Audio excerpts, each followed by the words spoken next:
Is my screen visible? Yeah, yes, ma'am, it's visible. Okay. So before I hop on to the learnings of my journey, like so far, I've been in the startup ecosystem for the past 4 to 5 years, and I was introduced to this world of startups in my 11th grade. When we were taken from our, our teacher took us to our first event, that was Startup Weekend, and I got introduced over there to this amazing, amazing world where it was it was the best learning experience of my life so far, and I got introduced to this amazing world. And so now, talking about my learnings so far in the startup world, and after having my own venture, after organizing so many events, after meeting so many amazing people, here are some of my learnings and a few insights. um so firstly, like when you think about a startup, what do you start with? So if you want to build a startup, you ideate first. Like you have that big idea, and then you transform it and execute it and make it your venture. So according to me, what are the essentials of that ideation? What do you require to ideate? So first thing is innovation and uniqueness. So your idea should be very, very innovative. It should not be something that already exists. It should, like, even if the product exists, what is that uniqueness that you bring to the product, and how do you, how do you make that solution even better, and what problem do you cater to? So to do that, you what do you need is, you first of all, you need out of the box thinking. Like you need to think very, very differently. You need to have a perspective that, if there is a problem that is existing, what can I do to solve it? You need to be a part of the solution rather than being the part of the problem. So how do you make that happen? So just observe around yourself, right from the day when we begin our day in the morning till the time we sleep at night. Just give yourself one day and observe around you, what are the inconveniences, what are the problems that are being faced by the people, and you will realize that you can get at least 5 to 10 ideas itself about solutions that you can create out of those problems and convert them into successful ventures. Right. So one such thing happened, like we in our school we have an innovative product and marketing competition. So in that we are given 2 months to right from ideation to prototype building and marketing of the product. We have to do all of it in 2 months. So when we were ideating, we did not really have an idea, what to do, and we spent weeks over it. But then one fine day, a friend of ours came and he had a small bruise on his head. So we asked him what happened. So he told that I was scrolling my phone at night and it fell on me, and so I got hit. And from there came our idea that right now, before we sleep, either we have a habit of reading a book, using our mobile phone is more common these days. And believe me, that it has happened with everyone. I think that sometime or the other your phone falls on your face and you get badly hit. So from there came our idea, and we designed a product it was just a stand that you can use and fit anywhere, which can hold your phone, which can hold your book, and you can conveniently you can conveniently scroll through it. And that was our innovation. So it did not translate into a venture, and we were not that serious about making a startup out of it. But these are the small things that you observe and small anecdotes that people share, and you can create an successful venture out of it, right? Next thing that I would say, what was my learning, is that find and stick to your purpose. Your purpose, like why do you want to solve this problem? Why do you want to, whose problem are you solving? Like, when we made that stand, we were solving the problem of the youth and of the people who have the tendency to use their phone at night. So we stuck to our purpose, and then we made a product into it. Right. So whenever you're solving a problem, there can be various purposes to make it. So that your purpose can become your guiding light, which will always, whenever whenever you go vague, or whenever you are going off track, or you're changing your product, or you're switching lanes, that purpose will always act as a guiding light for you, and it will help you to to stay on the track and stay and completely execute your idea into your venture. Now talking about USP. Okay, so I learned this when I was in Startup Weekend itself. So what your customers want and what your business does well. When these two things meet, that is your unique selling point. And why is it so important to have your unique selling point? Yeah. So uh, there are thousands of competitors out there. A product that you've thought of, a lot of people are already thinking about it. A lot of people are already making it, selling it. So, what is so unique in your product that differentiates you from the others?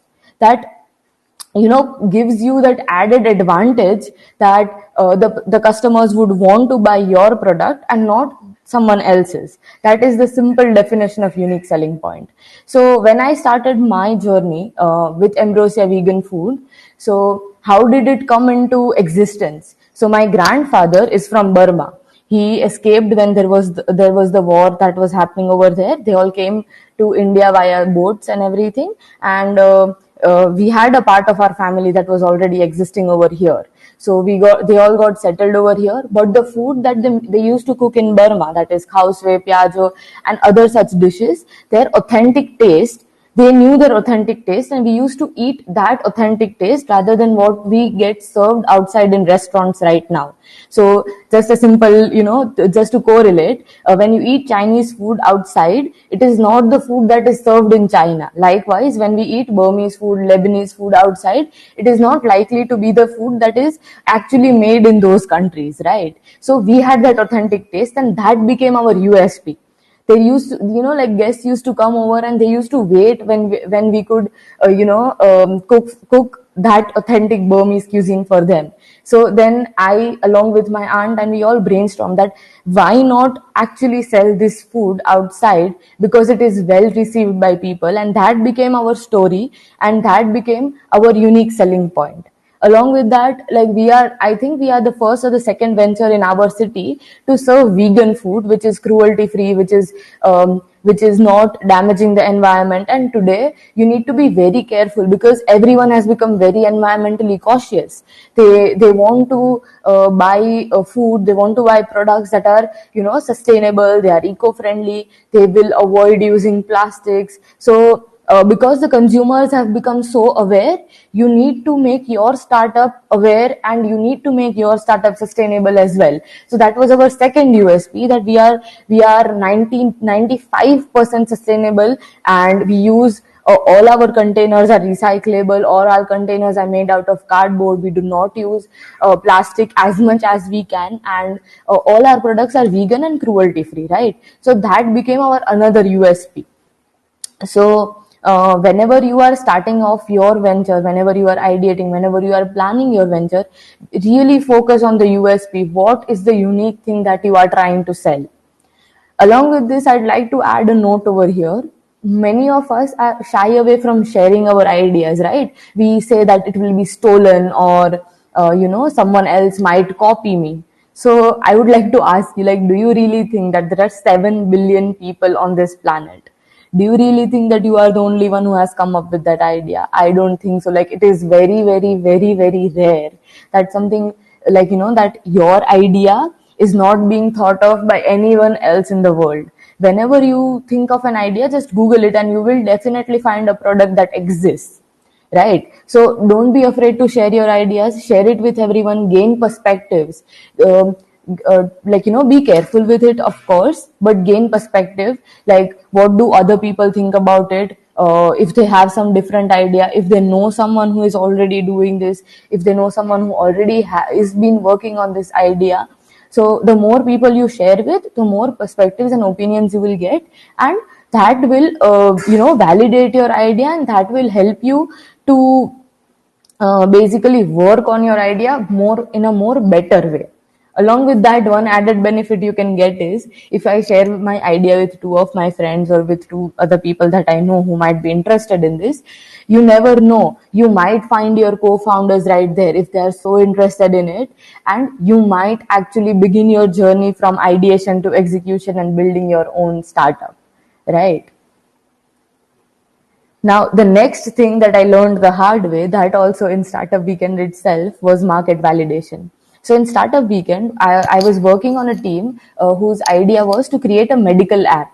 Right, the medical app holds all your records, all your medical records, and it also the doctor can prescribe you the medicine then and there, and like you can also purchase everything. It was also focused more on the requirements of the babies, and it had basically all your life records, so that if it at any place you've forgotten to take your files to the doctor, or you are not able to produce them, they are safely stored in that application of yours. So now we went out and we went to validate our idea, that is there an actual need for the product? Is there, do the consumers really need this product? And what we came to know was that no, people aren't ready to pay for such an application. We had kept a subscription model of 4,500 a year, and most of the people who we talk to, if they're in their 20s, 30s, or 40s, they feel that they have a good life ahead of themselves, and they are healthy enough that they do not need to have an application to store all their data and pay this much amount every year till the time they die, so that they can have their records on their phone. So we understood that the market demand, like the main customers do not have a demand of this, and the statistic itself says that the 42% of the startup fails due to no market demand. So validating your idea, your prototype, and your product is very necessary before you spend an extensive amount of money building it, and then when you put it in the market and when you launch it, if there is no demand, you will not be able to sell enough of your product, and then of course your startup is going to fail. So to save on that extra future cost, it is very important to validate your market. Along with that, like us, so we found out that our target market that we were visualizing, that will go to the direct customers, like from our business to customer, B2C market, it was actually not a good idea. So what we did was, we went from a B2B market. We changed our target market. We shifted it to the hospitals at large, where we could create an application that stores their entire database of all their customers, and with a simple customer ID, the doctor can access to all the previous records of the patient, and treat the patient likewise. So though this idea, we did not go further due to other issues, but this opened our eyes that market validation is very, very important, because you never know. We always think that we are right, but that is not the case. When we go out in the market, we actually understand if there is a demand for the product or not, if there is a demand for the service or not. Do people actually require it, or it's just you who thinks that it is a major inconvenience, and there should be a solution to this problem? Now, so talking about founders, why we did not go ahead was founders agreement. 23% of the startups fail when they do not have the right team, right?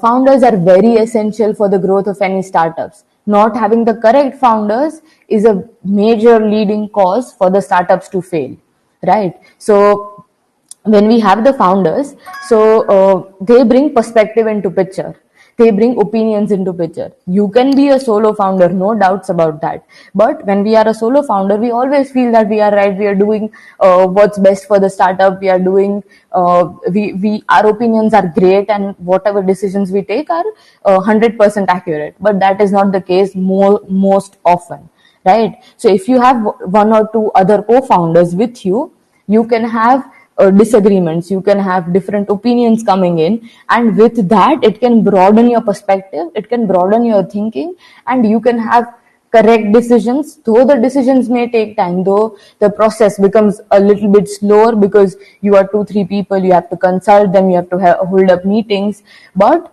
those decisions will be correct, and the failure ratio of your startup can greatly reduce, can greatly be decreased. So having the correct founders with you is very, very, very essential.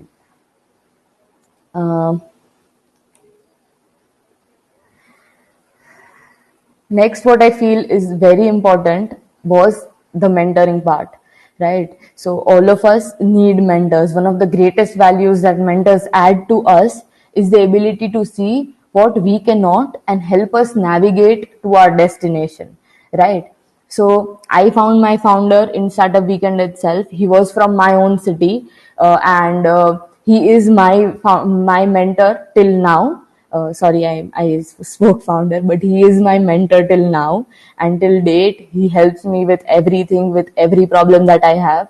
So mentors, like a key to finding mentors is just look around you. There are mentors present everywhere. They are people with who are highly experienced, who have knowledge, and who can help you throughout your journey. And but finding the right mentor, like not everyone can be a mentor, right? So finding the right mentor who will guide you correctly, or who will guide you righteously, is very necessary. Otherwise it can, if you have 5 or 6 mentors in your life, everyone will have a different opinion. So you should know whose opinion you should value, and whose thinking is something that aligns with yours, and who can help you reach your destination. You will reach your destination, but how do you want to do it, which course you want to follow, there your mentors can play a pivotal role, like mine did. And these mentors can bring you endless opportunities, right? So I got opportunity through my mentor to organize Startup Weekend, to organize TEDx, to be a part of the TED community, to have the power. He empowered me to start my own startup someday. He empowered me to reach my goal or reach my destination, and to enjoy my journey throughout, right? So another pivotal role that a person plays is your mentor and your advisor, who will shape your startup in ways that you cannot imagine. So finding the right mentor is very, very, very, very necessary for any startup.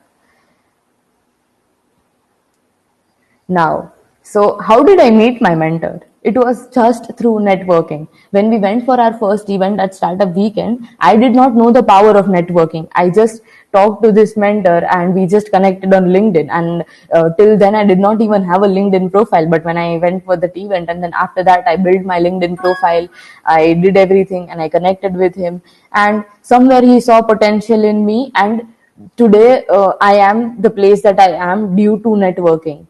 Okay. So how to network at events, right? So whenever you go to an event, be proactive, approach people, talk to people, and you do not know how much it shapes you as a person. That networking shapes you as a person. So what are the benefits? So you will get tremendous new opportunities, like I have one today of speaking to all of you. Like that, when you network with people, you open new doors, you open new avenues, and you do not know, like tomorrow if I want to expand in Coimbatore, I know that Siva is my contact person. Like, I have a network over there as well. So if I want to expand somewhere else, if I want to, if I'm just thinking of my global network, there are huge opportunities that have come my way just due to networking. Then the second thing is self branding. You will learn how to brand yourself. You will learn how to, present yourself in a way that people perceive you as a person who is powerful, who is doing something in their life, who is, I have branded myself in a way that I am a student entrepreneur who is juggling with volunteer work, with my college, with my venture, etc. So it helps you brand yourself in a way that is appealing to everyone, and then you can take leverage out of it, right? It can also give you a lot of fresh perspectives. Like when you meet new people, it broadens your thinking, it broadens your horizons. Today, when you want to become a global citizen, you cannot have a thinking just limited to your local community, right? So you need to have a broader and a global thinking. So networking and talking to as many people as possible will bring in this fresh perspective. It helps in personal growth, no doubt about that. You when you talk to people, you become more confident about yourself. It boosts your confidence. You grow as a person. You grow mentally. Like you understand from where these people come from. You understand their culture. You understand their growth, their mindset, and everything. Right. So that is the power of networking. And how can you network? The simplest way that I've learned to network is through LinkedIn. right? LinkedIn is the single most powerful tool currently in the business world. And you just go to events, whoever you meet, you converse with them, you tell them what you're doing in life, they tell you what they are doing in life, and then just drop in your LinkedIn ID or ask for their LinkedIn ID and connect with them. And while you connect, just drop in a line that, hey, I'm Palak, I met you at this event and it's great to network with you over here, or it's great to connect with you over here, looking forward to helping each other. And always be helpful on LinkedIn, right? So if someone asks you for help, don't shy away from it, help them, because you never know, you might need help of someone, and your LinkedIn contact and your LinkedIn network may be the right place to do it. So start making, if you don't have your LinkedIn profile, make it today. Make sure that or try to make it a 5-star profile, complete all the requirements that they ask for. And you don't know the power of LinkedIn, and you cannot even imagine the opportunities that it can bring to you. So network, and there is a famous quote, your network is your net worth. So network with as many people as you can, attend events. That is the best way of networking. When you go to events, connect in your local community as well, know your local founders, know the local people in the startup ecosystem, and they will also be very, very, very willing to help you anywhere and anytime. So far in my startup journey, the experience has been that anyone that I am connected to, anyone that I have met or bonded with, has always helped me. So it's a very helpful community. So I'm sure that once you are on LinkedIn and whenever you need help, they will be willing to help you, and reach out to me as well. I'm also willing to help you guys any way I can. Yeah. Now, talking about time management and planning. An hour of planning can save you 10 hours of doing. So, what happened was that when I was in my 11th grade, I got introduced to Startup Weekend. And from that point itself, after Startup Weekend, I got tremendously involved in our startup community. I organized 2 startup weekends. After that, I organized a TEDx. I was doing 2-3 internships, and I had absolutely no time for my academics, and I'm also a national level squash player and a basketball player. So I love sports. So I did not have time to play as well. So when I was in that phase where I was struggling a lot, I learned a technique for time management and planning. So every single night, what I used to do, and my mentor taught me this technique when I went to him for help. Like, I don't know what to do. I have so much on my plate, and I'm not able to give my 100% anywhere. So what he did was, he asked me to get a book, okay, something like this, a plan, a diary. So this is my 2021 ones. I have one. I have been having one since every year since 2017, right? So once you get your diary, what you do is you take a 4-colored pen: red, black, blue, and green. So every single night, that you write the tasks that you have to do for tomorrow. Even if you are students, you have to study for this much time. You want to spend this much time in enhancing your skills. You want to take up some courses. You want to go to an event. You want to ideate for your startup idea. So write all of those things that you want to do on the page with the date. So it will have the date itself, right? So write everything over there with a black pen. At night, the other day, after finishing everything, at night, put a black tick besides the things that you've already done, and put a red cross on the things that you could not do. Now, the things that you could not do, translate again, copy them to the next day, right? Copy them to the next day. Keep doing that. So if I'm not being able to do it for 3 days in a row, then on the 4th day, I write that with the red pen. So that reminds me continuously, Palak, you're procrastinating. Palak, you have to do this. This has become your priority, and it will save a lot of your time. So you have to focus on this. You have to focus on this, and that is, believe me, that is how I've coped up with managing everything together. So just a simple habit of writing what I have to do and how much time do I dedicate to it is what has helped me to manage my time. And it has saved hours. And I used to, and in 11th and 12th, I had to study. Of course, it was the board year.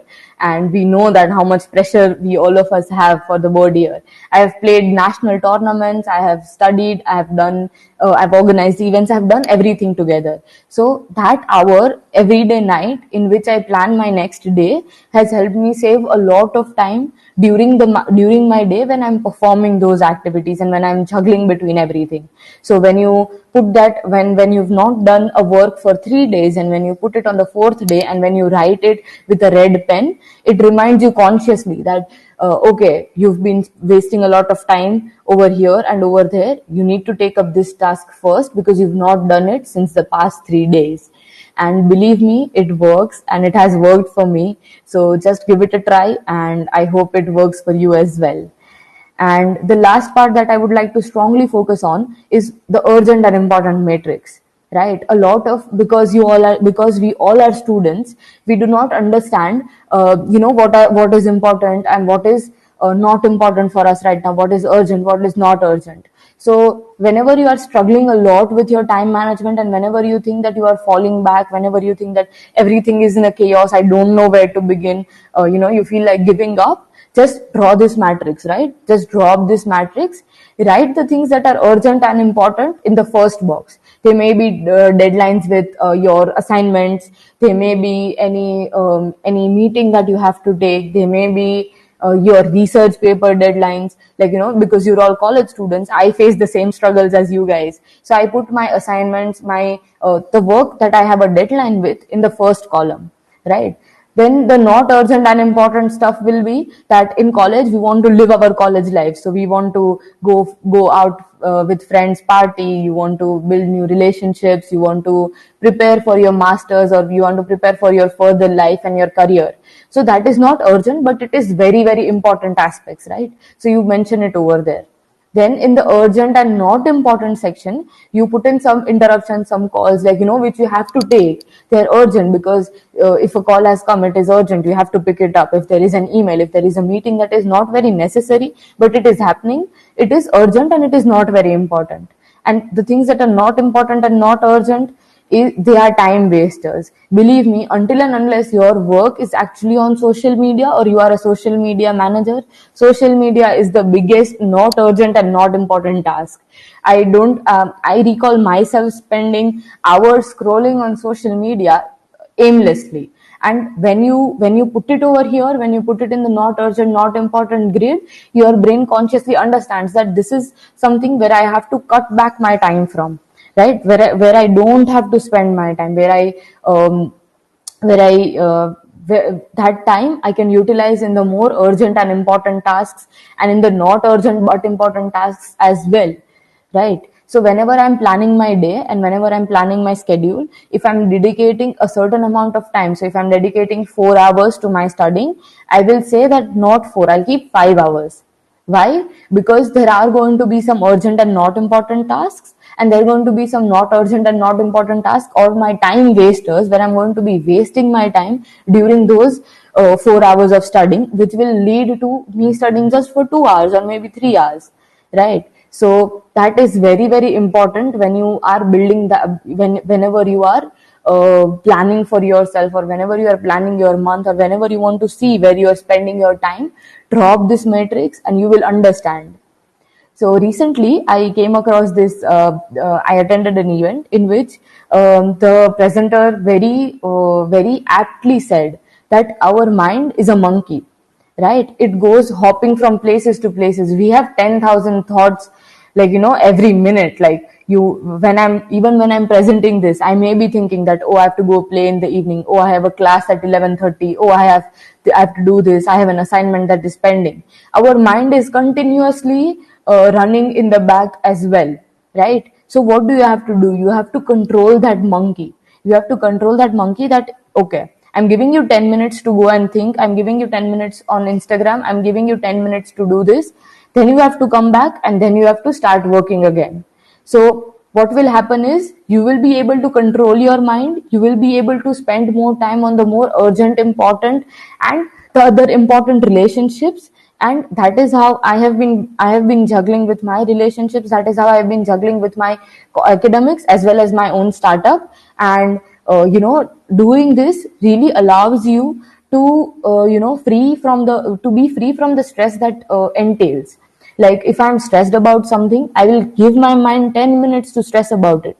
Like think about the worst possible scenarios and stress about it as much as you want, but on the 11th minute I bring my mind back to the work that I have to be doing in order to complete a task, right? So this is what I this is one of the major takeaways from my journey so far, that plan what is urgent, what is important, and know where you're spending your time, so that you can have control of your time and the time does not control you, right? So I think these were my major learnings, and I look forward to connecting with you all. And my LinkedIn ID is mentioned over here, and I hope to meet you all and have a fun chat with you all as well. Wow, great. Thank you so much, Palak, for the wonderful session. It was so tremendously good. From being a 11th standard student, you started your career, and, that's great. Wow, great. And I swear, when I was in 11th standard, I don't even remember what I was even doing. So I swear you are doing a very great job. Because when I was in 11th, I know nothing about entrepreneurship or startup or anything even. So Yes, I was it just was the watching a same couple of case series. with me.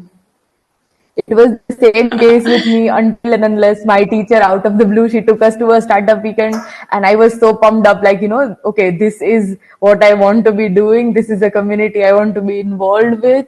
And then there was no stopping or looking back. Yeah.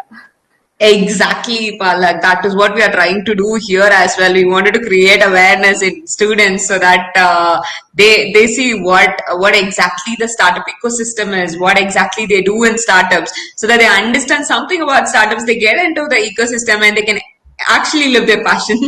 So Yeah. we are just trying to do that. Thank you so much. Actually, before that, I have a couple of questions to you. And Okay. why did you get into veganism? So my sister, like my cousin, is a complete vegan. She believes in it a lot, and when she turned vegan, I was not a vegetarian as well. I used to eat everything, and then she a documentary called it's on Netflix. I don't remember.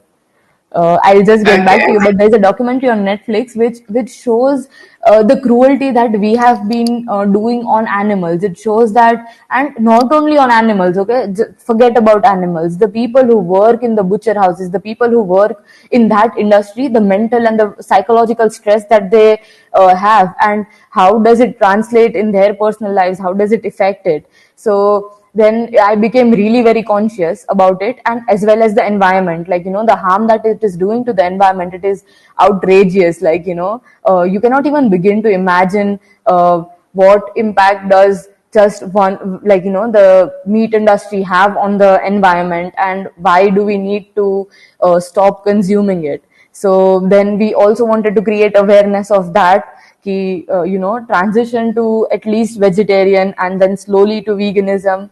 Like milk has also a lot of drawbacks. So yeah, that was the main thing that helped me. Normally Indians are like completely attached to milk. Like, milk is something that Indians don't ever Yeah. give up. So how do you even tackle that problem? The market is like so strong that milk is healthy. So how do you even say that? How do you even project your market telling that no, it's not? And how do you even sell your product? That's huge responsibility. Yeah, so initially what happened is, when I launched my startup and when I told everyone that, okay, this is going to be vegan, I'm not going to be using any dairy. So my friends, like my first friends, okay, my close circle, they said, we're not ordering from you. We need milk. We need the dairy products, like, when you make hummus, you put in curd. So we did not put in that curd, we put in vegan curd, right? So they were like, no, how will it taste? I don't think, like, you can make chocolates even without milk. Like, how will you make brownies without milk? And I was like, it happens. We have substitutes for it. And I came across a survey in which it says that in Gujarat, the amount of milk actually being produced from cows is, like, is just 1/10 of what is being consumed.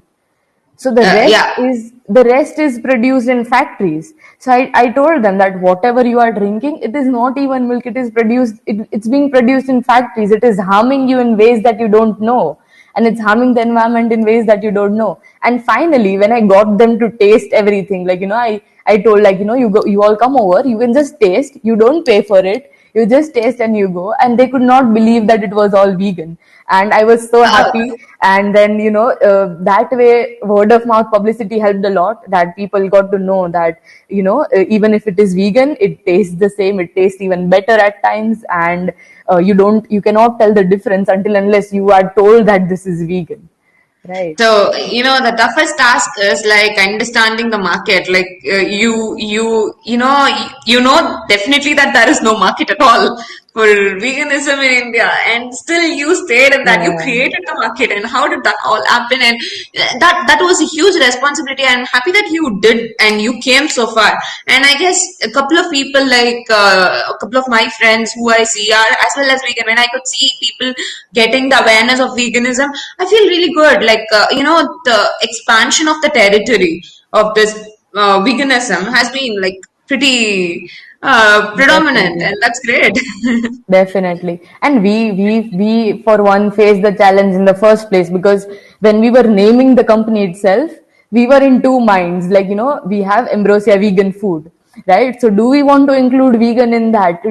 Will our customers be sloshed by half or more than that if we just put that word of veganism? Because here in our community, milk and the sweets that are made from milk, curd, it all, and buttermilk, like, we have in our household, we used to have buttermilk for lunch, for dinner, for every meal, like, and that too in huge Yeah, quantities. yeah, yeah, yeah. So yeah, so in our city, it is like, the buttermilk plays a very important role in everyone's meals. So that was a dilemma, and then we thought that no, we need to come out strong. We need to, because we want to convey that message that we are selling vegan food and we want to create an awareness. Our startup has the power to do so. Yeah, so So, what that are the was the channels thing. you use to create the awareness actually? Like, there are multiple channels. How do you even created the awareness in your community? So, firstly, what we did was, with our close friends and relatives and whoever are in our network, we started talking to them about veganism. Even before we launched, we were talking to them about veganism. It's been 1 year since I left non-veg completely, and I'm still transitioning. Like, cheese is one thing that I cannot give up. So I'm transitioning to become a vegan. So I talked to people. Everyone was talking to everyone. We were using Instagram, which was the most effective channel, because everyone is on Instagram. Everyone is scrolling throughout their days. Every 10 minutes, you'll see someone posting, someone liking. So that was a major channel which we used to navigate, like, to create awareness about veganism, and to make people understand that veganism doesn't really mean that you won't get that taste, you won't get that flavor, it will be all flavorless, and you won't like or enjoy that food. Whereas vegan food, I enjoy vegan food the most right now. Yeah. Great, nice. So nice that you're finding taste as well as the healthiness. That's Yeah. great. Yeah. So, do you have a co-founder, or how did the co-founder relationship go with you? Like, how was the relationship with the co-founder, or do you even have? I'm sorry.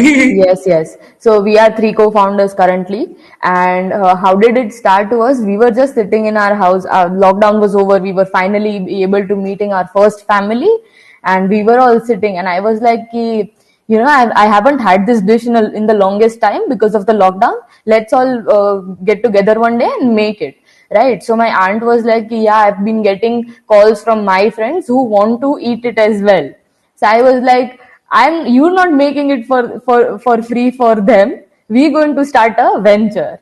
So it was just an idea that, we should do something like this. And I was like, let's scale it up directly. We don't want to be like, those home selling services. So let's scale it up directly. And me, my aunt, and there's one more, her friend. So all three of us got together. We started ideating. We started planning out like what is necessary, what all things will we have to take care of.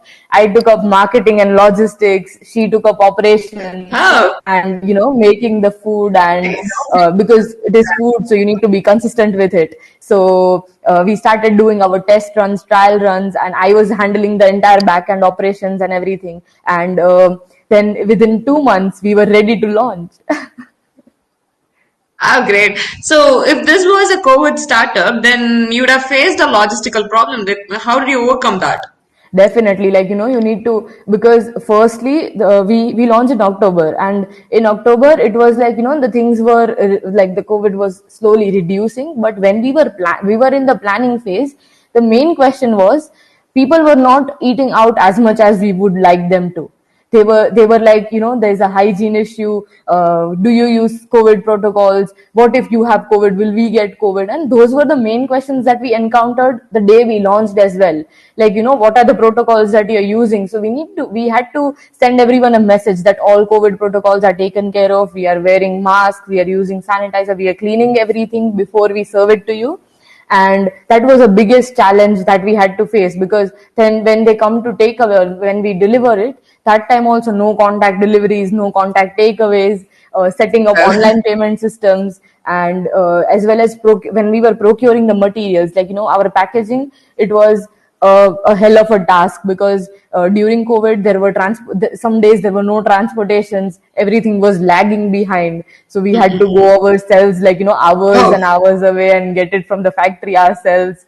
And yeah, it was very challenging, but then we were like, we'll take it one day at a time. If we get a challenge today, we complete that challenge today. We'll see what happens tomorrow. Great. And, that's a great thing. Founder getting onto the ground, doing the work. It happens in all the early stage startups. Like, Yeah. we do take the calls, like, we do everything, operations, everything onto ourselves, like marketing, operations, everything. Definitely. So, get onto the ground and do everything. That would be a great takeaway for students, like who are watching this. Definitely they can take this as a takeaway. Like whenever you're going to start a startup, it's mandatory that you have to get down and you have to work. Sometimes people will not be there. Yeah, or early stage startups, you don't have the funding, or you don't have you don't have the budget to allocate salaries. Like, you cannot hire salaried staff. And I cannot have a person going and just bringing my packaging material for me. It will cost me, it's going to cost me 2,000, 3,000 rupees, and I cannot afford that. So what do? You take your own car and you go and you get it. Right. So you get down and you do everything on your own in the early stages, definitely. Great that you overcome most of the, like, pandemic was an unexpected challenge which came across, and happy that multiple startup also emerged during this period. Like I know a couple of people who also started their startup. That was a good opportunity. When that's the same thing, when you have a problem, it's a good place to find the solution, and you can start a Yeah. startup on your own. So COVID gave us many problems and many startup arose, and it was really great. And I'd like to ask a few more questions. And what's your favorite book?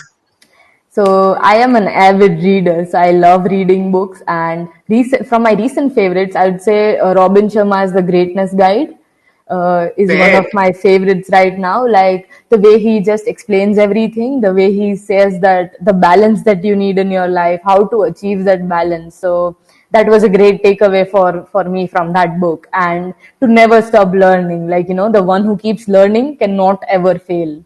So that was the two things that I take away from that book. Yeah. If you're going to say that was a great thing, if you're going to say like this person, if I'm going to meet this person, I'll blindly follow. He's my damn inspiration. And who would you say that? I would say my own mentor, Mr. Jatin Kataria, and like I'm not going to go far away into role models and inspirations for me. I'm going to choose someone who has been with me for the past 4 years and who I've worked with very closely. I've interned with him a couple of times. I've been a team member in his group as well, and the perspectives that he brings to the table, they are something that I would like to have for myself one day. The way he thinks, like That's the way he tackles the problems, anything that you tell him, and he will always have a solution oriented mindset. Like sometimes we go with our problems and we just want to rant, but he will always have a solution to it, and I want to get into that process. Like to not keep staying and struggling in my problems, but to always have a solution for it and be part of the solution, as I said. Yeah, so that is one person who I look up to and follow blindly. Finding a mentor is pretty tough as well, like Uh, finding. How did you find the right mentor? So yeah, again it goes back to startup weekend. Yeah, so it was my first event, and on the first event, on the first day, he was the first person actually who believed in us, and that gave me the confidence. So he gave us a check. He gave us a check that I'm your first customer. Here is your check. I'm not writing any name. I'm not writing any date. I'm just signing and I'm giving you the amount. Whenever you register your company, I will be your first customer. Put in the date, put in the name, and consider me like, I'll be your first buyer, and I will help you throughout the journey wherever you need my help.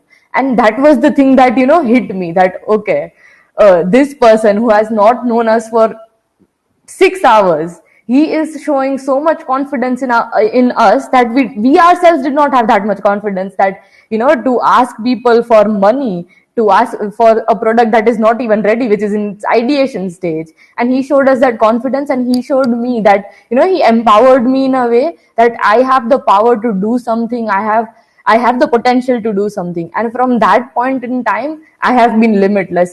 That is what I feel, that I have been thinking that, okay, I can, if there is a challenge, I will be able to do it. And that transpires from that point. So that is why, that is when I understood that, okay, he is going to be my mentor. And as a mentor, he's given me so many opportunities to work with him, to organize startup weekends, to organize my first ever TEDx, and like keep learning throughout the time. Yeah, so Great. it is So amazing.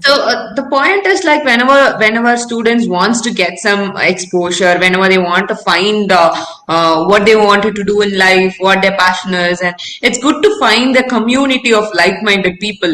Like Definitely. finding the like-minded troop. There is community for everything, for AI, for startups, for everything. There is Definitely. community for even jobs. So if they wanted to get into something, like if that is a job, go join a community, like for if that is something related to hosting or doing something related to English, you can also go for communities. There are a couple of communities available, and many communities are looking forward to help you out, and we have many good schemes as well to help students out and help the community entire ecosystem out. So students ஏதாவது idea இருந்ததுன்னா, so go join a community. உங்க ஏரியால என்ன community இருக்குன்னு search பண்ணுங்க. Search பண்ணிட்டு find the like-minded people and find a mentor as well. You'll find your path in a proper way. So, and as well as thank you so much, Palak. You have been a great person all over. Like whenever I met you, you have been proving yourself to be the good entrepreneur, like good founder all the time. I used to like keep on,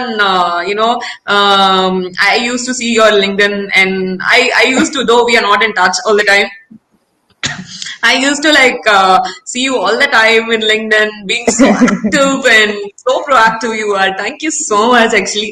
And even in Startup Bank group, though I don't message in the groups, like whenever I used to say like you guys are like super fast in startup ecosystem. Wow, you're doing a great job. Thank you so much for that. Yeah. And thank you so much. It has been a very great day with you. And before ending it up, like, what did you say to the students? Like, because you were a student when you got into this ecosystem, and you started organizing TEDx even, and you found a good mentor. You started your company, and you attained the overcome, you got the outcome, you attained the fruit of it. So what would you say to the people who are your journey was like this, right? You went to an event and you saw the people, you got into the community, you got it, and you got the outcome. So what would you say to the people who are watching the event right now? So what I would like to say first and foremost is just go out there, experience stuff, just experience everything that you want to. Get into an event and know that there are a lot of people ready to help you, and whatever you decide for yourself, you will be able to achieve it. There will be failures along the way. See, today whatever I spoke about, I did not speak about my failures, right? So I have faced a lot of failures. There are going to be failures which are going to shape you as a person, right? So my only advice to you all will be, keep going. In whatever community you are involved, be active, be proactive, and just keep going, keep doing. So because I did not know, when I organized my first startup weekend, I did not know that I was going to come so far, and I'm going to be presented with such opportunities. I'm going to meet people like you all. I'm going to be connected with you all.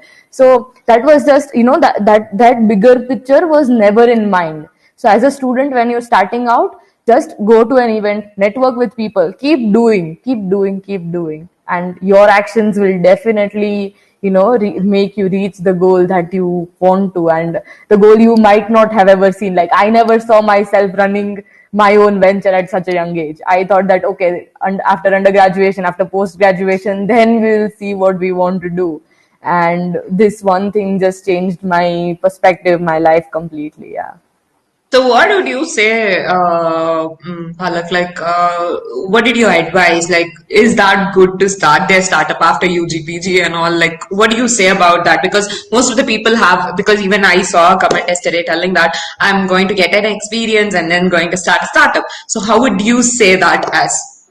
I would say the only thing that I would say is that our government currently has a lot of schemes. They have a lot of, they, if your idea and your startup is good, there are incubators, there are accelerators, there are people ready to help you in the startup ecosystem. The best time to start your startup is now.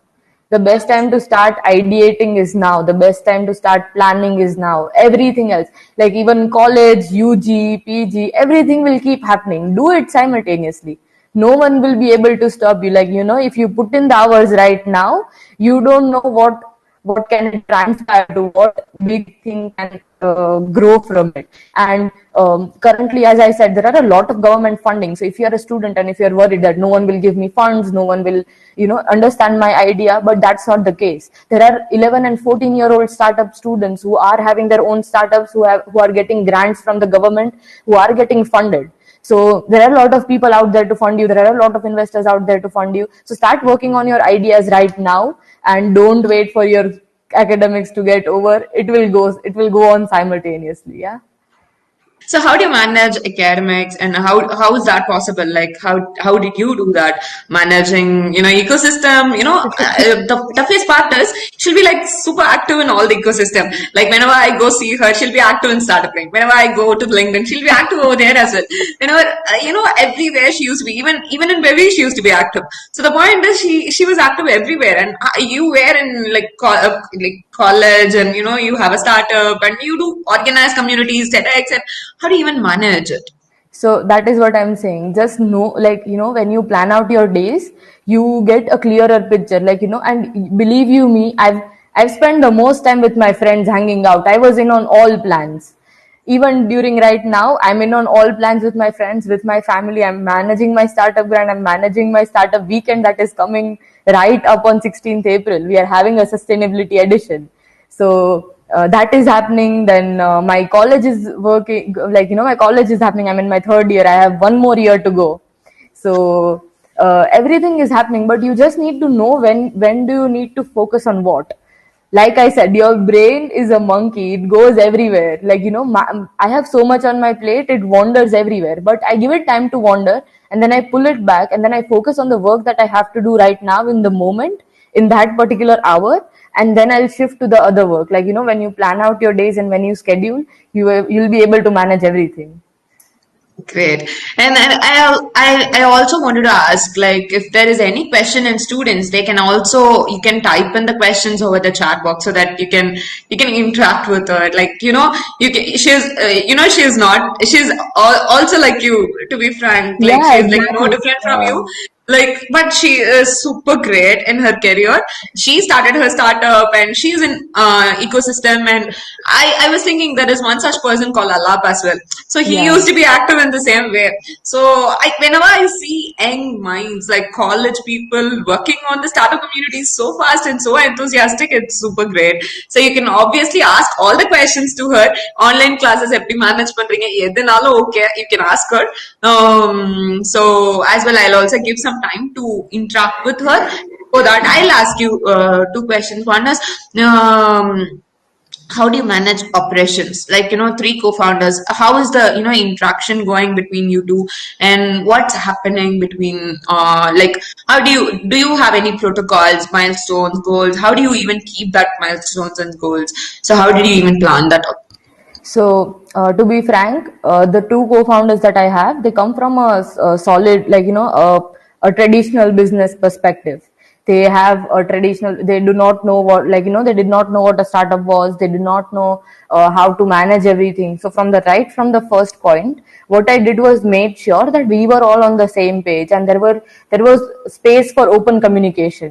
So even if we have family relations, even if we have relations outside of our startup, I made sure that that does not interfere with our working environment, and we are open. Like, the main key to any co-found, like, to the founders' agreements or the founders' disagreements is open communication. When you have communication with one another, which is very open and which is not taken personally, it is taken as a professional relationship.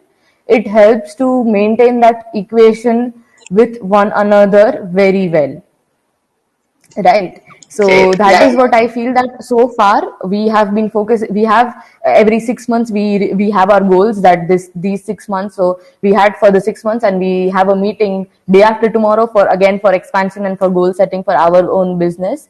So we go setting and have open lines of communication, and we are very transparent with one another. Like, if we disagree on something, we'll be open to tell one another, because if we go ahead, like, let them do it. If they think that this is right, let them do it. Then it won't work that ways. If that decision is wrong, then the blame games will begin. Then there'll be disagreements, there'll be bigger disputes, and finally the startup won't last as long.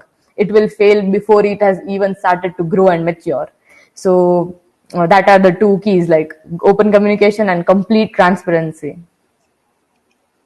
So, in your journey, which was the toughest challenge you faced? Like, was failure maybe, or something which made you think, why did I even start a startup? So far, the it was not the failure, but it was like, it was the time. Like I said, I'm not, like, I plan my days, but it's like time management becomes really tough sometimes. Like, sometimes that is my biggest, that pressure that you have constantly building upon you, that I have to do this, I have to do this, I have to do this, I have to do this. How in the hell I'm going to, manage everything? So that pressure sometimes becomes so great that it leads to a lot of anxiety that entails with it, and a lot of stress. And it has made me think sometimes that, am I too early to do this? Am I going on the right track? Am I doing everything that I'm supposed to? Or should I withdraw from some places? Should I stop myself from some places? But then what keeps me going at the end of the day is when I sit down, when I write everything, that okay, you are doing this in this much, you're doing this over here, you're doing this over here, and you still have this much time. That is what keeps me going, that okay, take off the pressure, delegate the tasks. So delegation has become, that it has become a very important thing, that in earlier stages, I used to do everything on So, my own. But as and when I build the teams, I learned to delegate. so how did you even delegate? Like, how did you understand this is for you and this is not for you? So you basically, what I have one thing that I do, that I write that this, how is it helping me? Where am I growing? Do I want to grow? Do I need to grow in this area? Like, if I'm involved in startup grind, and if I'm involved in startup weekend as well, and if I have an invitation to organize another startup weekend, do I want to take it? How much pressure will it add to me?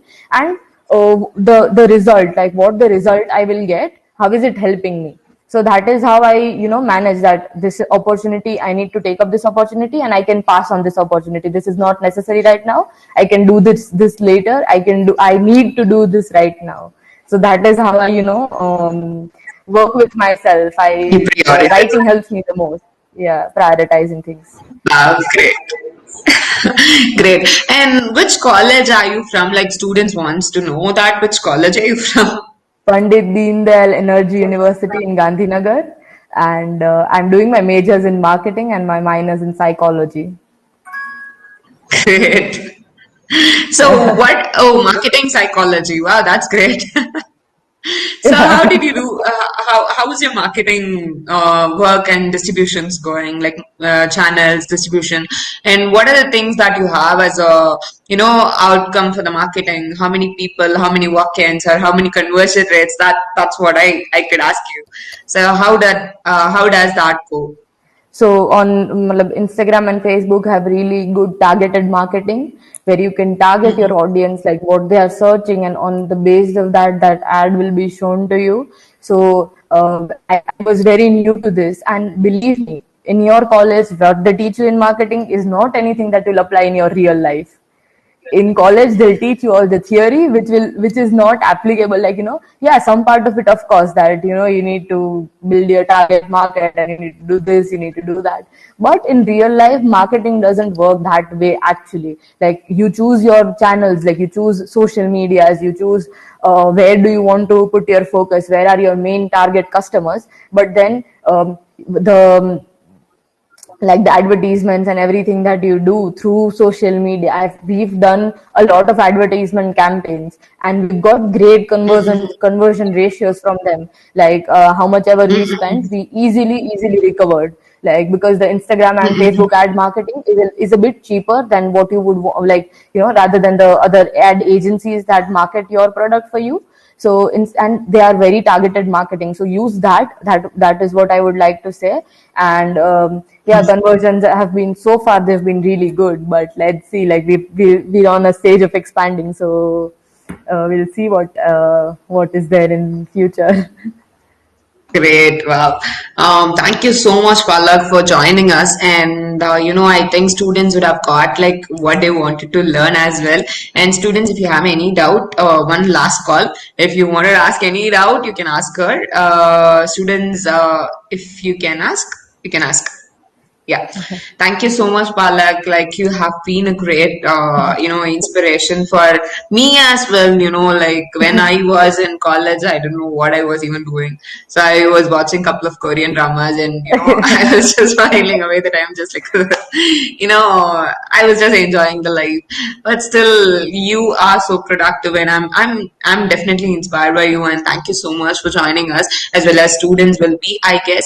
So thank you so much for joining us today, and it has been a great pleasure having you on stage today. So students, thank you so much for having this session and being in this session so far. And before things today, like now we'll be having a little of break where you'll be having your tea break and then you'll be getting onto the stage, so you can go for the break and get back, and we'll be having our attendance by 11:30, so you can come by 11:30 and we can have the break. Yeah, thank you.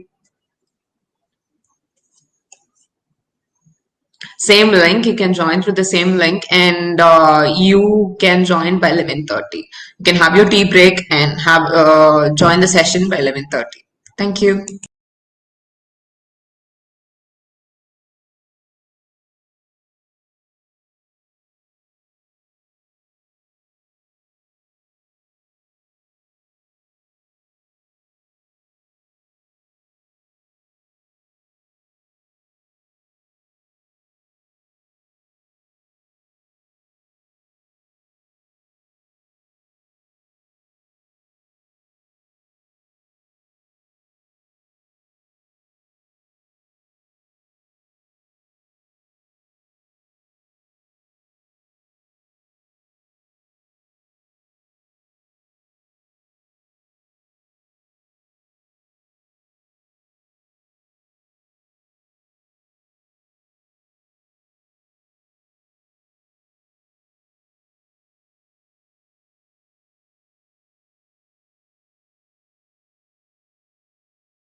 So, welcome back again, and thank you so much for giving this wonderful opportunity to interact with students, especially Gopi College of Arts and Science and AIC Rise and Fame Technology, who did all the creatives and the strategic part of it. Thank you so much, Fame, and as well as Social Potence, the training partner of us. So, thank you so much for joining us today at this morning. And here we have Vasukumar sir for our next session. And to speak about him, he's a superb, experienced person in business, and I'd love to learn many things from him. And I thought, like, I'll bringing him to this session would definitely inspire so much of people, like so much of young minds around here. So before introducing him, I'd like to share a video about him so that we know more about sir. Yeah.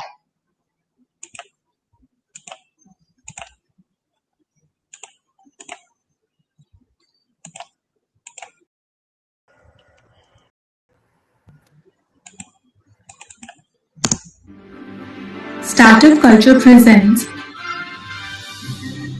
Let's Startup 3.0. We are back again with a new set of brilliant minds. A social entrepreneur and business coach at Sarathi, we have Vasukumar Nair with 28 years of entrepreneurial experience. He's here to help us solve a problem faced by many, how to turn ideas into businesses. He has guided many aspiring entrepreneurs by helping them build their startup from ideation to grow out. So if you're the one stuck with ideas, do tune in to know how to execute them.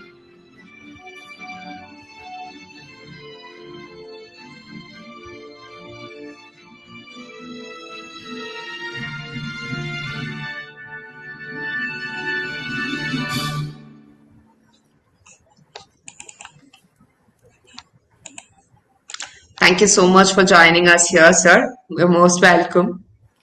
Hi. Good morning, sir. Good morning to you all. And it's a pleasure to be connected with you all and most of these youngsters who wish to become an entrepreneur. So I hope my session gives them some help to decide on their future course of journey on that. Thanks a lot. Thank you so much, sir. Sir, we can start the session, sir. Yeah. Okay. So great. Thanks a lot for this opportunity. For all those youngsters who are there, I've just tried to put some thoughts in a very simplistic way. So the topic today was building business from ideas. So I will try to cover it in a very short span of time and then takes few questions so that I add value to all those who are attending this session. So the next is a small brief that they have given about me right now.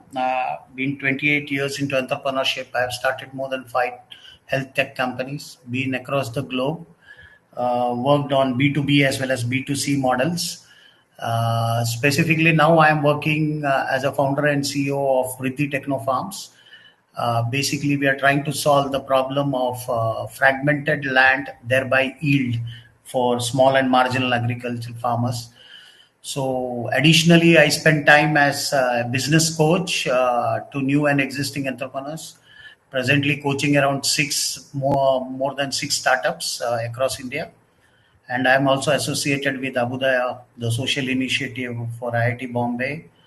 I'm also working closely with the Indian Army Northern Command under Sadbhavana program. Few universities like Nirma universities and other, to name a few, which I keep on giving guidance to youngsters. So let's start today's topic. So I always believe that it's the choice and not chance that determines your destiny. At every step of your life, you come across a time when you have to take a decision or when you have to take a call. It may be even the smallest of small things. So we have to remember one thing: it's the choice and not the chance that determines your destiny. Like many of the successful people say, the more you work, the harder you work, the luckier you become. Luck and God can help if you start taking your right choices. So that's the way how you start today's topic. Basically, if you want to build business from ideas, it means you have to become more positive in your thought process. You have to take a choice and not a chance. So let us see how to spot opportunities. So I'll just take you to that. Now, this is something, this is not a magic wand. This is a process and a methodology that I am trying to put forward, which could help you all. Most of the opportunity starts with challenges and problems. If you fret to a challenge and a problem, it's very difficult for you to become a solution guy. So the most important thing is you should have a nose, ear, and smell for challenges and problems. These challenges and problems are defined as an opportunity. There are many subjects called as unfair advantage, various areas where we can take an opportunity from the challenges and the problems that exist in today's world. So, how do you sense an opportunity out of those challenges that exist? From an opportunity, do you see there is a business idea that comes out of it? Obviously, every opportunity may or may not be a business idea. So, how is this a business idea? Once you go through that business idea, you do something called as entrepreneurship. You build your own business. Now, this is how the entire chain of events works. It works for various kinds of businesses. Any business that you do is called as entrepreneurship. So let me start by talking about something. There are a lot of guys who may have their own family who is doing an entrepreneurship. So they are quite happy enough, or they're quite lucky enough to directly jump into entrepreneurship because they take over the existing business, whether it's a trading, whether it is service oriented, product oriented, various kinds of verticals, whatever family business, they jump into that and they directly become an entrepreneur. The next is there are different kinds of opportunity where many of the students or many of the youngsters feel, the other guy is doing this business, opening a restaurant, starting an aggregator technology company. Now, there may be already solutions existing to that. You try to replicate it and create your own space. That's the other kind of entrepreneurship opportunity that people talk about. The third and the most that's least spoken about in India is trying to be a team member to an already existing business idea of your teammate. Now, this is other way of you becoming an entrepreneur. Is become a team member to an already existing friend or a colleague who has a fantastic idea and you think that you can add value to that. Now, the most important thing is new ideas. Now, people who are able to sense, the students or even youngsters old, who are able to sense today's challenges and problems, try to build an opportunity out of it. From an opportunity, they are able to build a business idea and then build their own company. Those are new ideas. All the new technology companies that you see in the past decade, which are global and most of them Indian also, that are coming up, you will see those are all new ideas that have come up. E-commerce, today AI, ML, agri-tech companies, socio-economic companies, lots fintechs. There are so many new ideas that have come up, and these ideas. Today's topic that we are going to cover is not these three, but about new ideas. How do I build an idea and build a business opportunity out of it? Now, let me touch upon few things like where do I see these ideas or where do I find these challenges and problems? So you have to be very open and you have to be very clear as to which areas do I am comfortable with, what are my skills, and how do I sense those opportunities. The first area is, do you connect with people? If you're connecting with people and if you're able to see the segment of the people and you're able to see the challenges and problems, you call them as a B2C kind of business that you're thinking about. You have organizations, they have organizations problem, like ERP is a solution to an organization. Now there are many organizational problems, and third is they call them as B2B, and the third is the government. You call them as B2G. Now these are the areas where broadly you can find the problems, challenges. Now once you identify these challenges, now again you need to categorize these problems and challenges. Are they a real pain of today? Are they experiencing the pain because of that challenge? And so first is what we are trying to do is we are trying to first understand the problem, because unless and until we don't understand the problem to its core, it's very difficult to define the opportunity out of it. So the first thing that you do is you understand the pain, where is the exact pain areas.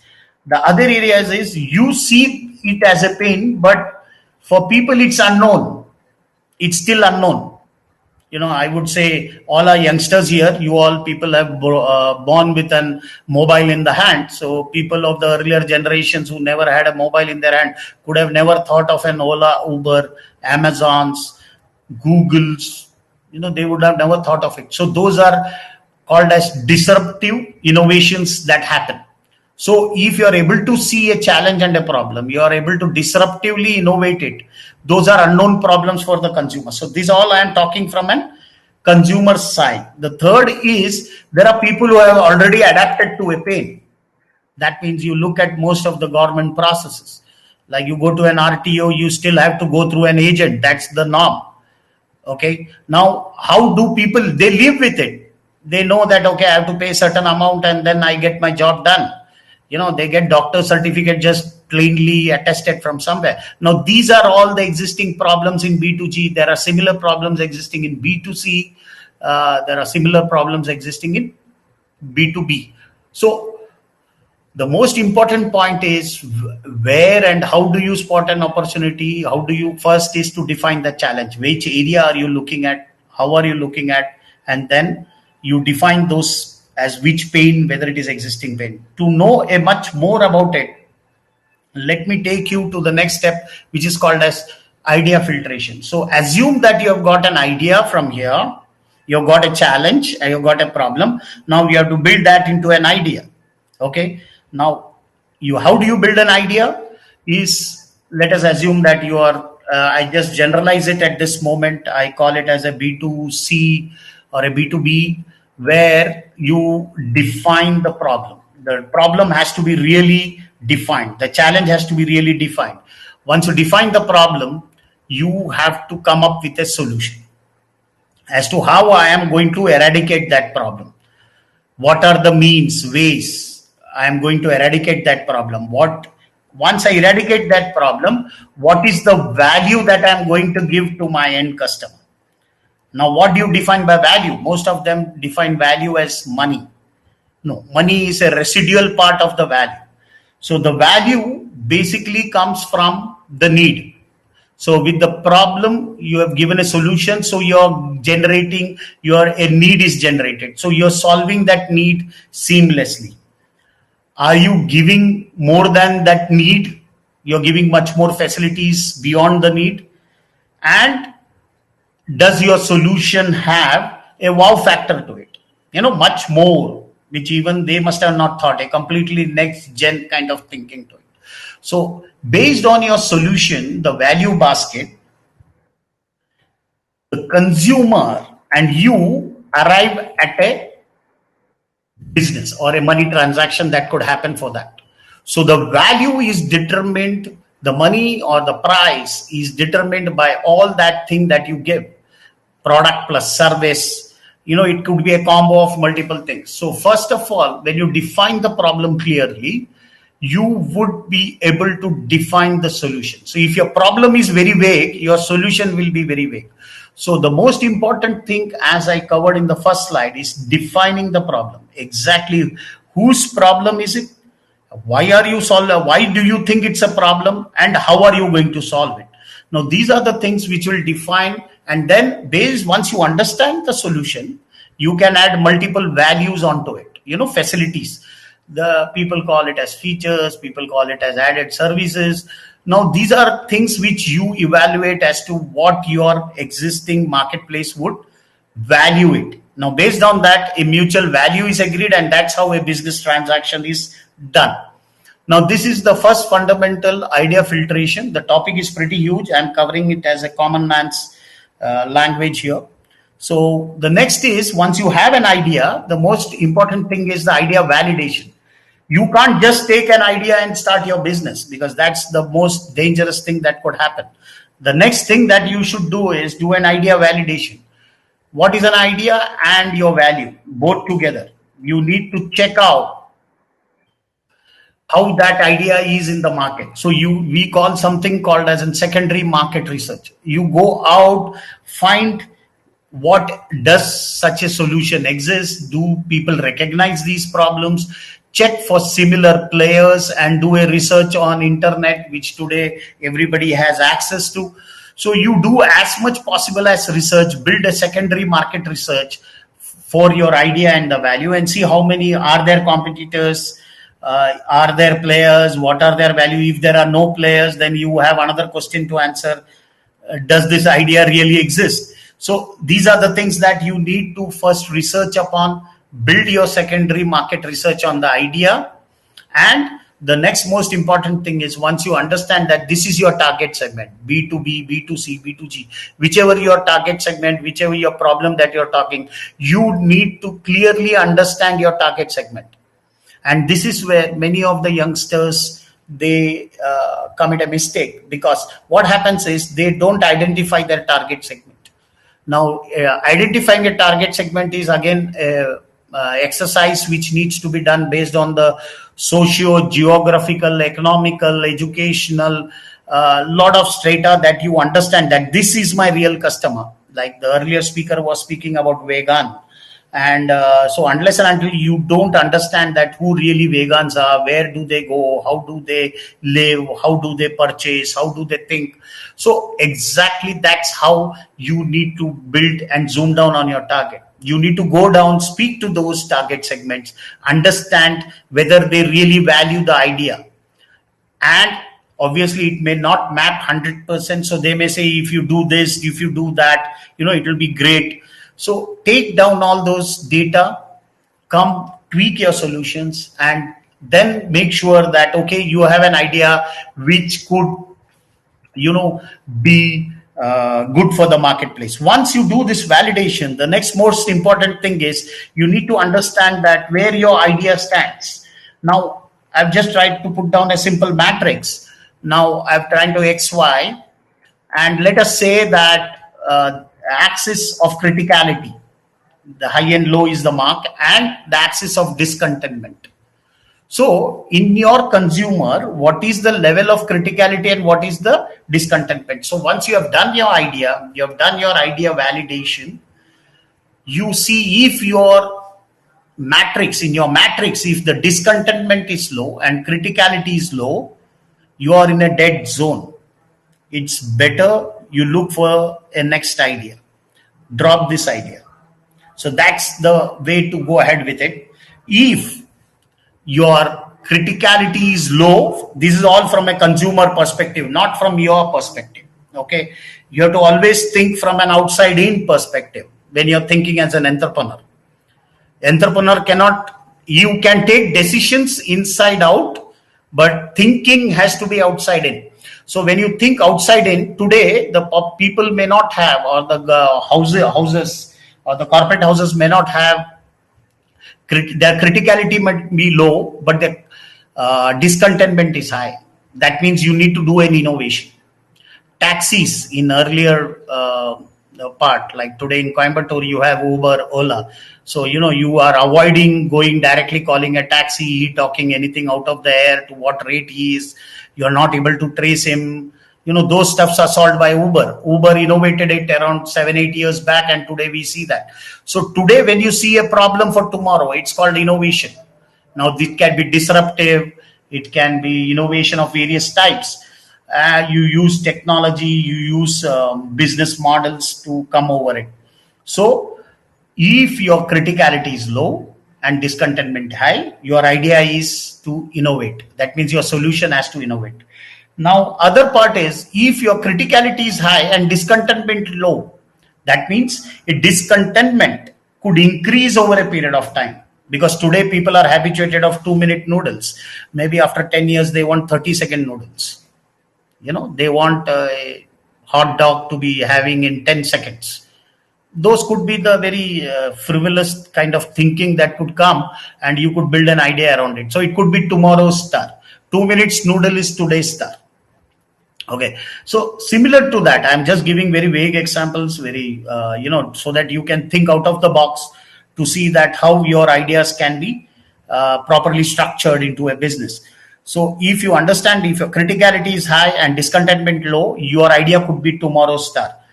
So if your criticality is high and discontentment is high, that means you are today's star. So if your idea is solving today's problem, today's criticality, and today's discontentment, you're today's star. So this is how you see the matrix of an idea.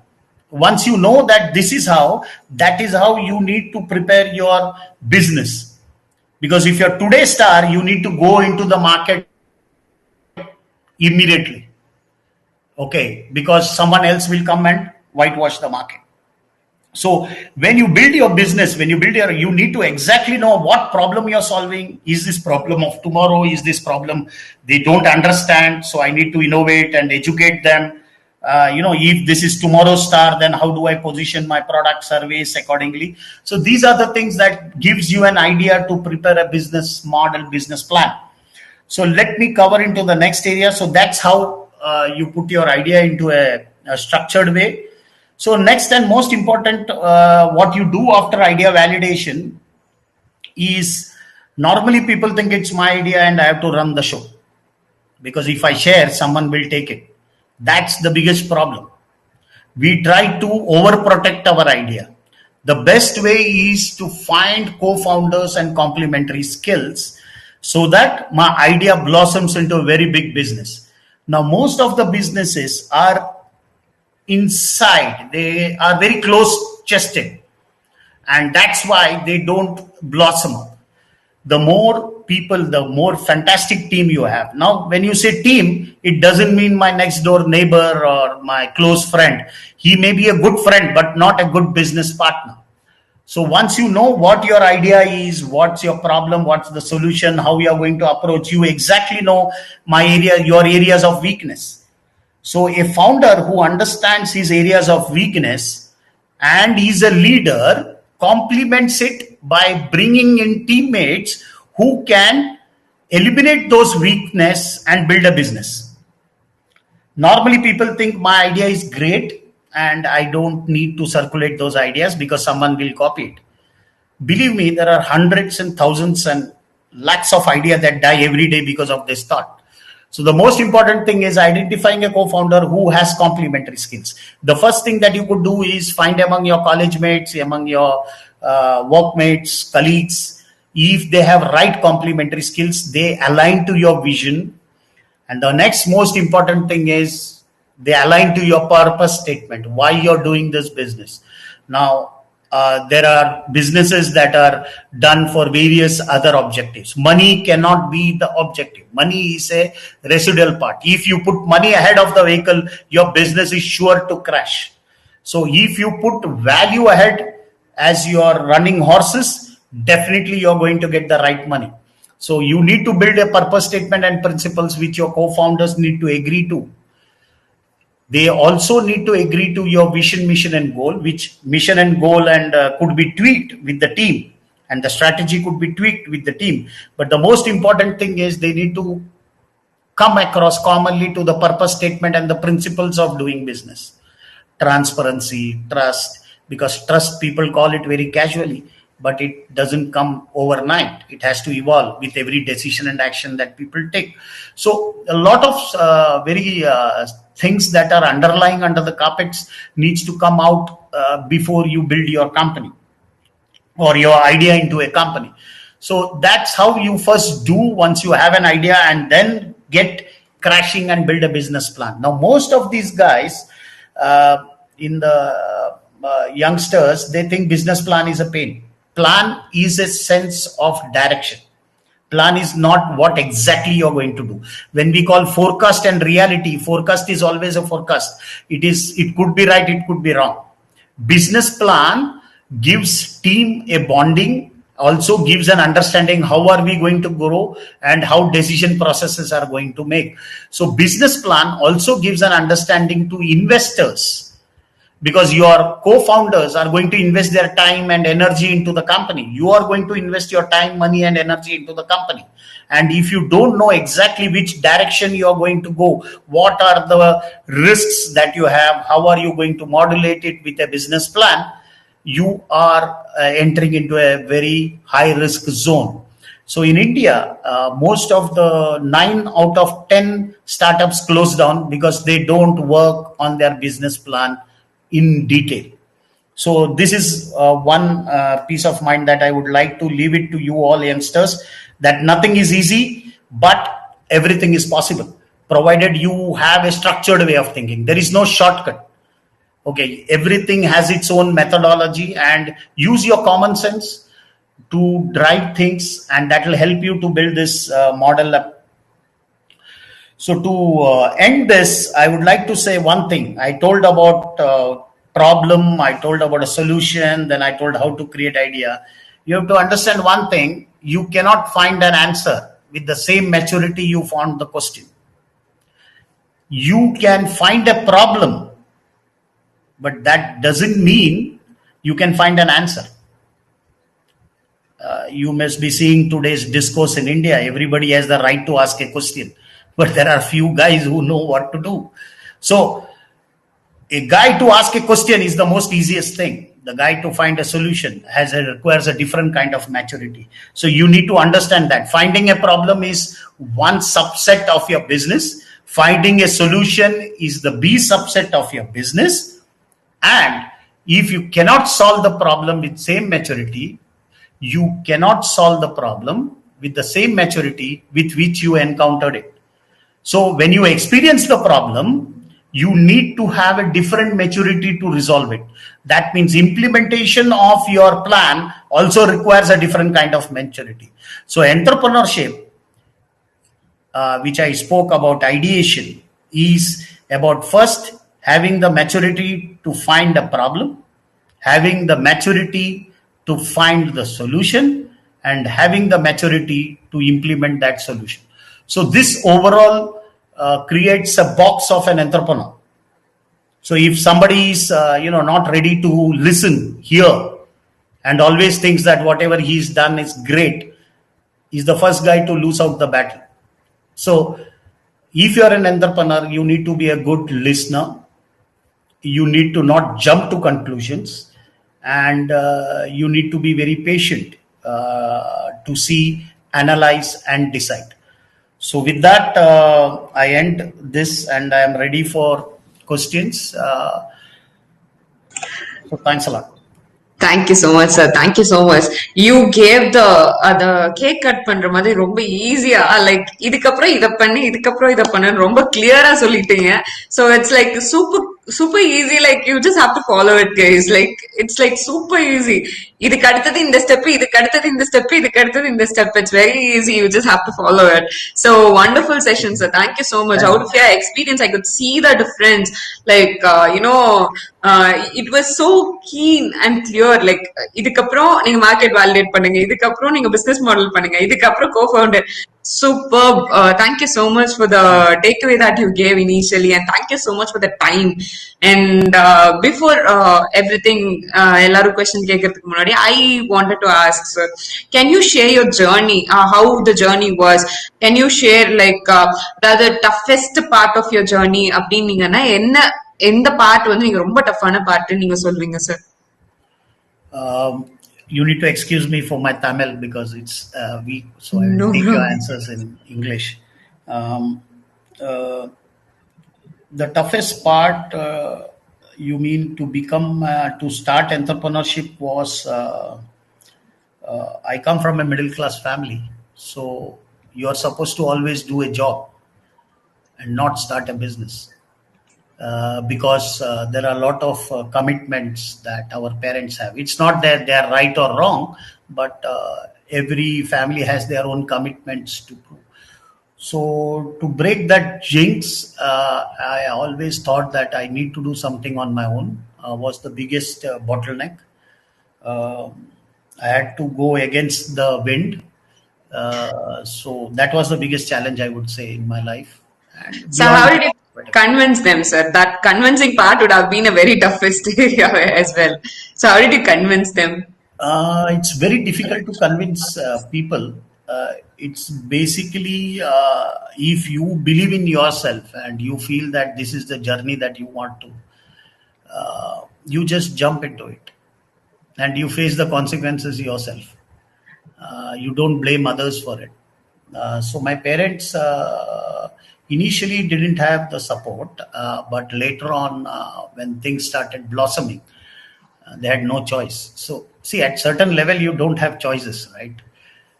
So, yeah, the journey that I took was uh, against the wind.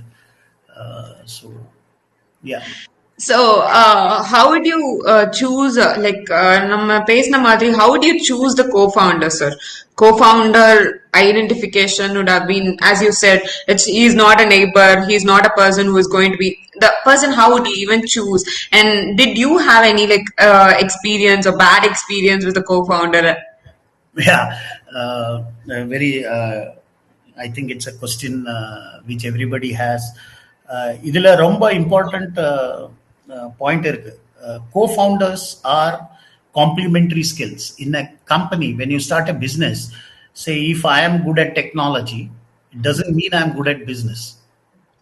True. If I'm good at sales, doesn't mean I'm good at marketing. People confuse between marketing, sales, technology, business, because today's world, with too much of information, the deluge in the brain is too much. They have not compartmentalized the information to analyze it. So when I choose my partner, I would like to know what are the skills that they bring on table. Wow. How would they grow through the value chain with me? Obviously, we are human beings, right? We have 50% bad and 50% good, assuming that I don't fall on this side or that side. So you need to be very clear why you are here, because you are not going to get 100% good guy, right? You take a sack full of woes for a bounty full of good things. So when I am clear as to what my business is, how I am going to take it ahead, I will try to meet people who understand me, understand the business, and then it becomes a joint. It's like a marriage. It's a very, very critical thing. Okay, so your co-founders are defined by the, I would say, values, principles, values, your goal, and number two, the skills. Skills you can learn as you go, but attitude, principles are something that you don't get. So if you have a guy who is money minded and can compromise in between, and your company is a technology company with generates IPR, intellectual property, then you are in for a good soup. Okay, so money changes the color. Okay, so those are bigger risks. So I always tell startup guys, legally be aware as you go. If you believe in your idea too much and you're ready to risk, just take legal approach properly, structure it. Yeah, very true, sir. Very true. Basically, we don't have the, awareness of having legal entities towards the company. It's good to have experience advice when you're going to start a company, when there are so much of legal entities that you have to be focusing on. That's really important, sir. Yeah, thank you so much for putting on to this, actually. And the next thing is I could see so much of experience in your answers, even, sir. So can you please share a couple of experiences with your clients or customers, which made you to think it was a wonderful journey? And you can share that experience. If you don't want to disclose the name, you can say X company, or if you have an NDA, you can cut the NDA part of it as well. Yeah, there's nothing that private that I'm going to share on this forum, that's for sure. So it's basically customers are the key to your success.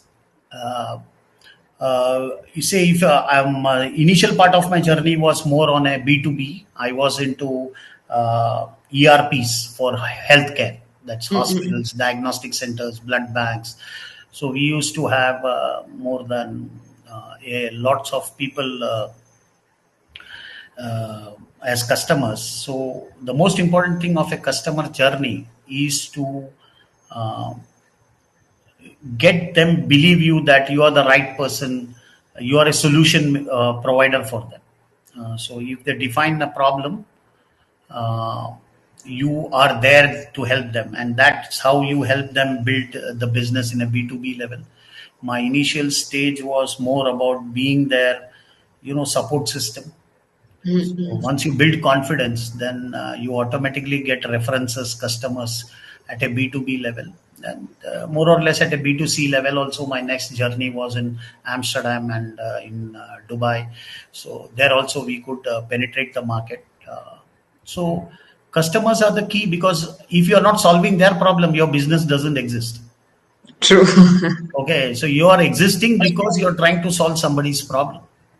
And if you are not in a business of solving problems, you are not in business of doing business. So as simple as that. So that's how the network is. Great, sir. Great. And which is your favorite book, sir? Like, which book made you think like, which book made you think like you wanted to be an entrepreneur, or which book made you be more productive? Honestly, there's a big generation gap between your generation and my generation. In our times, we used to only have libraries. I'm talking in the 1980s. We had to walk, and I was a very bad reader. My wife helped me to start get me the reading habit. So it was not me who started the reading habit. So it was quite late in my career. So initial time, it was more of you see that things happening around people, daily working, slogging. It was a rat race. Today it's a faster rat race. In 1980s, it was slow rat race. Today, you get a call on your mobile anytime when you're working. You have to respond back to your mails. So it's a very bad time today for being an employee also. That time there were no mobiles, no telephones, so life was cut off after 6 o'clock. So, but still, it was called as a rat race. So I never wanted to be in that rat race, and that urged me to move out of it. In my earlier part of my journey, I worked for a government firm as an officer, and I quit it because it was not fitting into my scheme of things. So that's how I changed my course of journey into entrepreneurship. Wow, great, sir. Great. And who would you say as your inspirations? My inspiration in the earlier times, I would always say it's passionate. I was passionate about Narayana Murthy.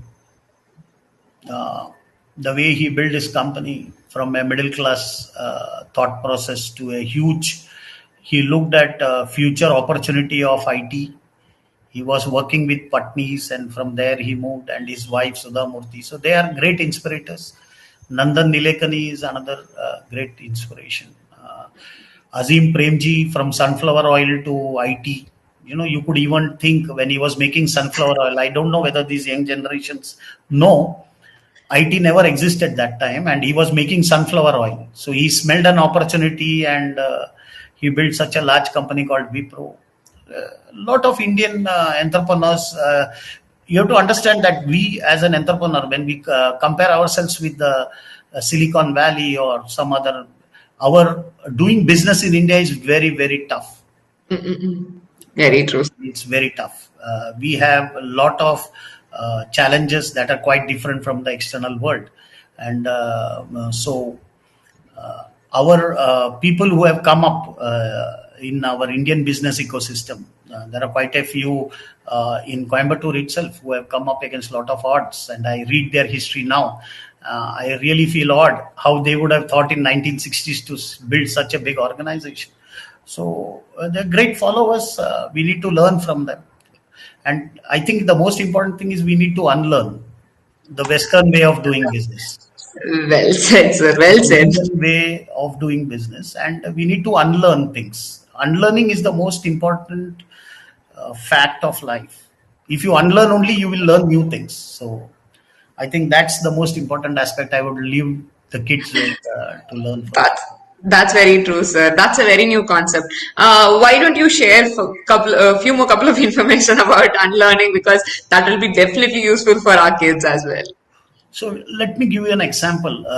My own, I was heading a company called Visual Access Health Systems, 21st Century Health Solutions. It was based out of Amsterdam. we were doing this networking of more than 100 plus labs for Piramal Industries, okay, across India, Sri Lanka, and Mauritius. So I met the CTO, Mr. Harish Chawla. He was a very senior person. He was ex-CTO IBM. So inside the lift, he told me that you are implementing this whole system of yours in one lab in 8 days. He told it cannot go beyond 2 days. It has to end in 2 days. So being young and thinking that I know everything kind of thinking, I just disregarded it. And I thought that, these guys don't understand my business. And the biggest mistake in my life was I didn't unlearn or I didn't question whether how is it possible in 2 days. So Harish Chawla ji, he's still in Bangalore. He's he's an ex-CTO of IBM, ex-CTO of Piramal, CIO. So he took me around to one of his large pharmacy unit and showed me how it is done with around 15,000 employees in 7 days. And I'm talking about 15 employees and I have to do it in 2 days. So he told that so every problem has a methodology to way to address it. So I put my statement because of that. If you look at it, the maturity that you have to find a problem doesn't mean you have the maturity to find a solution. And the maturity that you have for experiencing a problem doesn't mean you will find a ride over that problem. So as young students and young people, we need to understand and tell our brain, problem is different, solution is different, implementation is different. And we need to move through that journey. So unlearning is when we give ourselves the space that we don't know anything and we take all the blame to ourselves. So as a team leader, if anybody is trying to becoming an entrepreneur, the first thing is don't blame others. Take the blame on yourself. Once you take the blame on yourself, then try to find a solution for that problem. And that's how I unlearned. I unlearn even today. That doesn't mean you don't have your point of view. Okay, you can have your point of view, but then we need to learn how to debate and when to argue. That's another big challenge that youngsters have. They directly come into argument and not debate. Debate is a mode of exchanging knowledge. Argument is a mode of exchanging ego. So, these two parts we need to change to unlearn. Great, sir. Great. Thank you. Thank you so much, sir. And we have another question from our attendees. There are two types of, whose name is Yogesh. There are two solutions to solve a problem. One is long-term solution in the present day and the future problems, and short-term solution which leads to a lot of rework over a period of 2 years. What would you choose? Great. Must be a techie, I think. See, the choice is, as I said, choice makes your destiny. If you're going for long term, you have to suffer the pain today. If you're going for short term, you keep on recurring the problem every time. Okay, so it's a choice that you take in your life, whether you want a daily call at 6 o'clock, 7 o'clock, oh, I'm solving today's problem. Adu podum, nalaki paakalam. And there are certain guys who would say, no, let me understand the problem. Let me live with it. Okay, let me study the problem. So once I study the problem, so the choice, see, there is no magic wand. I go back to my statement that I made. Choice is made by you. And destiny comes out of that choice. As simple as that. So you cannot blame. But to answer him in a very practical way, to every long-term issues, there are short-term ways of handling that problem. Like I have a problem which is very severe in nature, and I know that I will not be able to solve. Like social engineering. In most of the government cases, social engineering. I am into a social enterprise now. I have I'm addressing a very severe. So I know that problem cannot be solved overnight. So I take piecemeal of that problem, and I never say I'm going to solve the entire problem. So what you do is you tell yourself that take the smallest problem where you get success. Try to solve it. Then go to the next problem. So also you need to be positive, because the problem is when we keep on daily as an entrepreneur, daily we get up and we get a sack full of problems. So we are not going to enjoy our time any day. So the point here is how positive we can be and take those problems which you can solve daily, at a level. But remember that problem solving doesn't mean carpet rolling. So as you walk ahead, the carpet should not roll behind your back. Don't give a solution that rolls the carpet behind your back. Even if it is short term, make sure that you put a tent and the nail is there. It doesn't come out of the wind. So I would suggest my friend Yogesh to, think through and get through that in a better way.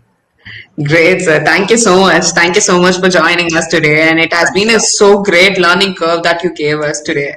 Thank you so much, sir. Thank you. And it was so pleasure having you. Thank you so much, sir. Same here. And thanks a lot for these opportunities for me to interact with a lot of guys around. And I hope it makes sense to them. And if of any value, definitely it would be a great thing for me to spend so much time with you all. No doubt that you didn't give, sir, because it was super power-packed value session with so much of information. Like, they have to see the problem, create a solution, do the process. That's it. You just told the process, everything. Thank you very much. And thank you so much, sir. Thanks a lot. Thank you, Take care sir. and be safe, all of you. Bye. Thank you, sir. Bye. Yeah. After a wonderful session from sir, I'd like to invite Miss Vaishnavi.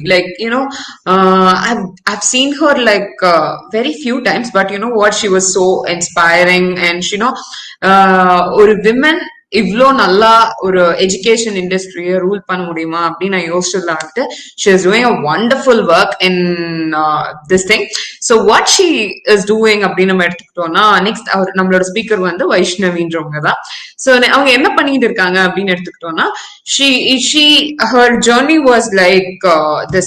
She started her career as she joined IT, and அதுல இருந்து வந்து she joined law and she joined into Viscom. And unfortunately, இவங்க நிறைய twist இருந்தாலுமே she proved what she wants, and she knows what to give to the students as well. So now she has she is a person with so much tons of ideas. ஒரு 10,000 idea கிடைக்கும் அவங்க கிட்ட நீங்க பேசுனீங்கன்னா. So அந்த லெவலுக்கு so inspiring personality. She gives some so much of ideas each and every time, and when you connect with her, so that's how it's all about. And before introducing her, she has a problem joining in because she joined from a mobile device. Unfortunately, the AMEET is not supporting because of mobile device. I think our tech team is connecting and solving the issue.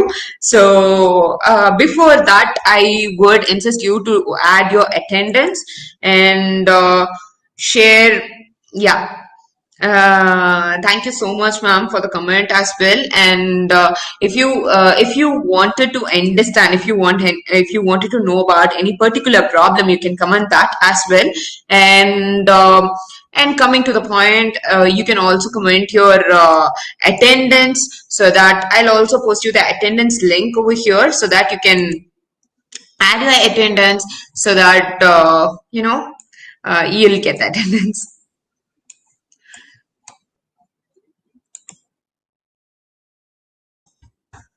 So here is an attendance link. You can add your attendance in this link, so that we can monitor you, and that is all about it.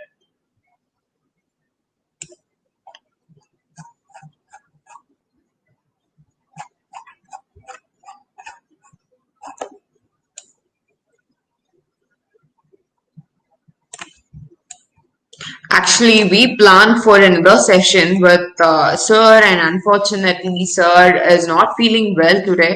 So we invited ma'am today, and and ma'am was like, she just joined immediately. We called her, and she was like, yeah, I'm available, and I wanted to inspire students as well. She educates and empowers students. So being a woman, she does many inspiring work. So I just want her to share her views.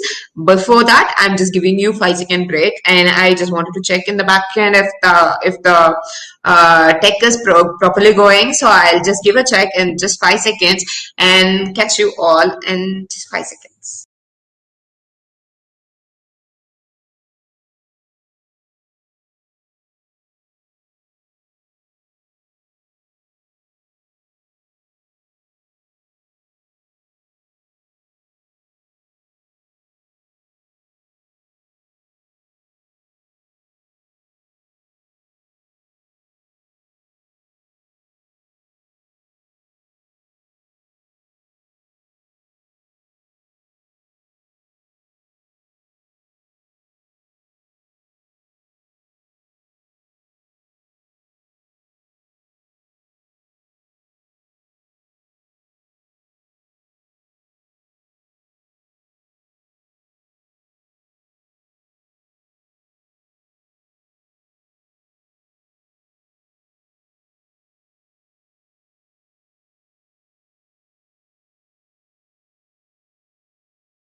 No problem. Our team is actually rectifying the tech issues. What happened is like we were having a real hard time today because one of our speaker who wants to join the meet today was not feeling well. Unfortunately, he is admitted in hospital.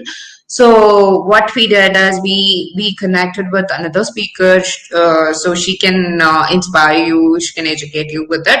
So she is having a little bit of tech issue. So we'll be catching up her shortly. Before that, if you have any doubt, you can as well share the informations. Yeah. Hello, Stephen. Hello, hello all, and thank you so much. And I also would like to know what you want to be become like entrepreneurship job.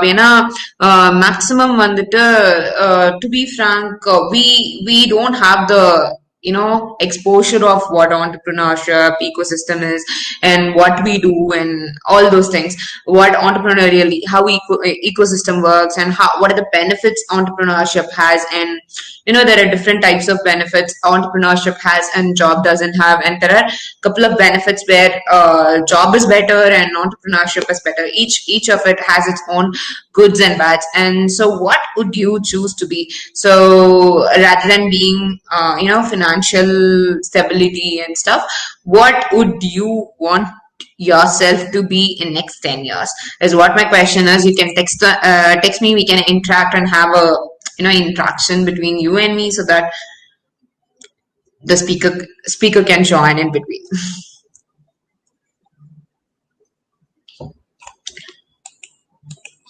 I'm waiting for your replies.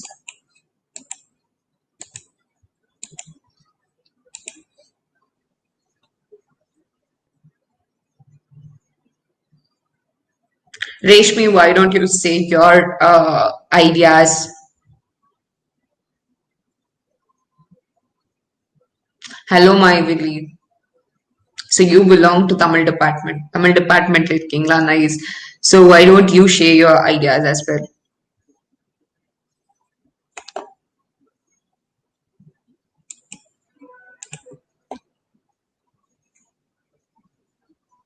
Hello, Gomati.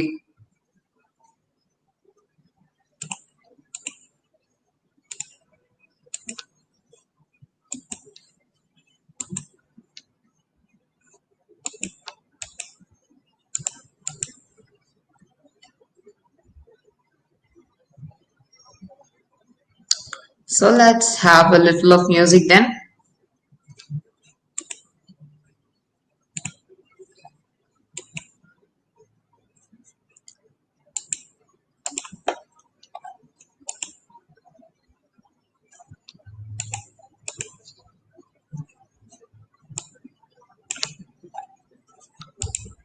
Speaker is here. I'm just inviting her. 1 minute. Yeah, she's here.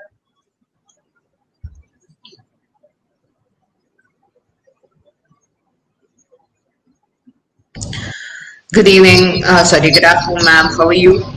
Yeah, I'm very good. I'm very good, Jackie. How are you? Thank you so much for accepting our invite in a very, very short notice. I guess I called you two hours back and I just invited you. Thank you so much for accepting. I should thank you for inviting for such an inspiring stuff to share my experiences as well. So thanks a lot. Looking forward for the session. Yeah, you can take over the stage and you can share about your experience as a woman, as a woman. What are the problems you faced, and you can share it with us. Yeah, sure. Can the participants speak as well? Unfortunately, they are all seeing in YouTube, so they might not, I guess.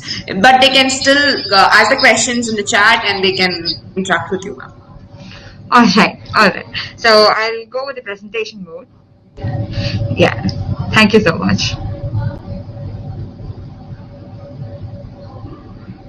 Just a minute. Just give me a minute.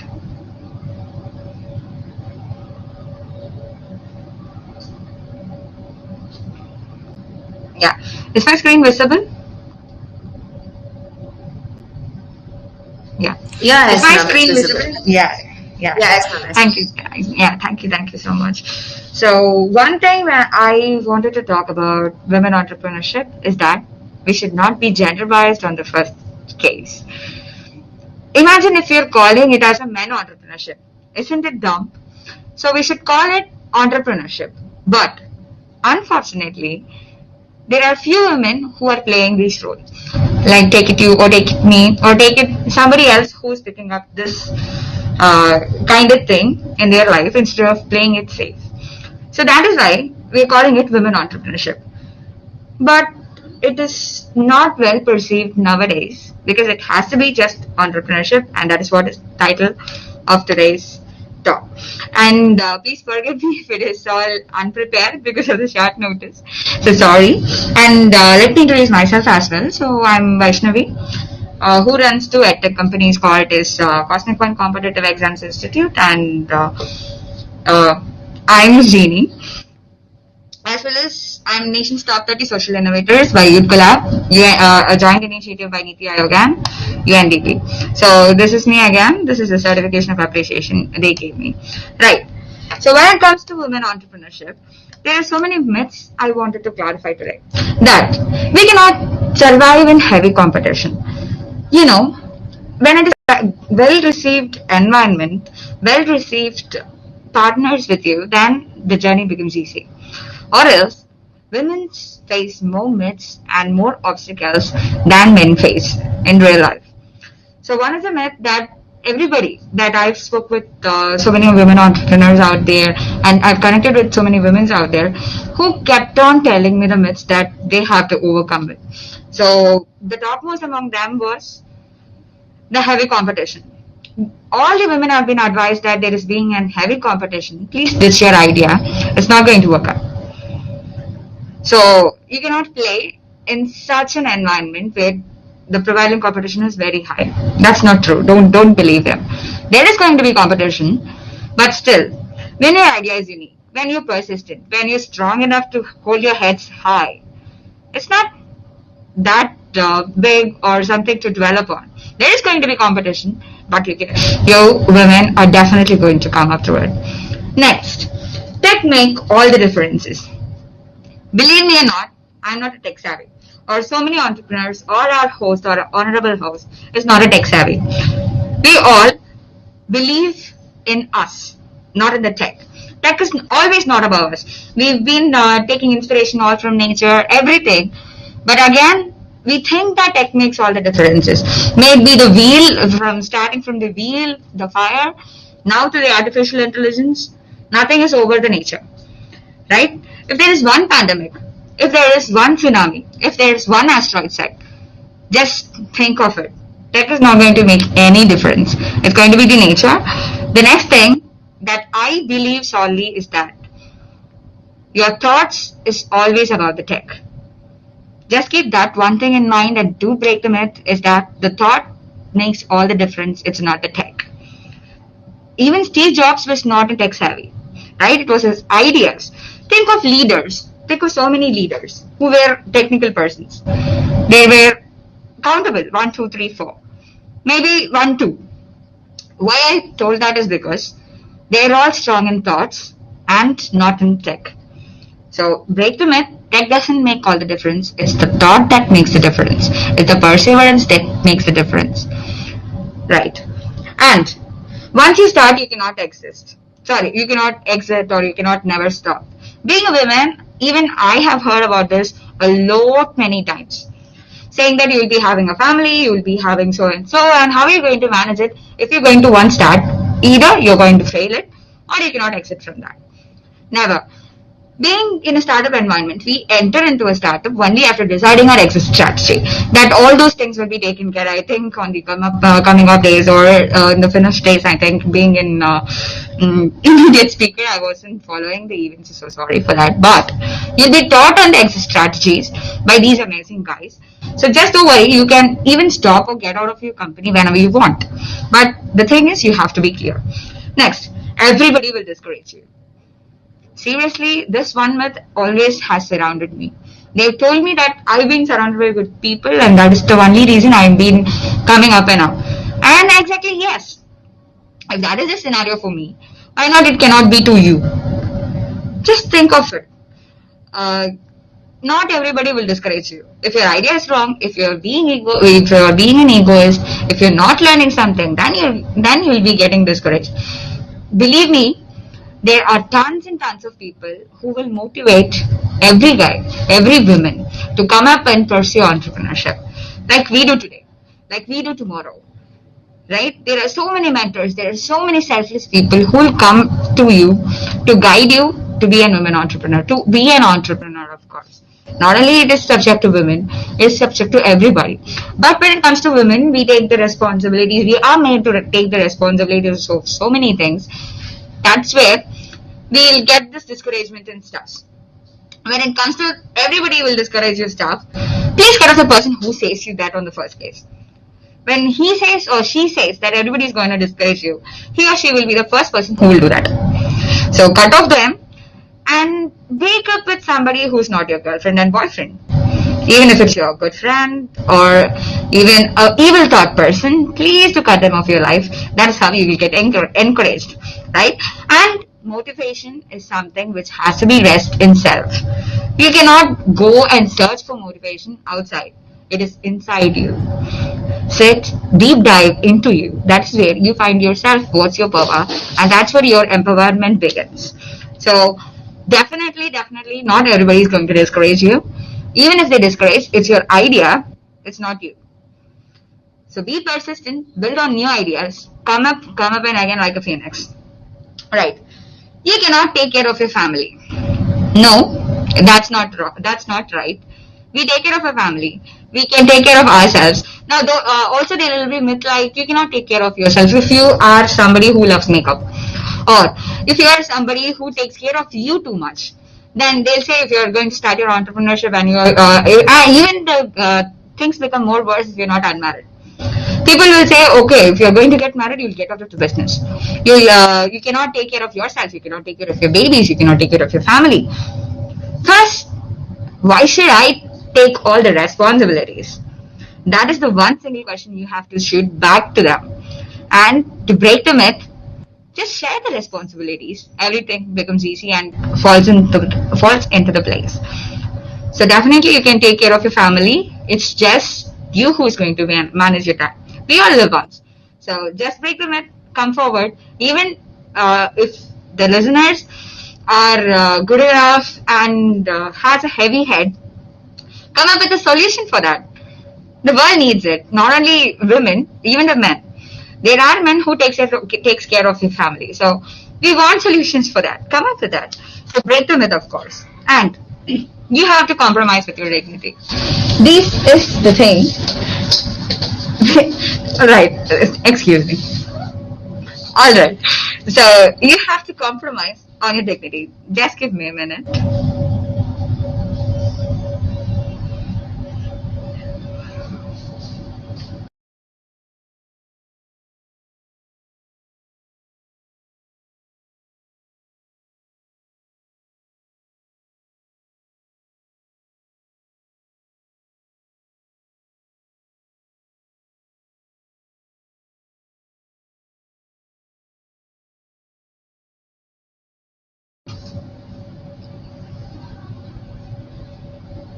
Yeah, I'm sorry for the break.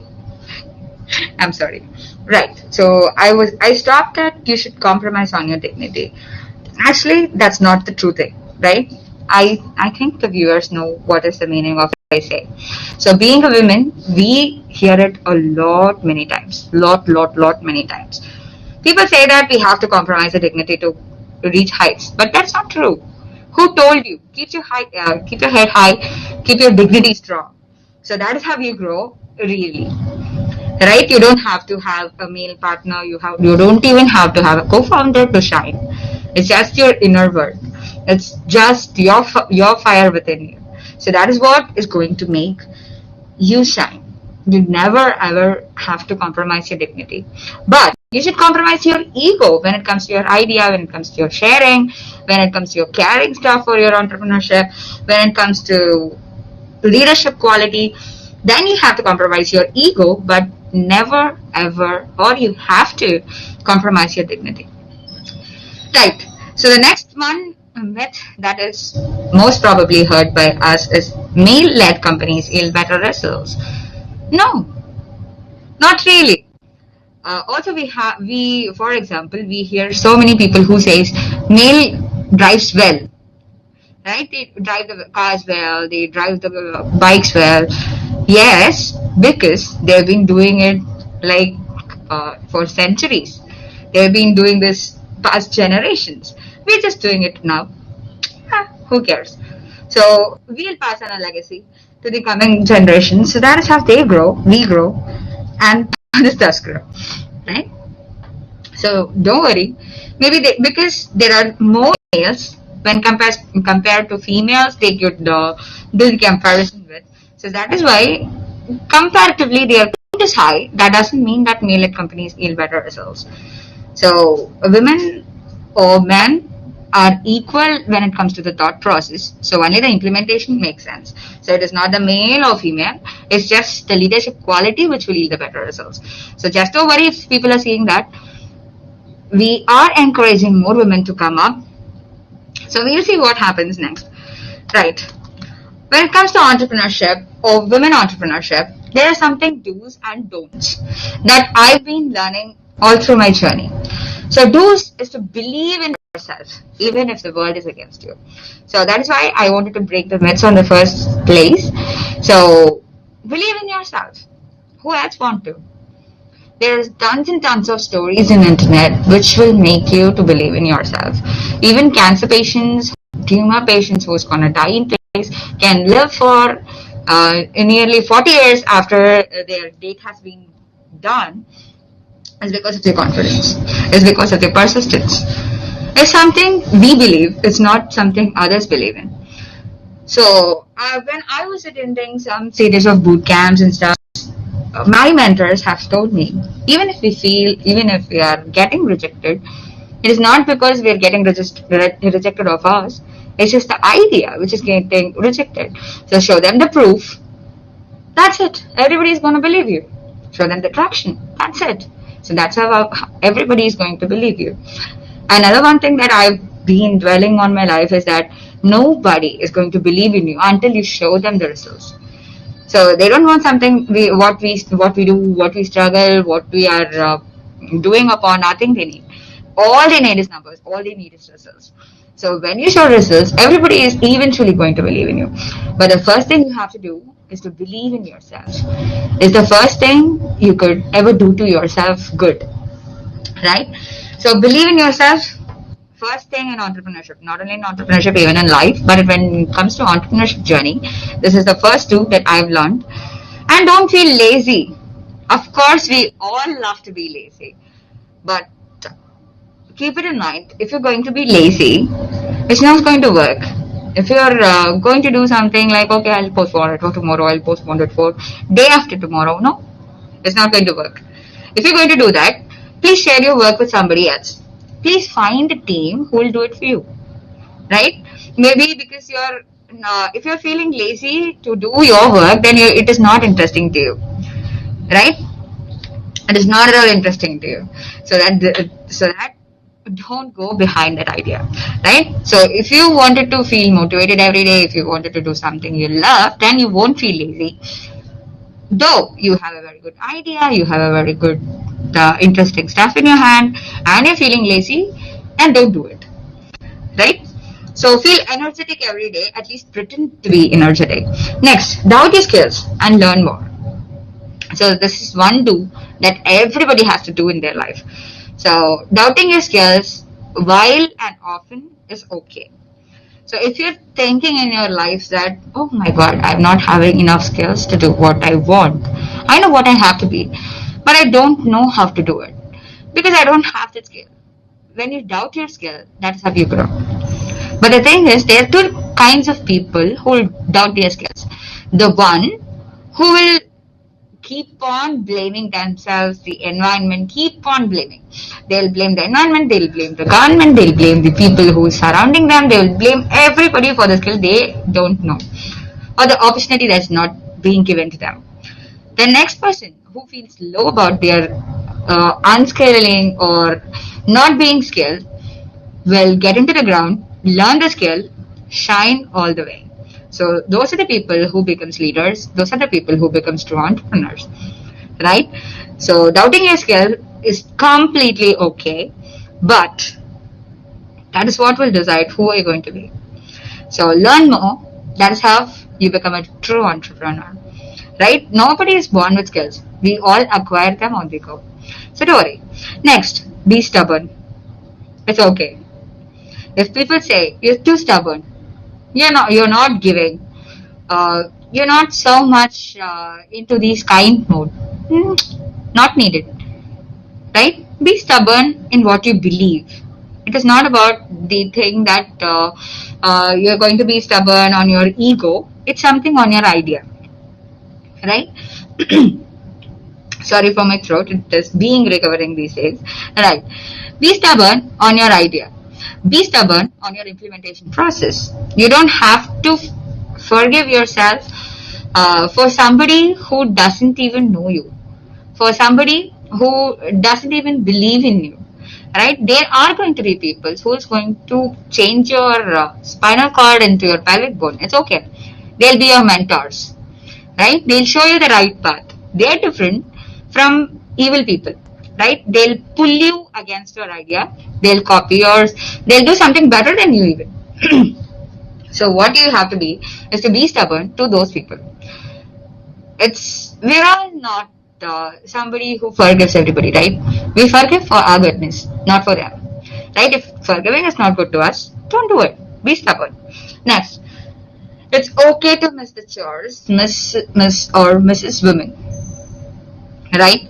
So it's okay to miss the chore, like cleaning your home. As I told in the beginning itself, cleaning your homes, doing meal, taking care of your children, taking care of your parents, everything is not your duty alone, right? Have your wings, go out. Birds are meant to fly, not to be in the cage, right? So don't feel guilty if you're not going to do your chores or miss your chores for one day. And I have to say that not irrespective of the gender, being a woman or a man, doing your chores is important.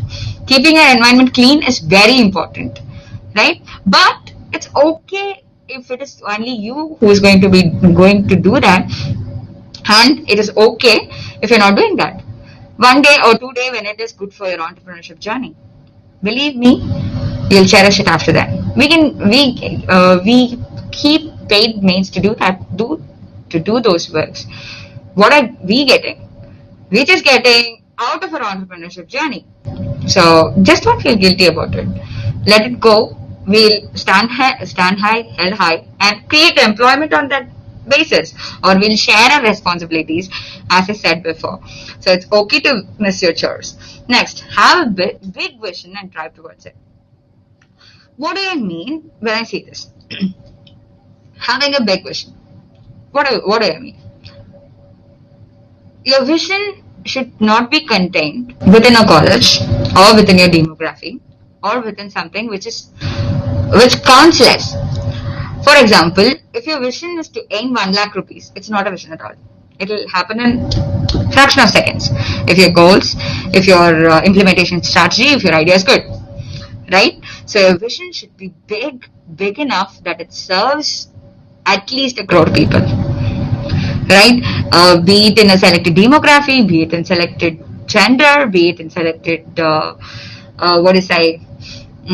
some diaspora, be it anything, be it selective, but it should serve something. It should add value to people's life, right? Not value to your pocket, value to your purse, not your wallet, not your bank account. It should include people to have a bigger vision, like Elon Musk, like Ratan Tata, right? We have so many women who also do this, like Noah Patch. So many women entrepreneurs are there who we are going to see in the upcoming journey of this webinar. So have a bigger vision and drive towards it. That doesn't mean that overnight you should become a multi-millionaire. That's driving towards it takes 1 kilometers ahead, takes 100 meters ahead. So you have to set goals accordingly to reach the vision. and your vision have to be big. That is how you grow and push your borders and grow stronger, right? Falling in love with upskilling and non-stop learning. So your third point and the last point meets with synergy. Your upskilling is something that you upskill your existing skill. Learning new skill is different from upskilling what you know, right? So falling in love with upskilling and non-stop learning. So when you become a non-stop learner, nobody is going to stop you from achieving, right? Nobody can stop you from achieving, right? So as I told you, let me see what successful women stories we have. See, how many women entrepreneurs come to a limelight? There are so many people, even your story, Shraddha. We have so many inspiring women who can inspire us today, tomorrow, day after tomorrow. Even you, your children can be our inspiring people, right?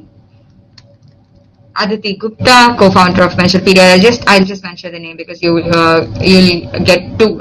I'll say the host to share the link with you people so that you can go read by it yourself, right? See, Ashwini Ashokana.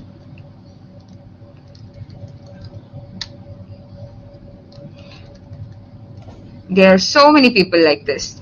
See, Chitra Gurkani Daga, Indra Nui, or Divya Gokulnath, the co-founder of Byju's. There are so many aspiring women who do this even for free, right? That doesn't mean we have to do it for free if you're not from a very rich background. So just don't worry, being social entrepreneur or being someone who includes the society into the vision will go into ruin. You'll definitely get money on your way. It's just something, your vision, which means it, right? So Biozone, Falguni Nair, of course, founder of Nykaa. I think most of the women like us will know Nykaa, right? So even I purchase my products from Nykaa. So it's all about the vision. See, just a minute, just give me a minute. Okay. Farah Natani, Menzies. So there are so many women, right? So you'll get access to the link. And the next thing I wanted to showcase in this webinar is that there are so many schemes in India and there are so many. I belong to Tamil Nadu, so that is why the thing is done with the demography of Tamil Nadu for schemes. So also I'll share you the links. Already I think the host would have been given an insight on this, or in the upcoming days you'll get an insight on these things.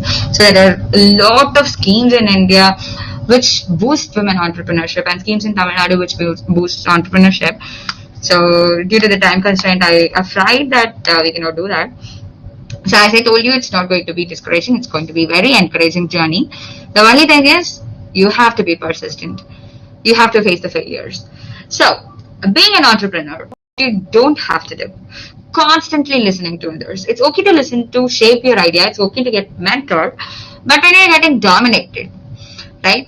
So when you're getting constantly depressed or suppressed by something, you don't have to.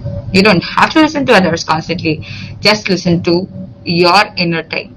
As I said you in the starting itself, just listen to you. It's all about you, right? Feeling unworthy. Doubting your skills is different from feeling unworthy, right? So this is the first kind of people, what I said, when they come to know they're not having the enough skills to pursue what they want, right? Feeling unworthy.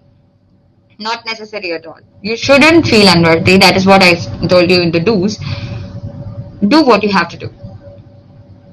Sitting lame and just feeling unworthy is not going to help you in any point of your life, right? Just don't feel unworthy.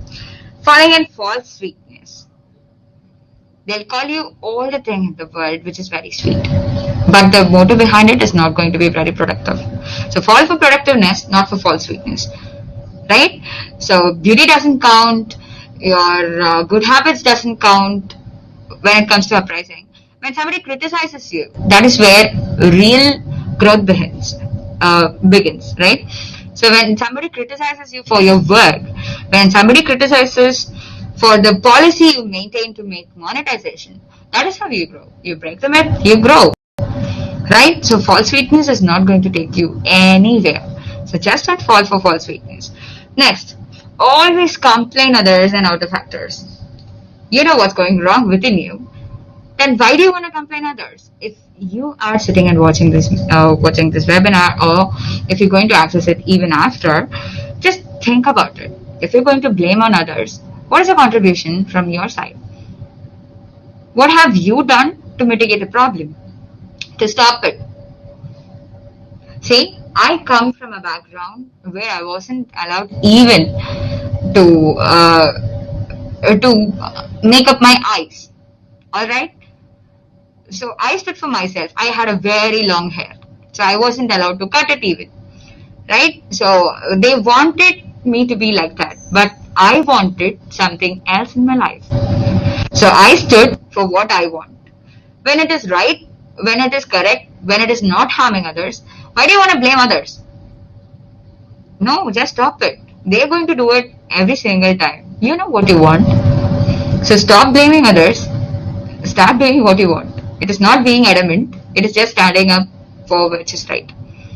Right? Know the difference. Put your thoughts on it. And don't complain on others. It looks very bad. And it is not at all productive. Right? And dependency. There comes women. I don't want to use the word, but we see so many people who says this. I am dependent on somebody. Or we see elder people who push us on to hear this word. You have to be dependent on a male. Who said you? Not at all. I do my cooking. I do my cleaning. I do my chores. I do earn money with my thoughts. And who am I dependent on? I don't have to be. Or you don't have to be. There's tons of speeches on this for not being dependent on others. So dependence is not the right way. Right? Liberate yourself from all those locks. Just be independent, and independence is not something that others is going to give to you. It is something that has to be from within. It's like freedom. Right? Freeing yourself, your financial freedom will give you a lot of wings and freedom to do whatever you want. So ladies, get ahead, step out of your home, step out of your comfort zone, even if you're going to do work from home. Step out of your comfort zone, do upskilling or skilling, and go ahead with your vision. It's not going to be the dependent thing. You don't have to wait for somebody to acknowledge your ideas. You don't have to wait for somebody to permit you to do the things that is right.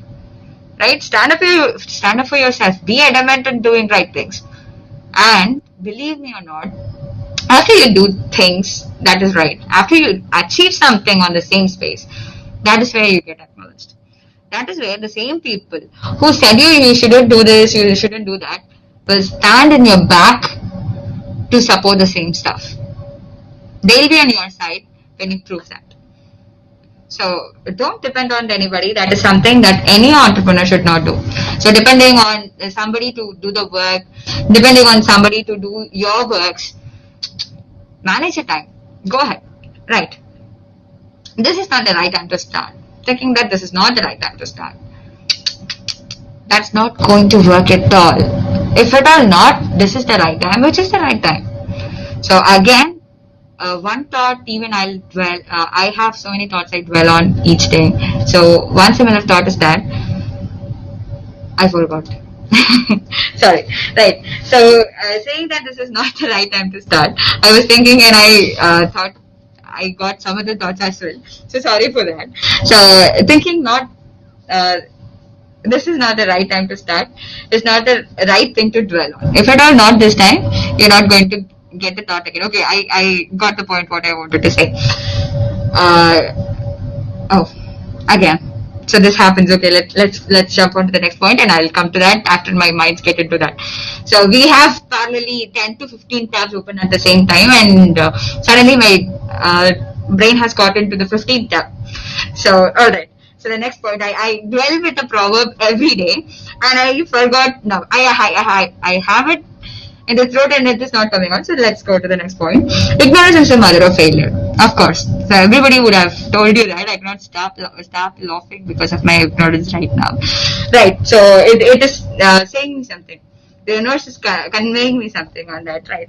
Ignorance is the mother of failure, right? You cannot sit and ignore things, and at the end, you cannot blame something or somebody else for your failure. It's your ignorance which has led to your failure. Not supporting each other. Women, listen to me. We have been told. We have also seen people who brags each other. Right? Being women, supporting women is where we make a chain of supporters. So if you are having a friend who is jealous of you, if even if it is a male, even if it is a trans people, or even if it is a woman, just ignore them. Just break their bond. As I told before, get a breakup with them. It will make you productive. Right? Be in a supportive circle. Be in a circle which is more higher knowledgeable than you, who has much more things to say to you, who constantly will make you doubt your skills, right? So not supporting each other, it's not the right thing to do when it comes to entrepreneurship or even women entrepreneurship. So competition is not better than collaboration, or in other words, collaboration is way more better than competition. So let me say, this is not the right time to start thing when it is already on my mind. So I dwell with this proverb. Given at any point of your time, please note it down because I forget. At least if you want, you can note it down. So given at any point of your time, a lifetime, life is not going to be easier than this. I've experienced it, I'm going to experience it, and tell my dad. Even in eternity, who knows? Right? For example, when we were studying ABCD, we studied ABCD. Right? It was tough to us. Next we came to class 1, class 2, where we were put to higher subjects and higher number of learnings. Then we came to the college, where the life was even more difficult than we were in the school. Then we were pushed to do some works or put our legs into our career, where the things became more difficult. And if you have today and you're going to live tomorrow, mark my words, it's not going to be easier than this. Life will give you more and more challenges to dwell on. So this is the right time to start when it is easier. Right? So the easiest day you can ever live is today. So start it today. So that is what I wanted to tell, and that is the point I forgot. So my brain again jumped to the same tab. So yes. So these are something that all the entrepreneurs should do. Like search on a problem, so everybody will be taking care of that. So I wanted to open the session for question and answer. So host, it's over to you. So is there some question that we have to discuss on?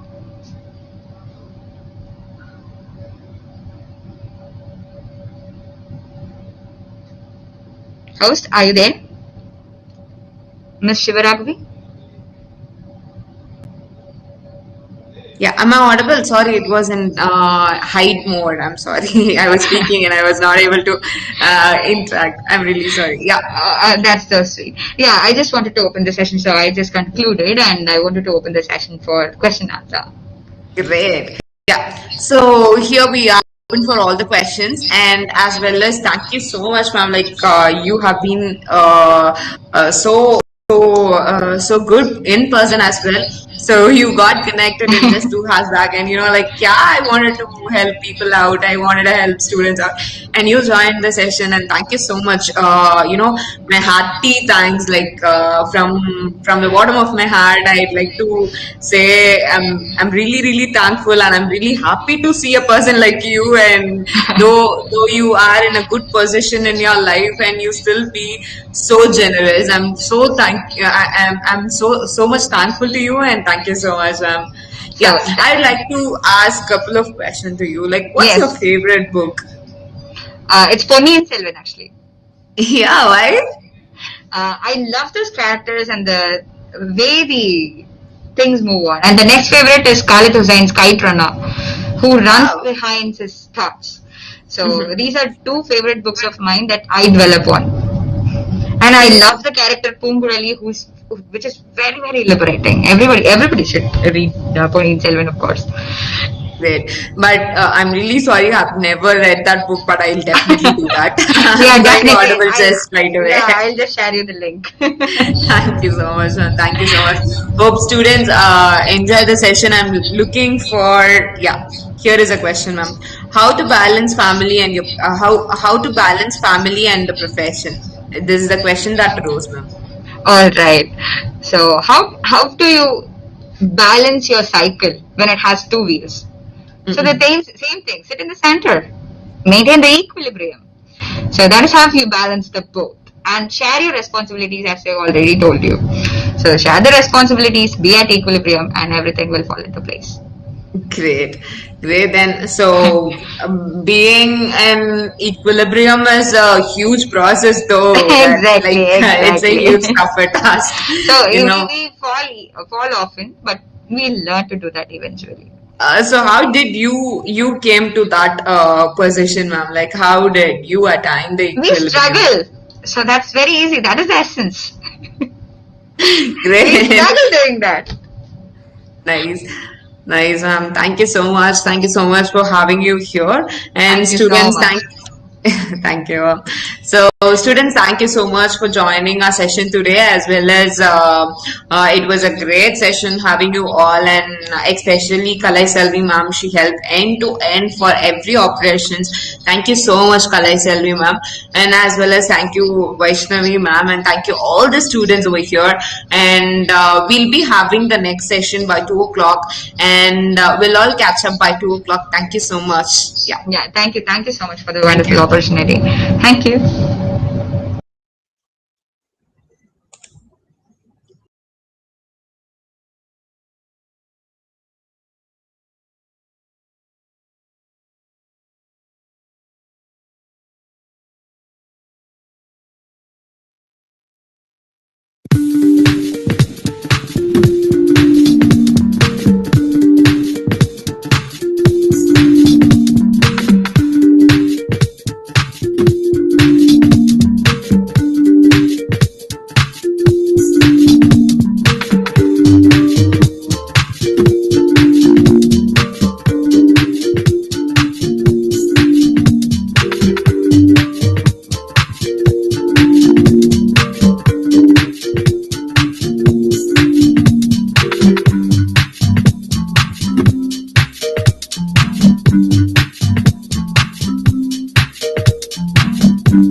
So thank you so much for joining after the session and after the lunch and for the session. Thank you so much.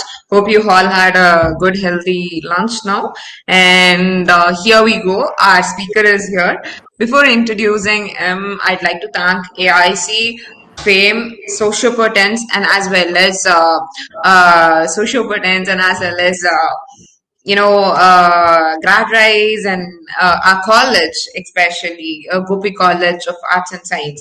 They supported us end to end all the time. So it's like students க்கு கண்டிப்பா இந்த education வந்து கண்டிப்பா அவங்களுக்கு போய் சேரணும் அப்படிங்கிறதுக்காக initiate பண்ண காலேஜ்க்கும் காலேஜ்ல இருக்கிற teachers, especially Narendran sir இருக்கட்டும், Kalai Selvi ma'am இருக்கட்டும், they initiated so much of things. So thank you so much, both of them, as well as the entire placement team. Thank you so much. And here I'd like to invite a speaker as well as thank you so much AIC Rise for giving a wonderful opportunity to educate aspiring entrepreneurs as well. Thank you so much. And here we go. Before introducing, I'd like to share a video about him. 1 minute.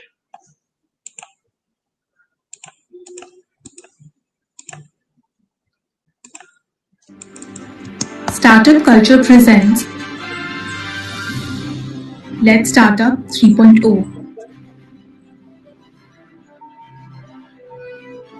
We are back again with a new set of brilliant minds. We present to you Arnav Sivaram, our youngest speaker for the event. He is an extremely passionate learner and has strong knowledge in designing and developing web applications. Even though he is just a 7th grade student, he has a wide range of experience in various technical fields and has worked in diverse technical and software development projects. You wouldn't want to miss out on this session brought to you by such a young kid.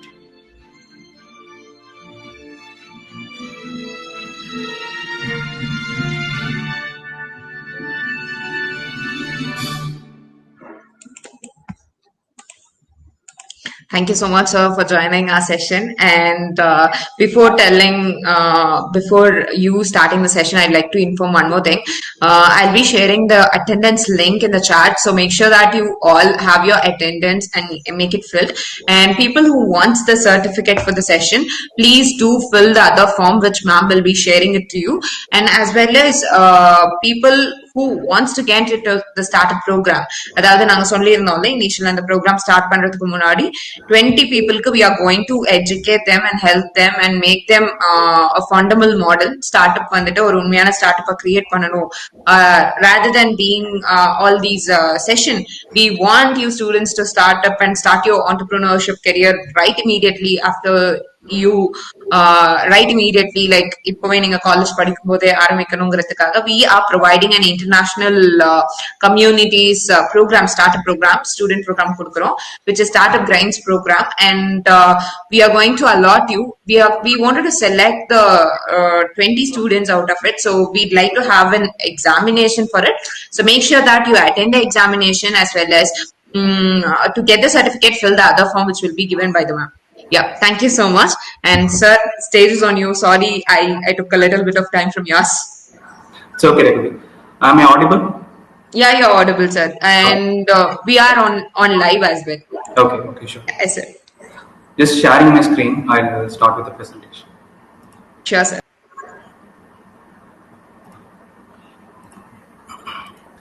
I hope my screen is visible, right?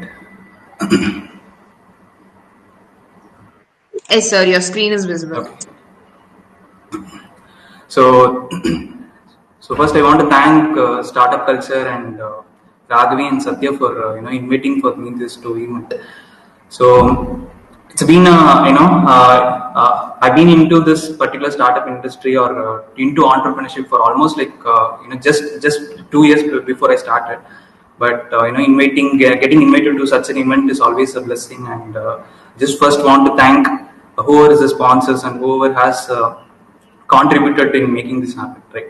And also, there were a lot of eminent speakers who spoke before this, and I happened to listen to a few of them, and there were a lot of wonderful information that was shared. So I want to, thank them as well. I got to know about a lot of things, and who the speaker, who the participants who are present over here, right? it's always it's always a wonderful thing being from where you come, and from there you come from there and again you go back to a different place, and from there you again share your wisdom, whatever you learned, and giving back the same wisdom to the same people from where you come from. So இதை நான் தமிழில் பேசலாம்னு நினைக்கிறேன். So அதாவது நான் I was also student, like for example ஒரு 4 years முன்னாடி I was also student, and I was also in place where இப்போ இந்த மாதிரி ஒரு ஈவெண்ட் நடந்திருந்தது அப்படின்னா வந்துட்டு நானுமே அந்த இடத்துல போய் ஒரு ஃபர்ஸ்ட் ஒரு பார்ட்டிசிபென்ட்டாக இருந்திருப்பேன். ஸோ அந்த மாதிரி ஒரு பர்சனாக இருந்திருப்பேன். ஸோ அந்த இடத்துல இருந்துட்டு எகெயின் வந்து இப்போ ஒரு 4 years ஆஃப் ட்ராவலுக்கு அப்புறம் again coming back here and sharing the wisdom with people is such a honour.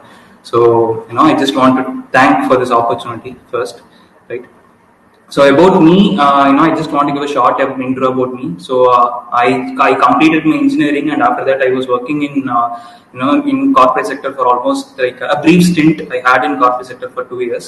And after that I wanted to, it was always a dream for me to get into entrepreneurship, and the reason I will be talking it later.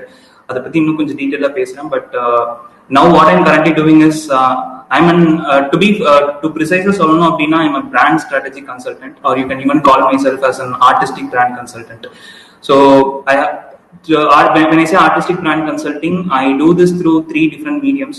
One is through Tatlaya, which is my brand design studio, where I take up design projects, or where I take up branding projects, and I work for different companies.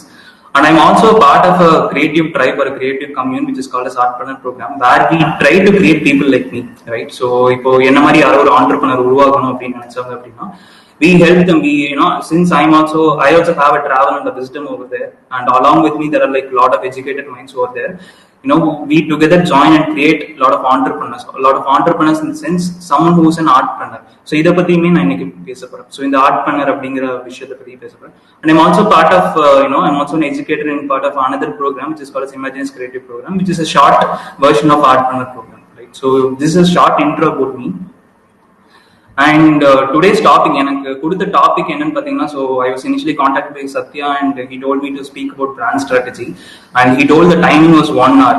So 1 மணி நேரத்துல எப்படி branding பத்தி பேசுறது, 1 மணி நேரத்துல எப்படி brand strategy பத்தி பேசுறது அப்படின்னு I was thinking a lot. And because branding அப்படிங்கிற ஒரு விஷயத்தை எடுத்துட்டாலே வந்துட்டு நம்ம வந்து ஒரு மாசத்துக்கு பேசலாம். It's such a deep and beautiful thing to talk about branding. But so I wanted to also include few things about entrepreneurship also. When I say entrepreneurship, நான் இங்க பேசுற entrepreneurship ஓட methodology என்னன்னு பாத்தீங்கன்னா, it's about I'm talking about creative entrepreneurship. It's not the regular entrepreneurship that I'm talking about, but அந்த regular entrepreneurship support பண்ற ஒரு மிகப்பெரிய ஃபேக்டரா இருக்க ஒரு creative entrepreneurship அப்படிங்கிற விஷயத்தை பத்தி பேசணும்னு நினைச்சேன். ஸோ இது ஏன் இந்த இடத்துல பேசணும் அப்படின்னு நினைக்கிறேன் அப்படின்னு பாத்தீங்க அப்படின்னா, it's because of the students, right? So இப்போ in the students, in the information, it's very, very essential in this point of time. And in India, this is not something that is highly known. Or in the creative entrepreneurship, அப்படிங்கிற ஒரு பெரிய scope இருக்கு, இல்ல ஒரு பெரிய platform இருக்கு அப்படிங்கிறது வந்து நிறைய பேருக்கு தெரியல. ஸோ அந்த ஒரு விஷயத்த தெரிய வைக்கணும் அப்படிங்கிறதுக்காக is wanted to incorporate both and give a short presentation. But in the brand strategy, like the entrepreneurship, or either who is listening to this, don't get confused or don't get intimidated by thinking about என்ன ஒரே jargons இருக்கு, வந்துட்டு இது எப்படி நமக்கு புரியும் அப்படிங்கிற அந்த விஷயமே வேணாம். Because I'm not going to talk a lot of jargons, because from morning I saw a few speakers who speak about a lot of things, and they shared all the wisdom that was very essential. But what I'm going to focus on is, I'm not going to focus on the parts that is covered by other speakers, but I'm going to focus on the base of everything, right? So இதை வந்து எளிமையா எல்லாத்துக்கும் எப்படி புரிய வைக்கலாம், இதை வந்து brand ஸ்ட்ராட்டஜிங்கிற விஷயத்தையும் இந்த ஆர்ட்பிரனர்ஷிப் அப்படிங்கிற விஷயத்தையும் ஒரு தியரிட்டிக்கல் நாலேஜா இல்லாம எப்படி வந்து உங்களோட எக்ஸ்பீரியன்ஸ்ல இருக்க ஒரு விஷயத்தை வச்சு எப்படி புரிய வைக்கலாம் அப்படிங்கிற அந்த ஒரு நோக்கத்துல தான் I'm just putting forward this presentation, right? So before even starting our brand strategy அப்படிங்கறத பத்தி பேசுறதுக்கு முன்னாடி, இல்ல ஆர்ட்பிரனர்ஷிப் அப்படிங்கிற பேசுறதுக்கு முன்னாடி, ஸோ பிராண்டிங் அப்படிங்கிறது பொதுவா எல்லாத்துக்கும் தெரிஞ்ச விஷயம். ஸ்டார்ட் அப் அப்படிங்கிற அந்த ஒரு விஷயத்துக்காக வருது. அண்ட் அப்படின்னு we are considering and we are thinking that branding comes for startups, branding comes for companies அப்படின்னு நமக்குள்ள ஒரு நோஷன் இருக்கு, right? But so let's take this entity called startup. So startup இந்த entity எடுத்துட்டோம். பட் எதுக்காக நம்ம start up பண்ணணும், right? So why do we even have to start up something? Why do we even have to start ஒரு company எதுக்கு ஆரம்பிக்கணும், இல்லை why do we even have to become an entrepreneur, right? இந்த கேள்வி வந்து ரொம்ப ஸ்ட்ராங்கான விஷயம், நம்ம எல்லாருமே கேட்டுதான் ஆகும். Because I was a person, I was a rebel in the sense like I was working in a corporate job. ஆனா வந்து எல்லாருமே இதே பேட்டர்ன் ஃபாலோ பண்றாங்க அப்படிங்கிற அந்த நோஷன் இருந்தனாலே I wanted to quit and do something on my own. அதே மாதிரி இப்போ என்ன ட்ரெண்ட் ஆயிட்டு இருக்கு அப்படின்னு பாத்தீங்கன்னா, பீப்புள் ஆர் ஜாப் போயிட்டு இருக்கவங்க ஜாபை குவிட் பண்ணிட்டு இப்போ வந்து start up has become new trend, right? But the reason or why somebody has to start up something new, there has to be a very strong reason. or எதுக்காக ஒரு entrepreneurship journey நான் எடுக்கணும் அப்படிங்கறதே ஒரு பெரிய ரீசன் இருக்கணும், right? So அந்த reason இல்ல அப்படின்னா வந்துட்டு that is where most of the startups fail, or most of the startups don't succeed well in the industry. So and இது வந்து again வந்து it should not become something like, இப்போ நீங்க ஸ்டூடெண்ட்ஸா இருக்கனால it should not become like as if if நான் college முடிச்சிட்டேன், okay, I'm going to run and go and do a startup. நான் start up பண்ணிட்டேன், I'm just going to chill my life and I'm going to enjoy, I'm going to earn a lot of money அப்படிங்கிற ஒரு விஷயமே கிடையாது. When you're going to start up something new, it has lot of things behind it, and அதுக்கு பின்னாடி ஒரு சீரியஸான thought இருக்கு, ஒரு சின்சியரான நோஷன் ஆஃப் தாட் அதுக்கு பின்னாடி இருக்கு. ஸோ அந்த நோஷன் ஆஃப் தாட் உங்களுக்கு புரிஞ்சா மட்டுமே தான் வந்து உங்களால வந்து ஒரு ப்ராப்பரான ஸ்டார்ட் அப்போ இல்ல ஒரு ஸ்டார்ட் அப்பை ஹெல்ப் பண்ற ஒரு கேப்பபிலிட்டியோ இல்ல ஒரு இடத்துக்கும் நீங்க போக முடியும். So that is where I'm putting this slide over here, which is called as, let's not focus on the leaves, let's talk about the root. So இந்த leaves பத்தி ஃபோக்கஸ் பண்ண வேணாம் அப்படின்னு நான் சொல்றது என்னன்னா, ஒரு ஸ்டார்ட் பண்றதுக்கு முன்னாடி நீ don't focus on how do you create ideas, how do you எப்படி ஐடியாஸ் ஜென்ரேட் பண்றது, எப்படி வந்துட்டு நீங்க வந்து கஸ்டமர் கேதர் பண்றது, or how do you pitch projects, or இந்த மாதிரி விஷயத்துல ஃபோக்கஸ் பண்ணாதீங்க. Talk about the root, focus on the root, right? So எதுக்காக நீங்க ஸ்டார்ட் பண்ணணும், or what is the main purpose of you starting a startup, or what is the main reason for you want to start something new, right? இல்ல somebody for example, somebody might not be having an entrepreneur soul, but what if they consider everybody starting a startup and even that guy is that guy has a role of going for a job, அந்த person உண்மையாலுமே வந்து ஒரு வேலைக்கு போகணும் அப்படிங்கிற ஒரு intention இருக்கும். அந்த பர்சனுமே வந்துட்டு எல்லாரும் ஸ்டார்ட் அப் பண்றாங்க, நானும் ஸ்டார்ட் அப் பண்ணி, it will become a very big conflict over there, right? So அந்த மாதிரி இல்லாம, even if you want to start up something, what is the main purpose or what is the main reason why you want to start up something, right? So அந்த விஷயத்தை வந்து நீங்க ரொம்ப கிளியரா புரிஞ்சுக்கணும். ஸோ அதை பத்தி தான் இப்போ நம்ம டீப்பா பேச போறோம். And I am going to link that particular thing, அதாவது எதுக்காக நீங்க ஸ்டார்ட் பண்ணணும் அப்படிங்கிற அந்த விஷயத்தையும், பிராண்ட் ஸ்ட்ராட்டஜியும், and what are the different processes, how you can actually brand, and அது எல்லாத்தையும் சேர்த்து எப்படி ஆர்ட்பிரினர்ஷிப் அப்படிங்கிற ஒரு என்டிட்டிக்குள்ள கொண்டு வரேன் அப்படிங்கறதான் this whole presentation is about. So just stay with me.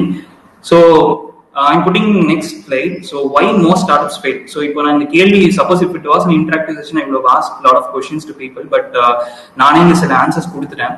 So this is the most of the answers that we get from people, right? So எதனால வந்து most of the startups fail ஆகுது, இல்லை வந்துட்டு somebody is trying to start up something new, and what is the first reason why it's actually failing, right? So இதை கேட்ட உடனே எல்லாரும் என்ன நினைப்பாங்க அப்படின்னா, maybe there is not enough return of investment. நான் வந்து I invested something, I spent time and effort for a certain period of time, and after that I didn't get enough return of investment. So அதனால என் start up fail ஆச்சு. Or there is no enough cash flow, I was not backed up by funding. There is no proper marketing strategy, என்னால வந்து proper marketing பண்ண முடியல என்னோட பட்ஜெட்குள்ள. Or I'm not getting supported by venture capitalists to fund my ideas or to fund things, right? So in a very lot of reasons, everybody will say that why I'm not able to or why their startup failed. But இது எல்லாத்துக்குமே வந்து as I said in the previous slide, let's not talk about the leaves, let's talk about the root, okay? So இதுக்கு முக்கியமான காரணம் என்னன்னு பாத்தீங்க அப்படின்னா, the notion of the reason behind starting up something, right? So என்ன பர்பஸ்க்காக நீங்க start பண்ணீங்க, or what is the notion or what is the intention with which you started something plays a very very very very significant role, and that role or that reason or that notion is the is the core of branding, right? So அந்த நோஷன்ல இருந்து அந்த பிராண்டிங்கிற கான்செப்டே வருது. It's not about something, ஒரு start up ஆரம்பிச்சா வந்து அது brand அப்படிங்கிறது கிடையாது. So when a company has a proper notion or reason behind it, then that reason gets transferred across different places, then it becomes a brand. So ஒரு brand அப்படிங்கிறது வந்து it's not about ஒரு நாள்ல 2 நாள்ல 10 நாள்ல ஆகிற விஷயமே கிடையாது. It takes lot of time, it takes lot of effort, and it gets builded over time. இதை வந்து இன்னும் டீப்பா வந்து we'll just see it in the coming slides. So இதை ரொம்ப டீப்பா பாக்குறதுக்கு முன்னாடி I just want to talk about Indian culture. Okay, so நான் இந்த பிராண்டிங்கை பத்தி புரிஞ்சுக்கிறதுக்கு I don't want to say the word branding might be taken from English, or it might be taken from America, or whatever the place that has come from. But the idea of branding, or the branding idea, it's been in the Indian culture for so long, and it's been existing for so long, right? So இது ஏன் Indian கல்ச்சருக்கு போறேன் அப்படின்னா you might ask, இந்தியால என்ன இருக்கு, இந்தியால என்ன start ups இருக்கு, இந்தியால என்ன கம்பெனிஸ் இருக்கு அப்படின்னு சொல்லி கேட்கலாம். பட் ஆனா it's not like that. Before the English invasion, there were so many civilizations, or there were so many kingdoms that were existing in India, and India was one of the richest countries in the world, and there was a flourishing economy over here. So அந்த மாதிரி ஒரு economy இருந்தனால தான் இந்தியால அப்போ அந்த மாதிரி ஒரு எக்கானமி இருந்திருக்கு அப்படின்னா there should have been a perfect organization structure that was there behind. So ஏதோ ஒரு விஷயம் பீப்புளை டிரைவ் பண்ணியிருக்கோம். From the king to the layman who works over there has had a belief system, and because of that belief system the whole kingdom flourished. So அது என்ன notion அவங்களுக்குள்ள இருந்தது, என்ன பர்பஸ்க்காக lot of things were done இந்த Indian culture அப்படிங்கறத நம்ம எடுத்து பார்த்தோம் அப்படின்னாலே இந்த பிராண்டிங் அப்படிங்கிற விஷயம் ரொம்ப ரொம்ப கிளியரா புரியும். எதனால நம்ம ஒரு விஷயத்தை ஸ்டார்ட் அப் பண்ணோம் அப்படிங்கிற விஷயமும் ரொம்ப ரொம்ப கிளியரா நமக்கு புரியும். ஸோ இப்போ when I say about the Indian culture, ஒரு எக்ஸாம்பிள் கொடுக்கணும் அப்படின்னு பாத்தீங்க அப்படின்னா there is a temple in the north which is called as Kailasa temple. So it was built over a span of 6 generations. So இது அதாவது 6 generations it was built. And the temple, I don't know how many of you know about that temple, but that particular temple was built over a span of 6 generations. அது எப்படி கட்டிருக்காங்க அப்படின்னா, it was not built using rocks, it was not built using bricks or whatever it is. ஒரு மலைய carve பண்ணி temple structure create பண்ணிருக்காங்க, right? So they carved a complete mountain. அதாவது imagine a very big hall, and that that was in a mountain, and that was carved by persons, right? That was carved by people. So our generation ஒரு complete community of people for 6 generations, right? So imagine this is 600 years of worth of idea that was traveling between people for 6 generations. Or idea 6 generation travel ஆயிருக்கு, 6 generation travel ஆகி ஒரு ப்ராஜெக்ட முடிச்சிருக்காங்க. So this is the same thing that we do in startup. We take up a project, and அந்த project ஒரு belief system, ஒரு நோஷனை எடுத்துட்டு அந்த notion ஸ்ட்ராங்கா பிடிச்சிட்டு we drive it for a very long time, right? So அந்த notion எவ்வளவுக்கு எவ்வளவு ஸ்ட்ராங்கா இருக்கோ, எவ்வளவுக்கு எவ்வளவு அந்த நோஷன் பவர்ஃபுல்லா இருக்கோ, அவ்வளவுக்கு எவ்வளவு அந்த ஸ்டார்ட் அப்போட ஒர்த்தோ இல்ல அந்த start அப்போட how the startup is sustaining for a long time matters over there. Do you think when people built at Kailasa temple, and நான் இப்ப சொன்ன அந்த டெம்பிள் கட்டும்போது there might have been lot of funding problems, or there might have been lot of people who might have died, or there might have been lot of natural calamities that might have happened. But அதையும் மீறி people கட்டியிருக்காங்க அப்படின்னா it's because of the belief system, or it's because of the idea that went into the people's mind, right? So அந்த idea பத்தி பேச, so இப்போ நான் again I'm relating it to the first thing that I told. Why you're starting a startup, the reason behind it again comes into play, right? So இப்போ அந்த temple project start பண்ணிருக்காங்க அப்படின்னா there was a strong reason behind why it was started, and because of the strong reason it carried out for almost 6 generations, right? So இப்போ நான் Indian aspect பத்தி பேசும்போது, so I'm going to introduce to few different science from India, okay? So இதை நான் எப்படி சொல்றேன் அப்படின்னா this is something that I've learned from books, and I've tried to experiment it in my own life, and I've seen it in a lot of successful people whom I know personally, and அவங்க கிட்ட இருந்து கத்துக்கிட்ட விஷயம், அவங்க கிட்ட இருந்து mentor பண்ணி தெரிஞ்சுக்கிட்ட விஷயங்களை பத்தி நான் பேசணும் அப்படின்னு சொல்லி நினைக்கிறேன். So இதை ஒவ்வொருத்தரும் ஒவ்வொரு மாதிரி சொல்லுவாங்க. People will talk in different ways, but whatever I'm talking, it all relates to each other. Finally இது எல்லாமே ஒன்னு சேர்ந்து ஒரு இதுக்கு முன்னாடி பேசின ஸ்பீக்கர்ஸ் ரிலேட் பண்ணி பாத்தீங்க அப்படின்னா you will get to understand. It's just the language that they're speaking is different, and whatever I'm speaking is a little bit different. That's it. So I want to talk about this science called as Karma Yoga.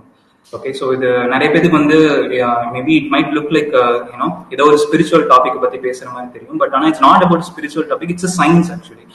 So இந்த when I was in my college, I was introduced to this book called as Karma Yogam by Swami Vivekananda. So இது அந்த book எதை பத்தி பேசுது அப்படின்னா, அதாவது if you take a person, right? So if you take a person, how can a person reaches highest potential, right? Our 4 book மொத்தம் எழுதியிருக்காரு. So அதுல one of the book is Karma Yogam, where he talks about how can a person reach his highest potential, be in any skill, அதாவது ஒரு ஆண்டர்பிரினர்ஷிப்பா இருக்கட்டும், இல்ல வந்து அவரோட அந்த பர்சன் படைச்சதுக்கான ஒரு ரீசனோட முழு பொட்டன்ஷியலை எப்ப அச்சீவ் பண்ண முடியும், அதை அச்சீவ் பண்றதுக்கு என்ன ஸ்டெப்ஸ் இருக்கு அப்படிங்கறது வந்து ஒரு 4 புக்கா எழுதியிருக்காரு. அதுல ஒன் ஆஃப் தம், அதாவது 4 புக்குமே வந்து 4 டிஃப்ரெண்ட் பாத். ஓகே, அண்ட் அதுல ஒரு பாத் தான் வந்து என்ன சொல்றாருன்னா கர்மயோகம் அப்படின்னு சொல்றாரு. ஸோ இந்த கர்மயோகம் அப்படிங்கிறது என்ன சொல்றாரு அப்படின்னா, what Vivekananda is trying to say is, there's a specific way to do action. When you do action in a specific way, you get elevated. நீங்க வந்து அந்த ஆக்ஷனை வந்துட்டு கஷ்டப்பட்டு செய்ய வேணாம், இல்லாட்டி வந்து just by doing an action in a specific way you get elevated, right? So இப்போ நான் என்ன பண்றேன்னா, slowly I'm introducing it to Karma Yogam. From Karma Yogam I'm going to introduce you to the concept of why you need to actually start up. Okay, so in the Karma Yoga, அதாவது when we talk about the simple science of Karma Yoga, I'm just going to the next slide. So karma means what people say is, நம்ம எல்லாத்துக்குமே தெரியும், இந்த வார்த்தை வந்து ரொம்ப கிளியரா வந்து நிறைய பேருக்கு மிஸ்கம்யூனிகேட் இருக்கு. அதாவது கர்மானா பூமரங், கர்மானா it comes and goes back அப்படிங்கிற மாதிரி சொல்றாங்க. But what actual science of அதாவது நம்ம ஏன்ஷியன்ட் கல்ச்சர்ல சொல்றாங்க அப்படின்னா, karma is nothing but action. So இப்போ I am communicating to you, this is an action, and this conversation is happening, this is an action, and you people are listening to me, that itself is an action. Okay, so there is no escape from action. This is the first law of karma yogam, or karma, that Vivekananda is saying. நம்ம யாருமே வந்து action வந்து escape ஆகவே முடியாது. Even if you think you are sitting quietly, you will be doing some action. You will either be breathing or you will either be thinking about something. நீங்க ஏதோ ஒன்று யோசிக்கிறீங்க அப்படின்னா அந்த இடத்துல ஒரு action இருக்கு, right? And the second important thing what he is saying is, every action is a consequence. நீங்க என்ன ஆக்ஷன் பண்ணாலுமே அதுக்கு ஒரு விளைவு இருந்தே ஆகும் அப்படின்னு சொல்றாரு. சோ நீங்க ஒரு ஆக்ஷன்ல இருந்து தப்பிக்கவும் முடியாது, ஆனா எல்லா ஆக்ஷனுக்கும் ஒரு விளைவும் இருக்கும். So what he is trying to say is, you cannot even escape from action, but you have to do continuous action always. So why not do it in the right way and get elevated அப்படின்னு சொல்றாரு. So நீ action வந்து கரெக்டான வழியில பண்ணினா you will get automatically elevated, right? So this karma yogam was a base principle of people doing entrepreneurship in the ancient culture. So in the karma yogam அப்படிங்கிற அந்த கான்செப்டையோ இல்ல அந்த ஒரு நோஷனை புரிஞ்சுக்கிட்டு தான் ஏன்ஷியன்ட் கல்ச்சர் வந்து people are doing entrepreneurship. Or இதுக்கு முன்னாடி வந்து, even if you see any successful entrepreneurs, say for example Steve Jobs or Elon Musk, whoever is doing, they are indirectly doing karma yogam in a different ways actually. So இதை நான் எப்படின்னு சொல்லி பின்னாடி relate பண்றேன். But இந்த கர்மயோகம் அப்படிங்கறத வந்து நம்ம ரொம்ப கிளியரா புரிஞ்சுக்கணும். சோ இப்போ நான் சொல்லிட்டேன், அதாவது there is no escape from an action and every action has a consequence, right? So இதுதான் வந்து கர்மான்னு சொல்றாங்க.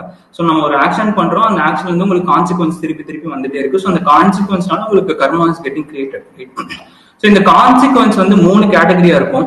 So the first one is, either the action will elevate you. So you do an action and because of that action you get elevated. நான் சொன்ன மாதிரி உங்களோட potential வந்து ஹையா ரீச் ஆகும். இல்லாட்டி அந்த ஆக்ஷனால எந்த ஒரு விளைவுமே நடக்காது. It's a neutral action. Third is degradation. You get degraded by that action. Okay. In terms of what? In terms of time, energy, happiness and wealth, which directly complements to wealth. Okay. So உங்களுக்கு எந்த அளவுக்கு உங்களுக்கு time இருக்கு, எந்த அளவுக்கு உங்களுக்கு energy இருக்கு, எந்த அளவுக்கு உங்களுக்கு ஹாப்பினஸ் இருக்கோ, அதை பொறுத்து தான் உங்களோட வெல்த் அமையும், right? If you are if you are practicing something, or if you are practicing entrepreneur, you clearly know that time and energy plays a very important role in direct contribution to wealth, right? So it be whether with yourself or with உங்களோட எம்ப்ளாயிஸா இருக்கலாம், அவங்கள பொறுத்து இருக்கும், right? So the action that you do should elevate you. So இதை நான் எதுக்கு இவ்வளவு stress பண்ணி சொல்றேன், எதுக்காக ஆக்ஷன் பத்தி இவ்வளவு நேரம் பேசுறாரு அப்படின்னு யோசிங்க அப்படின்னா, so when you're doing entrepreneurship, what you're going to do is every day you're going to perform some action, right? So தினமும் வந்து you're going to go sit in your place and you're going to work something, you're going to perform action. If that particular action is not elevating you, there is going to be inner conflict, and because of the inner conflict that is getting created within you, your startup is going to get affected in a lot of different ways. If you are a founder, and if you are in the topmost, if you are a person who is in the topmost, layer of the pyramid, right? So it's very important that the action that you do is going to elevate you, right? So அப்ப எப்படி வந்து என்னை elevate பண்ற மாதிரி action நான் பண்றது அப்படிங்கறத அந்த இடத்துல கேள்வி வருது, கரெக்டா? ஸோ எகைன் லைக் இது எப்படி நான் வந்து என்னை எலிவேட் பண்ற ஆக்ஷன் பண்றது அப்படிங்கிறது வந்து it's a question that everybody has. So I am doing an action, அதை என்னை எலிவேட் பண்ணா இல்லையா, அதை எப்படி நான் தெரிஞ்சுக்கிறது, ரைட்? ஸோ இதுவுமே வந்து something that we have to understand. So இதை புரிஞ்சுக்கிறதுக்கு முன்னாடி let me talk about one more thing, and again I'll come to a story and we'll relate everything together. So I want to talk about something called as Swadharma. Okay, so this was spoken by Krishna in Bhagavad Gita. So இப்போ நான் ரெண்டாவது Indian சயின்ஸை பத்தி நான் சொல்றேன், which is called as Swadharma. So இது வந்து ஒவ்வொரு இடத்துல ஒவ்வொரு மாதிரி சொல்றாங்க. People call it vision, or people call it as இதை வந்து இக்கிகை அப்படின்னு சொல்றாங்க, இல்லாட்டி வந்து people call with different reasons. Okay, but Krishna directly calls as swadharma. So dharma means the duty, right? So something that you have to do, and swa is self. So ungalukkunu ஒரு swadharma இருக்கு, something, what Krishna actually says is a person born in this earth will have a particular purpose for doing something. Okay, so if you are born in this particular existence, you will be having a purpose to do something. அதாவது அவர் எப்படி சொல்றாருன்னா, any living being that has been born will have a purpose. இது சிம்பிளா அவர் எப்படி சொல்றாரு அப்படின்னா வந்துட்டு, it's called your reason for being. So நீங்க எதுக்கு இங்க பிறந்திருக்கீங்க அப்படிங்கிறதுக்கான ஒரு purpose. Okay, so this is what Krishna is talking about swadharma. So I not going into some intuitive dimension. இதை நான் வந்து ரொம்ப சயின்டிஃபிக்கா just connect back to you. So இது ஸ்வதர்மா அண்ட் வந்து கர்மயோகம், இது ரெண்டையும் ஒரு மாடல், ஒரு பிசினஸ் மாடல்ல போட்டு சும்மா சிம்பிளா எப்படி எக்ஸ்பிளைன் பண்றதுன்னு you just see. Okay, so அதுக்கு முன்னாடி we just see a short story, ஒரு சின்ன ஸ்டோரி, ஒரு சின்ன மெட்டபாரிக்கல் எக்ஸாம்பிள் எடுத்துக்கலாம். இந்த எக்ஸாம்பிள் எடுத்துட்டு, சோ இந்த எக்ஸாம்பிள் வந்துட்டு இந்த எக்ஸாம்பிள் எப்படி வந்து இந்த ஸ்வதர்மா அண்ட் வந்துட்டு இந்த கர்மயோகம் இந்த ரெண்டுமே வந்து எப்படி ரிலேட் ஆகுதுன்னு just try to see. So I want to talk about this story. அதாவது ஸ்டோரி இல்லாட்டி வந்து ஒரு மாடல் எடுத்துக்கலாம், இல்ல இது ஒரு பிசினஸ் மாடல் அப்படின்னு நீங்க கன்சிடர் பண்ணலாம். ஓகே, சோ இப்போ ஒரு பிசினஸ் மாடல்னா என்ன? ஸோ ஃபார் எக்ஸாம்பிள் வந்து I am doing some work. Okay, நான் ஒரு வேலை செய்யறேன். நான் அந்த வேலை செஞ்சு ஏதோ ஒரு வேல்யூ நான் ஆஃபர் பண்ற ஒருத்தருக்கு, அந்த வேல்யூவை ஒருத்தர் பர்ச்சேஸ் பண்றாரு. அவர் பர்ச்சேஸ் பண்ற போது என்ன நடக்குது? He is getting something from me and he is giving something to me. And நான் ஒன்னு கொடுக்கறதுனால அவர் பெனிஃபிட் அடைகிறாரு, அண்ட் அவரு எனக்கு ஒன்னு கொடுக்கறதுனால நானும் பெனிஃபிட் அடைகிறேன். Right, so this is the model that every business does. Right, so இதுதான் வந்து நேச்சர்ல, இயற்கையில இருக்க ஒரு மாடல். ஓகே, ஸோ அதுக்காக ஒரு மெட்டபாரிக்கல் எக்ஸாம்பிளா, அதாவது ஒரு பொயட்டிக்கான ஒரு எக்ஸாம்பிளா இல்ல ஒரு மெட்டபாரிக்கல் எக்ஸாம்பிளா வந்து நான் இந்த ஒரு எக்ஸாம்பிள் வந்து ஒரு பிசினஸ் மாடலுக்காக உங்களுக்கு I am just showing to. Okay, so ஒரு மேங்கோ சீட் வந்து எடுத்துக்கலாம். Okay, so let's just take an example of mango seed and let's think about what are the maximum possibilities that this particular mango seed can have. Okay, so இப்போ இந்த mango seed வந்து என்னென்ன possibilities இருக்கும்? So if it gets nourished or இது வந்து கரெக்டான என்ன சொல்றது, கரெக்டா அதை யாரும் பார்த்துக்கல, அந்த மாதிரி எதுவுமே கிடைக்கல அப்படின்னா இந்த விதை வந்து என்ன ஆகும்? கொஞ்ச நாள் அப்படியே இருக்கும், மண்ணுல போடாம அப்படியே வச்சிருந்தாங்க அப்படின்னா கொஞ்ச நாள் வந்து the seed might die. This is one possibility. Okay, இல்ல என்ன ஆகும் அப்படின்னா கொஞ்ச நாளைக்கு அது மண்ணுல போய் விழுந்துருச்சு, அதுவா வளர முயற்சி பண்ணி ஒரு செடியா வளர்ந்துருச்சு. Okay, so this is the second possibility that it becomes a plant. Okay, so இது போக என்ன தேர்ட் பாசிபிலிட்டி என்ன இருக்கு? அது கொஞ்சம் பிளான்டா வளருது அண்ட் வந்துட்டு it grows to height and ப்ராப்பரா வளர்ந்து அது வந்து ஒரு ட்ரீயா மாறிடுச்சு. ட்ரீயா மாறி ட்ரீயா மாறிச்சு. அதுக்கப்புறம் வந்துட்டு the land become barren or something happened and it became a tree and it died. Okay, or there is a fourth option where this mango tree was put in a right place. அது யாரோ plant பண்ணிருக்காங்க கரெக்டான இடத்துல, அந்த seat எடுத்து அதுக்கப்புறம் அது மூலமா ஒரு பிளான்ட் வருது, அதுல இருந்து ஒரு மரம் வந்து அந்த மரத்து மூலமா ஒரு பழம் கிடைக்குது. அந்த பழத்தை ஒருத்தர் சாப்பிட்டு okay, let me take care of this mango tree ன்னு சொல்லிட்டு he buys a land and he just takes care of that mango tree and makes a forest out of it. Right, so இந்த mango treeல வந்துட்டு இத்தனை possibilities இருக்கு. கரெக்டா, so ஒரு சின்ன விதை தான், but there is something that is defined inside that seed which can go to a forest. Correct, so இந்த இடத்துல நீங்க புரிஞ்சுக்க வேண்டிய the subtle aspect is what I'm talking about. So what that mango tree is going to become, the highest possibility for that mango tree என்ன அப்படிங்கிறதுனா forest. It can become a forest and it can contribute more and more mangoes to the world. Even அந்த mango tree அந்த விதையே அழிஞ்சு போனாலும் அது contribute பண்ணும். So அந்த அளவுக்கு potential வந்து அந்த மேங்கோ ட்ரீக்கு இருக்கு. Right, so this is the business model. இதை வந்து ஒரு பிசினஸ் மாடலா நம்ம கன்சிடர் பண்ணிக்கலாம், இல்ல வந்து இது ஒரு எக்ஸிஸ்டென்ஷியல் மாடல், ஒரு நேச்சர்ல இருக்க ஒரு மாடலா கன்சிடர் பண்ணிட்டு இந்த மாடல் இருந்து நம்ம ஒரு எப்படி வந்து ஒரு பிசினஸ் டெவலப் பண்ணி பார்க்கலாம். ஸோ இது நான் ஏன் வந்து ஒரு பவர்ஃபுல் மாடலா நான் இந்த why I'm choosing this over here is because see any business you're going to do some investment. அது வந்து இந்த விதை மாதிரி எடுத்துக்கலாம், you're going to put something over there and finally நமக்கு என்ன வேணும், அது வந்து ஒரு விதை போட்டா அது ஒரு தோப்பா மாறணும் அப்படிங்கிறது எல்லாத்துக்குமே கனவா இருக்கும். Right, so everybody wants that to happen. Right, so அதனாலதான் இந்த எக்ஸாம்பிள் எடுத்துக்கிறேன். ஸோ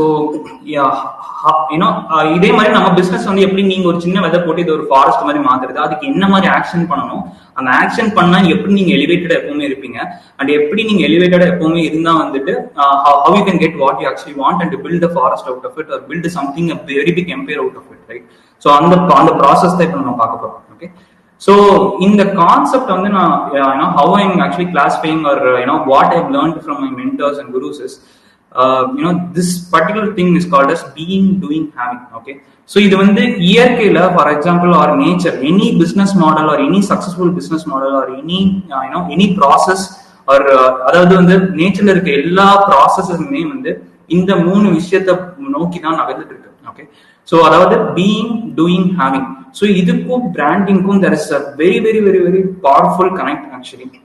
ஸோ இது புரிஞ்சாதான் வந்து உங்களால வந்து ஒரு பிராண்ட் அப்படின்னாலே வந்து என்னன்னு ரொம்ப கிளியரா புரிஞ்சுக்க முடியும். ஓகே, ஸோ இந்த மேங்கோ ட்ரீ வந்துட்டு ஆர் இந்த மேங்கோ சீடு வந்துட்டு அது அந்த சீடு ஸ்டேட்ல இருக்கும் போதே there is a forest inside, right?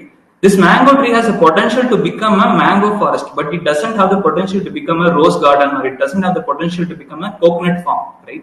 So அதனால வேற எதுவுமே மாற முடியாது. There is a definition that is clearly defined for this mango tree, right? So அதுதான் என்ன சொல்றாங்க அப்படின்னா being அப்படின்னு சொல்றாங்க. There is something that is already been defined very clearly, and that definition is called as being. Okay, so இதை நான் வந்து கிருஷ்ணா சொன்ன ஸ்வதர்மா கூட கனெக்ட் பண்றேன். So what Krishna said was there is a reason for your being. So that is what Krishna said, right? So அந்த ஸ்வதர்மா தான் வந்துட்டு again இங்க being அப்படின்னு சொல்லி நான் இங்க டிஃபைன் பண்றேன், right? So the being that you are going to do. So நீங்க யாரு இல்ல வந்துட்டு இந்த மேங்கோ ட்ரீ என்ன அப்படிங்கிறது வந்து ஒரு டெஃபினிஷன் தான் ப்ராப்பரா எப்பவுமே கிரியேட் ஆல்ரெடி வந்து அது கிரியேட் ஆகி இருக்கு. ஓகே, ஸோ இந்த பீயிங் முதல்ல ரொம்ப ஸ்ட்ராங் எஸ்டாப்ளிஷ் ஆயிடுச்சு அப்படின்னா அதுக்கு ஒரு ப்ராப்பரான சிச்சுவேஷன், அதுக்கு ஒரு ப்ராப்பரான சூழ்நிலை கிடைச்சு அது வேலை செய்ய ஆரம்பிச்சது அப்படின்னா என்ன ஆகும், அது வந்து it starts producing value. Okay, it start giving value to the customer. இந்த மேங்கோ ட்ரீக்கு கஸ்டமர் யார், human beings is the customer or animals or whatever whoever is going to get mangoes from the mango tree is the customers, right?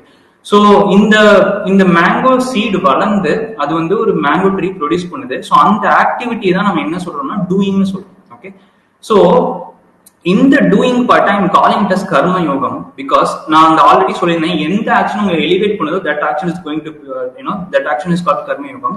இந்த இடத்துல இதை ஏன் நான் கர்மான்னு சொல்லாம, இதை ஏன் நார்மல் ஆக்ஷன் சொல்லாம, இதை ஏன் நான் கர்ம யோகம்னு சொல்றேன் அப்படின்னா வந்துட்டு the law of karma yogam defines that any action that you do for others without any expectation, that becomes karma yogam, not becomes karma. Okay, so அதாவது அந்த இடத்துல what Vivekananda actually trying to say is you do your action, don't expect the results will automatically come to you, and do it in the form that becomes karma yogam, and it elevates you, and because of that you will be able to do lot of work, you will be able to do so much value that the receiver doesn't have any other option to come and purchase it from you, right? So அதுதான் வந்து விவேகானந்தா ரொம்ப தெளிவா சொல்றாரு. Or even Krishna says that do your work, don't expect your results in Bhagavad Gita. So இதுதான் வந்து கர்ம யோகம் அப்படின்னு சொல்றோம். So this doing part is what what most of the successful brands they have done in this particular way, and it is a time taking process. So இந்த mango tree வளர்றதுக்கு எவ்வளவு time எடுக்குமோ அதே மாதிரி ஒரு பிராண்டை வந்து இந்த மாதிரி ஒரு ப்ராப்பர் பிராண்ட் எஸ்டாப்ளிஷ் பண்றதுக்கு it takes that particular time. And if you do this in this particular way it's going to become a forest in the future. So இது எதனால எப்படி சொல்றேன் அப்படின்னா, so it produces mango tree. இப்போ அதாவது mango tree produce ஆகி அது it starts giving mangoes and people come there and start eating the mangoes. அவங்க பாக்குறாங்க இது இவ்வளவு சூப்பரா நம்ம இந்த டேஸ்ட் இருக்கு அப்படின்னு சொல்லிட்டு வாட் தே வில் டு, அது ஒரு வேல்யூ வந்து ஒருத்தர் கொடுக்குது. So what's if somebody for example one day get something from you. Okay, so say for example, if நான் உங்ககிட்ட வந்துட்டு I get something from you. Second day I get something from you. Third day I get something from you. Fourth day, before even I get something from you, there will be a notion that will be triggered inside me that he is giving something for me. I also have to give something to him, right? So in the notion on the இயற்கையாவே every human being or every proper human being will have inside them. So அப்போ அந்த மாம்பழத்தையோ இல்ல ஏதோ ஒரு பிளான்ட்டையோ நம்ம எடுத்து வாங்கும் போது automatically people will start giving back something to it. People will start giving back, அதுக்கு வந்து தண்ணி ஊத்துறதா இருக்கட்டும், இல்ல வந்து அதை பாத்துக்கிறதா இருக்கட்டும், அதை வந்து பராமரிக்கிறதா இருக்கட்டும், they will start doing it and it will be built as a forest, right? இது ஆட்டோமேட்டிக்கா வந்து அதனாலதான் everybody grows mango forest, அதை வந்து பிசினஸ் எடுத்து பண்றாங்க. ஸோ இந்த மாதிரி நிறைய விஷயம் business models existing in industry. So இதான் வந்து லாஸ்ட் பார்ட்டா நான் என்ன சொல்றேன் அப்படின்னா வந்து ஹேவிங் பார்ட் அப்படின்னு சொல்றேன்.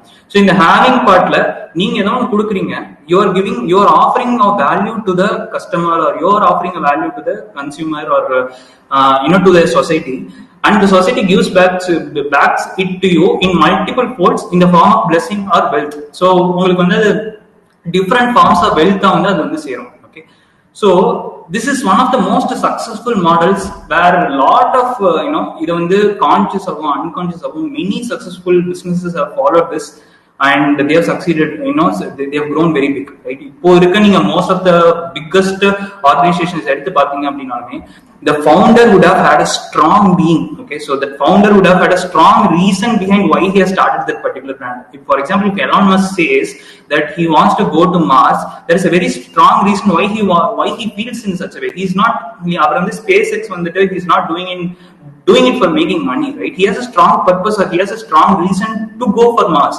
Or our being ரொம்ப strong define, right? So because of that, he is being that person and he is doing an action by building SpaceX. அவர் நிறைய companies build பண்ணாரு.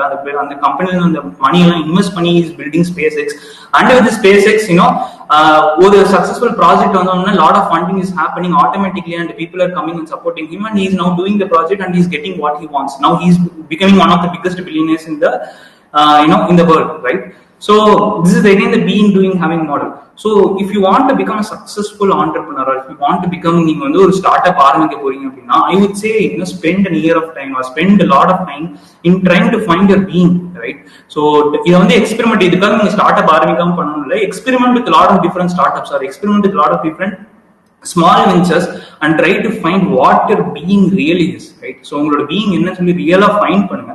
Then start, once you have a strong established being, then go for the doing part, then the having part will automatically come. So in the doing part la தான் whatever the actions that you're doing, right? So in the being or notion correct இருக்கணும், right? So for example, in the mango tree if I'm going to produce mango tree and if I'm going to keep mango and if I'm going to keep it for myself அப்படிங்கிற notion அது produce பண்ணுச்சு அப்படின்னா this doesn't become karma yogam, it becomes karma and இது ஒரு collapsible business model மாறிடும். So இந்த இடத்துல எதனால அது அந்த மாதிரி ஆகுது அப்படின்னு பாத்தீங்கன்னா, so இந்த mangoes இந்த mango seed it's not having a notion of giving, so because of that it doesn't get back what it actually wants, right? So இது இன்னும் டீடைலா பண்ணணும் அப்படின்னு சொல்லி பாத்தீங்கன்னா, so இது இன்னும் ரொம்ப கிளியரா புரிஞ்சுக்கிறதுக்காக what being, doing, having is. So இது ஒரு இப்போ நான் just ஒரு எக்ஸாம்பிளா I just told with an example like ஒரு being, doing, having ஒரு ஸ்டோரி பேஸ்டா சொன்னேன். பட் நான் இந்த ஸ்டோரி எல்லாம் விட்டுறலாம், just slowly move into like actual business or எப்படி இது actual business model இல்ல எப்படி ஒரு proper branding strategy நம்ம எப்படி இதை பார்க்கலாம் அப்படின்னு சொல்லிட்டு we just start to see. Okay, so being அப்படின்னு சொல்லும்போது who you are, right? So what are you going to give and what you are going to solve, what you solve by giving. Okay, so in the same in the mango tree example எடுத்துட்டோம் அப்படின்னா the mango tree is defining that it's a mango tree and what it's going to do, it's going to give mango, and what it is solving by giving, it is solving a purpose of the demand of taste or demand of a juicy fruit in the month of summer, right? So அந்த problem தான் இது கொடுத்து solve பண்ணுது, கரெக்டா? So இது மூணுமே இருக்கணும். So who you are should be very clear. If for example, if the mango tree doesn't know that இது ஒரு proper இது ஒரு business model எடுத்து பாருங்க. For example, if a company is producing mango juices and if the company doesn't define that they are only going to produce mango juices and after some time they அவங்க என்ன நினைப்பாங்க அப்படின்னா, they might start doing different other they might try to do different other properties or different other juices or different other things also. I'm not saying that it is wrong, but it might be getting conflicted with the founder's vision or it might be getting conflicted with the reason why the company was actually started, right? So on the conflict nadakkumbodhu again it comes and deflects in the doing and it affects in the having part. Okay, so in the who you are and what you are actually going to give. So again it's very very very important, there is something a wrong notion or there is a notion that many people or many youngsters wrongly have understood that whether if you're going to do a business they are actually thinking about the having part. Okay, so they are actually thinking about how much money I'm going to earn out of it at the end. Okay, instead of mostly thinking about what you are actually going to contribute to get that money, right? So that having part is giving part is very very important. So எல்லா சிஸ்டமுமே only when you give something you get something back, right? It's not about you take something and after that you don't give anything. So that will become a very that will become a failure business model. So நீங்க என்ன கொடுக்க போறீங்க, what is the value that you're clearly going to give to the customer? For example,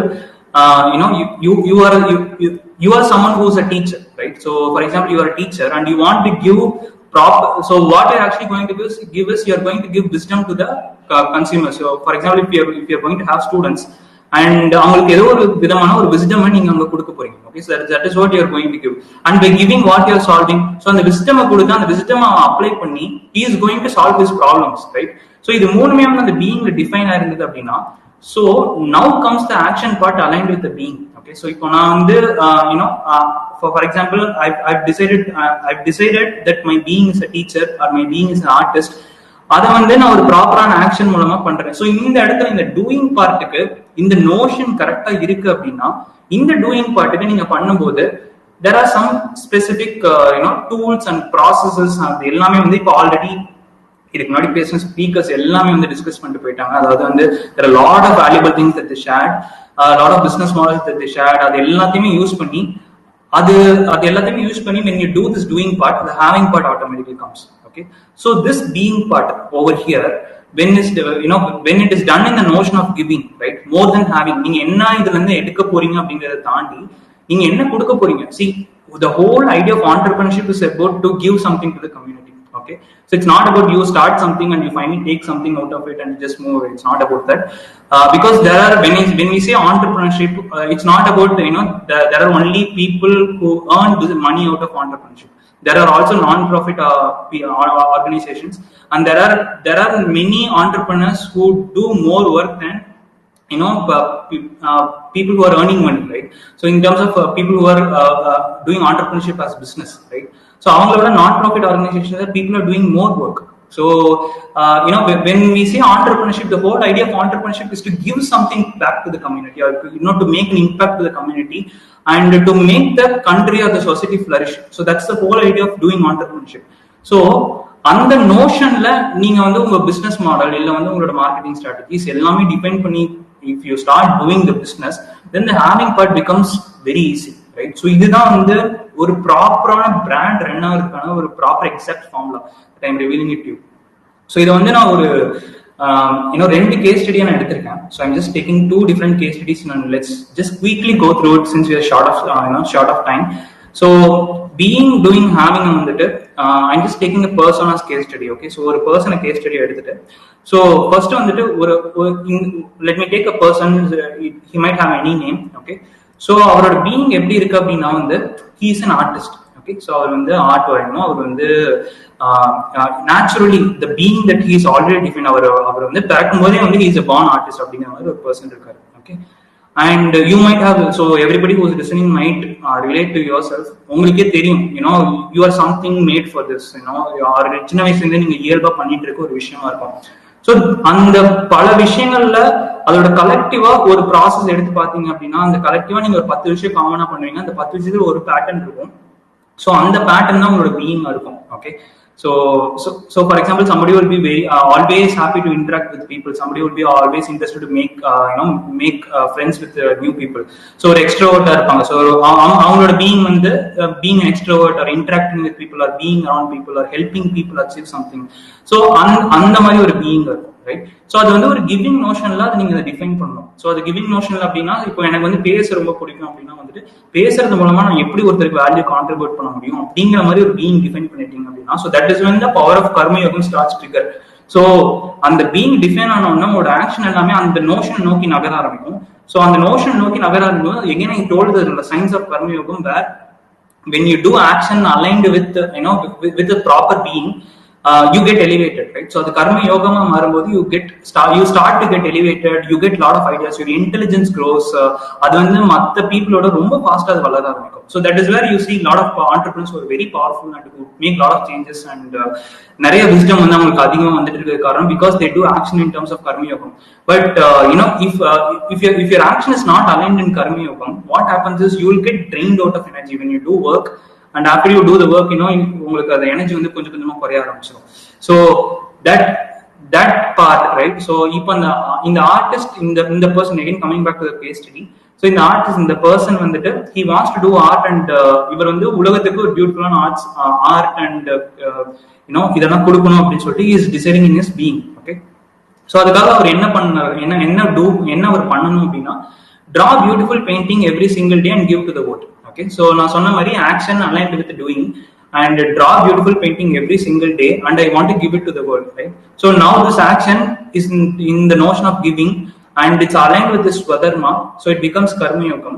Now இதை அவர் ரிப்பீட்டடா பண்ணிட்டே இருக்காரு அப்படின்னா வந்து கடைசி அவருக்கு என்னென்ன கிடைக்கும்? Fame, recognition, money, time, family, happiness, whatever the wealth. அதாவது நான் இங்க வெல்த்ன்னு ஒரு around like 6 wealth I have mention, but இந்த மாதிரி பல வெல்த் இருக்கு, right? So there are like different types of wealth. So இந்த இடத்துல பாத்தீங்கன்னா I have not mentioned money, அதாவது மணி மட்டும் நான் போடல. Okay, so you have to very clearly understand this. When I talk about wealth, it's not about only money. So there are like different wealth. Time is a wealth. So for example, I'm an entrepreneur and I earn 5 to 6 crores per month. And what if I don't have not even a single hour that I can spend for myself, right? So that's of no use. So money is also wealth, time is also wealth, and the people whom you surrounded with also wealth. And at the end what you need is happiness, and you need fame, you need recognition, you need appreciation. So இது எல்லாமே இருந்தா தான் அது வந்து wealth, right? So இது எல்லாமே சேர்ந்து this person will be getting. So but எங்க பிரச்சனை நடக்குது, or where the conflict comes, or why most of the students struggle, or எந்த இடத்துல இருந்து most of the students struggle பண்றாங்க அப்படின்னா, because I was also there, I was also a person who was in that particular place. We go in the reverse way, or how the world is actually working is we completely work in the reverse way. Instead of being, doing, having, we do it in the way of having, doing, being. So இது எப்படின்னு நான் இன்னொரு case study சொல்றேன். So the same person, let's take the same person as an example. So somebody is planting a thought in his mind that you need to earn 10 crores of money. Okay, so for example, அது வந்து சொசைட்டில இருந்து வரலாம், இல்ல parental பிரஷர்ல இருந்து வரலாம், இல்ல வந்து வெளியே யாராவது ஃப்ரெண்ட்ஸ் மூலமா பார்த்து வரலாம். ஸோ இதை வந்து முதல்ல திங்க் பண்ண ஆரம்பிச்சிடறாங்க. So they're not focusing on the giving part. ஸோ அவங்க என்ன பண்ணணும் அப்படிங்கிற அந்த நோக்கத்தை வந்து they are not clearly defining. So they are just completely focusing on getting this 10 crores of money. Okay, so to get this 10 crores of money is not something wrong. So I'm not saying that to get 10 crores of money is not something wrong. Kandipa everybody deserves wealth. But what I'm trying to say is, to get this 10 crores of money, there are like thousands of ways. ஏகப்பட்ட வழி இருக்கு, கரெக்டா?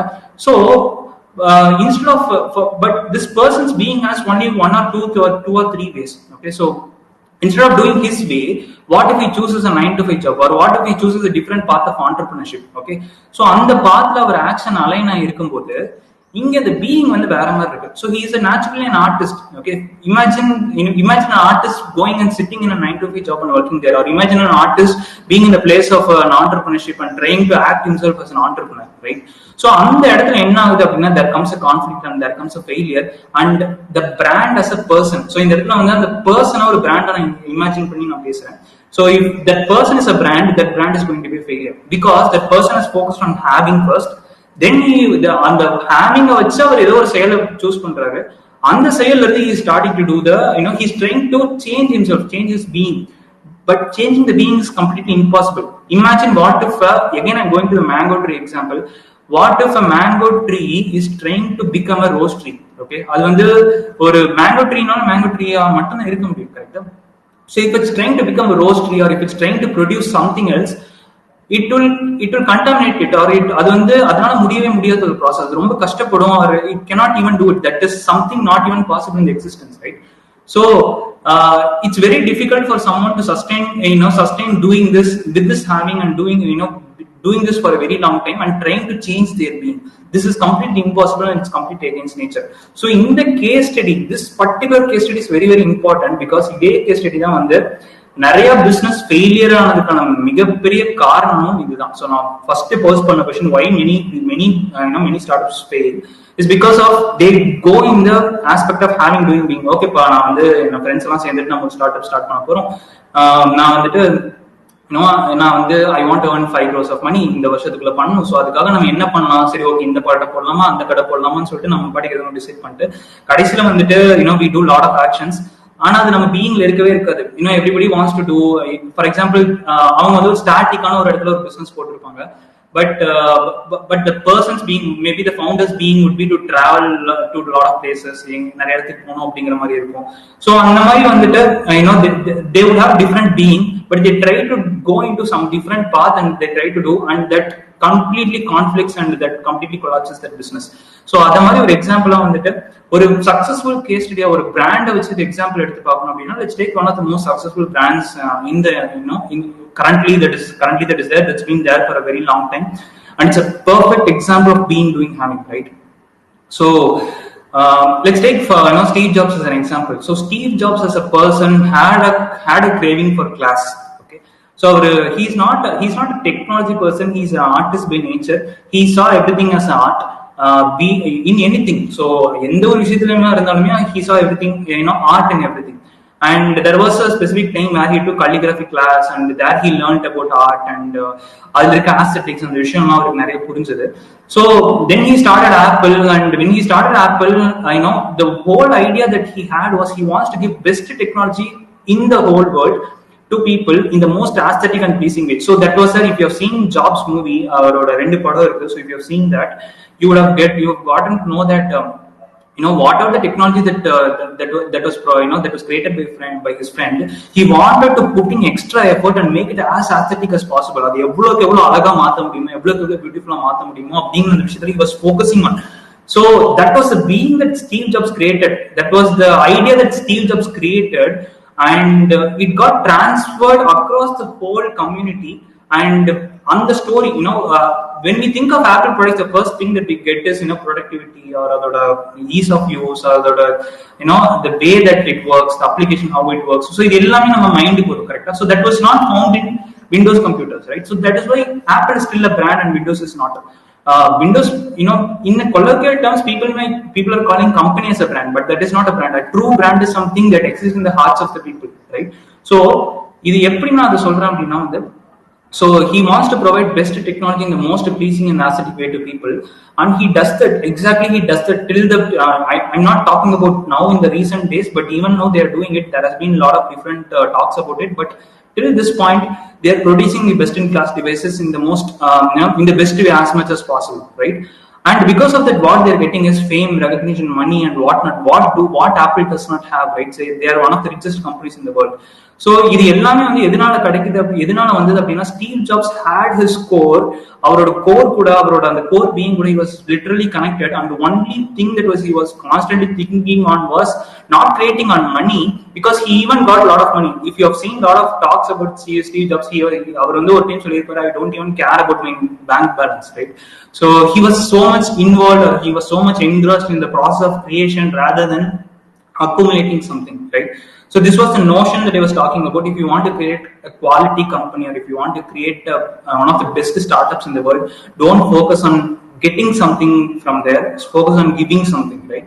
So he focused on creating the best technology. He focused on creating the most aesthetic and pleasing way. So that's the unique selling point and solranga ipo branding. So in a lot of things that people have defined, taken from people like Steve Jobs. Okay, so இத இப்ப define பண்ணிட்டாங்க, இது முன்னாடி define பண்ணாம இருந்தது. So இதெல்லாம் எப்படி Steve Jobsக்கு தெரிஞ்சது அப்படின்னா, as I told in the beginning, when you are aligned with your being, the science that Vivekananda Krishna says, when you are aligned with your being, and when you do action in from the being without any expectation, your intelligence expands, you reach your highest potential, you define a lot of new things, you create a lot of new things, and that will have an impact on the people, and that impact will bring back what you actually want, and that will change the society, or that will revolutionize the whole world, right? So that is what Steve Jobs did. He has revolutionized the whole world because of a person like Steve Jobs.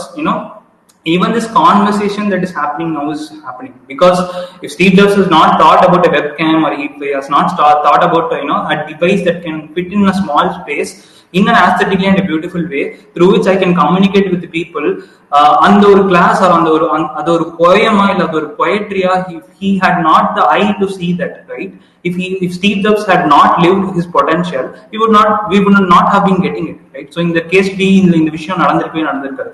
So that is what happens when you really follow, or when you really align with your being and you start working on it, right? So this is one of the most successful case study of what we call as being, doing, and having. So now I'm coming to branding after talking about a lot of things. So நான் branding பத்தி இது வரைக்கும் நான் பேசுனது எல்லாமே branding தான். So நான் already சொன்ன மாதிரி brand strategy or branding அப்படிங்கறத பத்தி you can talk for months actually.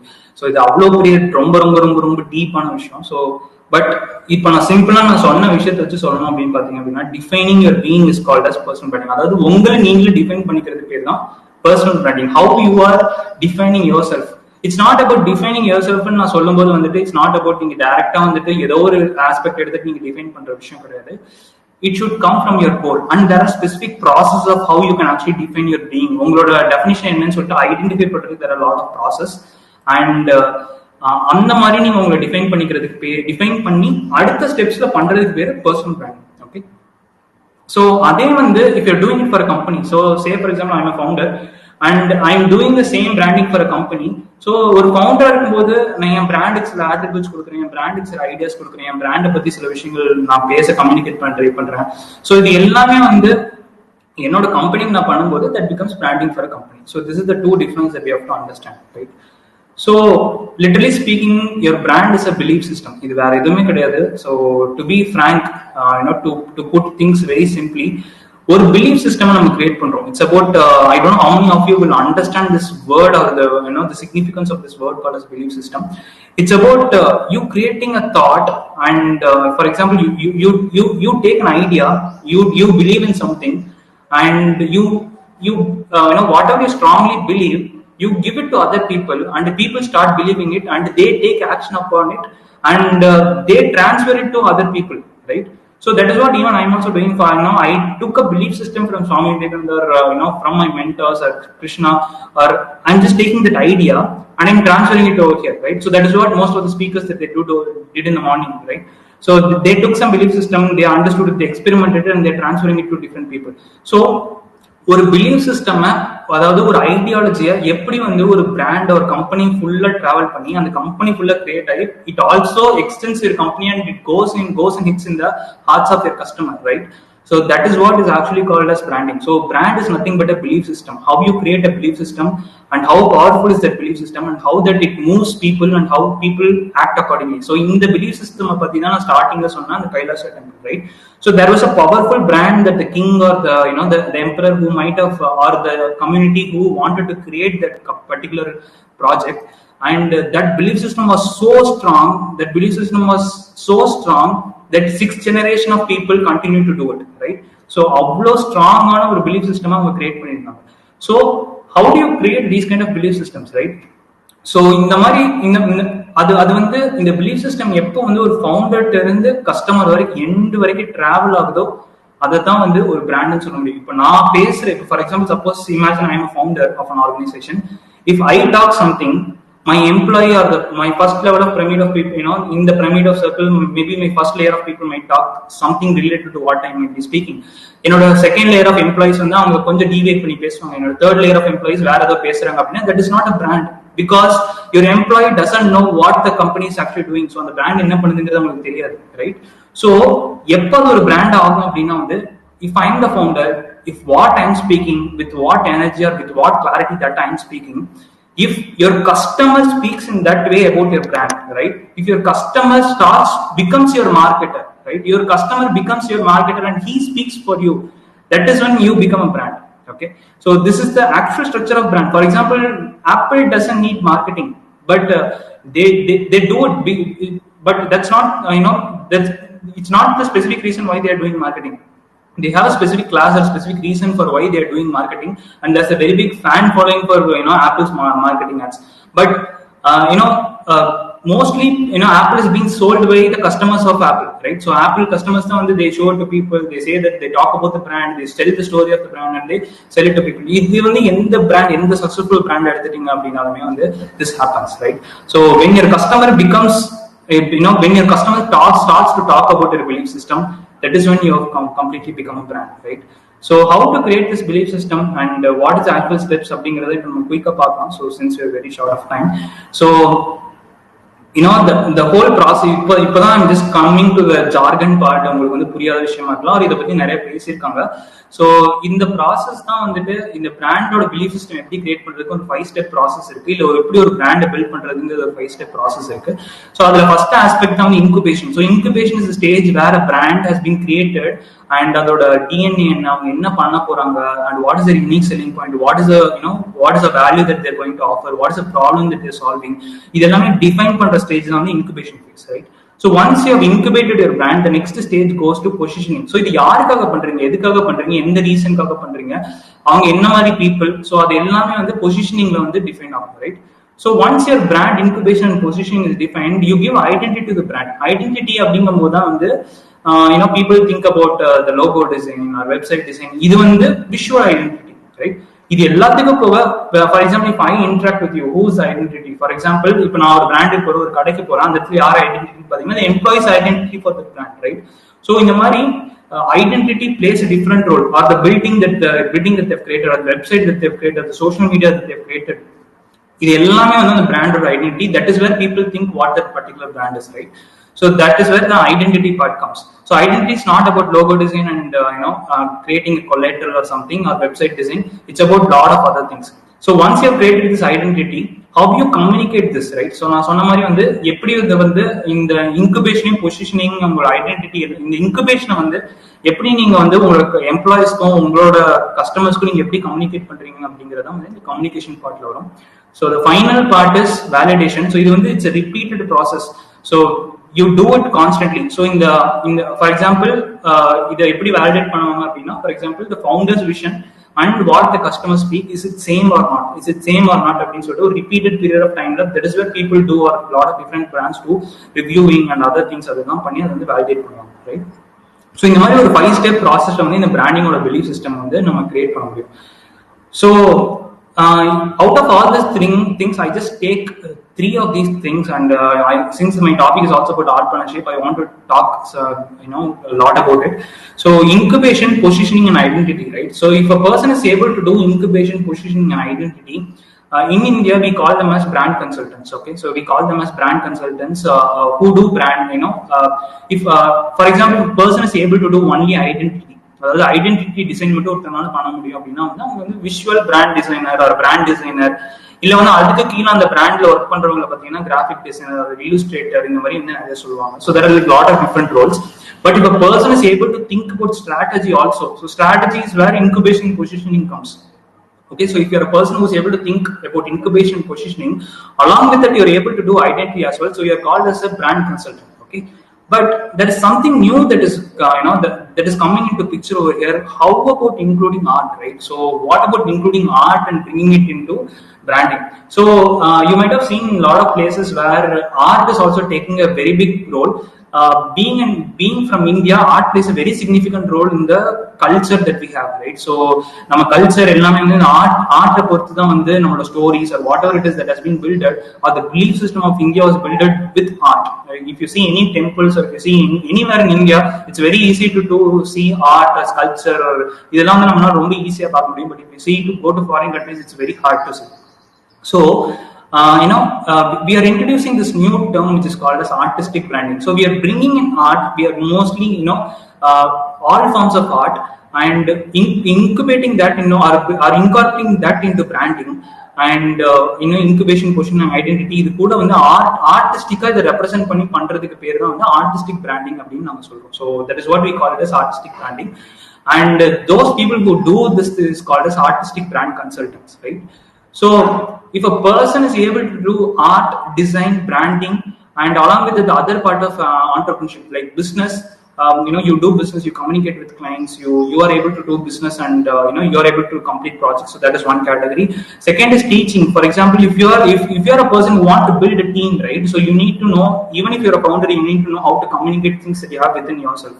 So அது உங்களுக்கு எப்படி கம்யூனிகேட் பண்றதுன்னு தெரியணும். ஸோ அந்த இடத்துல வந்து teaching part comes, and how you are doing things creatively, right? So as a person, as a founder, you should be always creative, and you should be doing things very unique from others, right? So இது மூணையுமே சேர்த்து, so if a person is able to do art, design, branding, and if the person is also an entrepreneur in terms of business, teaching, and creativity, and that person we call them as an artpreneur, right? So that is what we call as an artpreneur. And why எதுக்காக where is the need, or why, what is the purpose of an entrepreneur, or why somebody has to become an entrepreneur, right? So that is where it's very close to my heart in terms of a lot of reasons.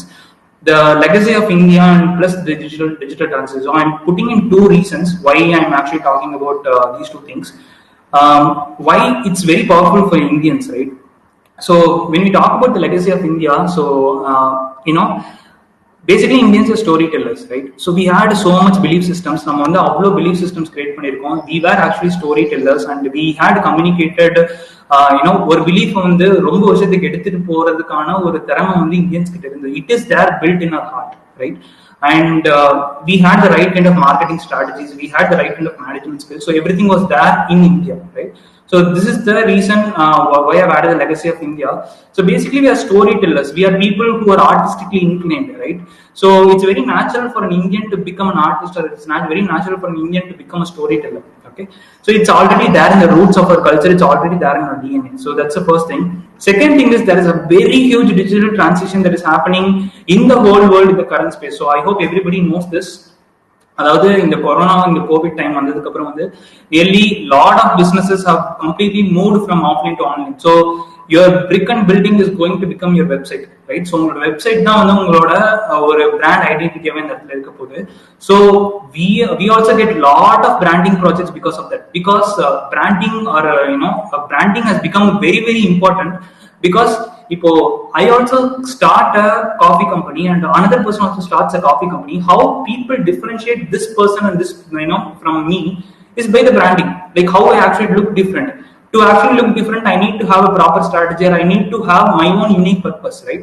So அந்த பர்பஸை வச்சு அந்த purpose வந்து எடுத்து எப்படி அந்த ஃபவுண்டரோட விஷனுக்கு ஏற்ற மாதிரி brand பண்ணி அவங்க வந்து யூனிக்கா அவங்களோட ப்ராடக்ட்டை செல் பண்ண வைக்கிறது அப்படிங்கிறதுக்கு உதவுறதுக்கான ஒரு ப்ராசஸ் தான் வந்து the artistic branding or becoming an entrepreneur, right? So the whole idea of this, the whole idea of me being a part of me being part of the artistic branding community and me being an entrepreneur is to create a lot of people like this. So it's one of you can call it as my swadharma, or you can call it as my purpose of being.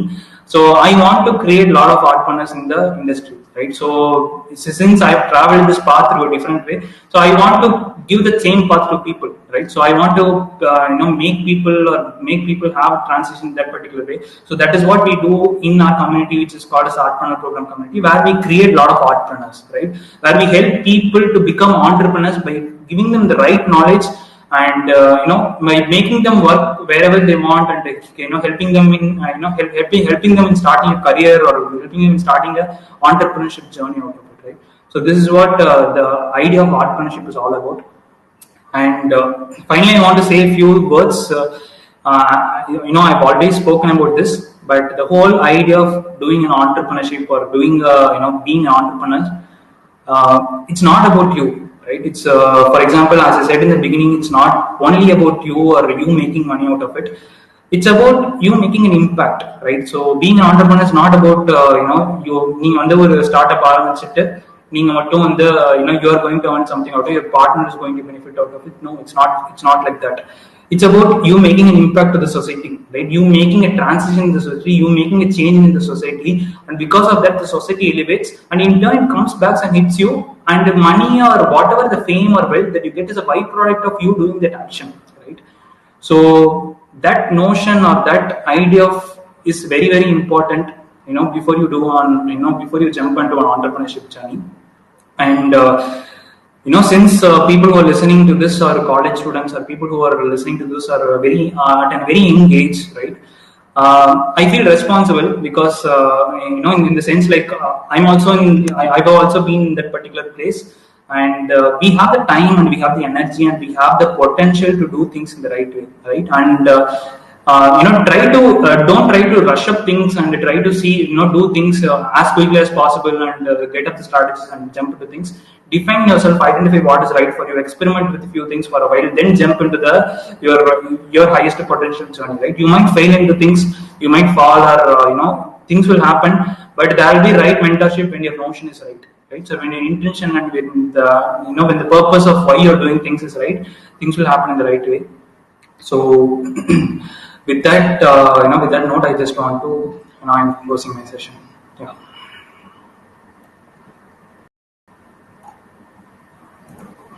Thank you so much, sir. Thank you so much for joining our session today, and it has been a great pleasure having you on here. Like you shared many things about entrepreneurship, which was a very new terminology for all of us. So it was really great connecting with you, sir. Thank you so much. Thank you, Ravi. Thanks so much. Thank you.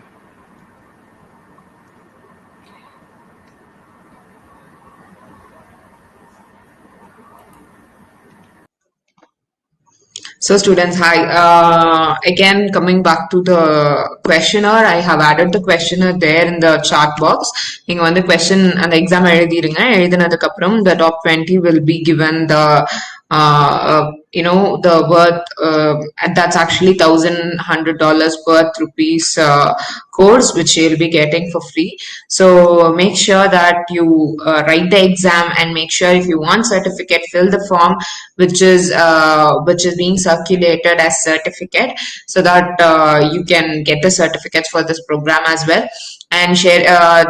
You can, if you forget to register your attendance or the certificate link or the examination, you can obviously get it from the placement department, where you can get it from the ma'am as well.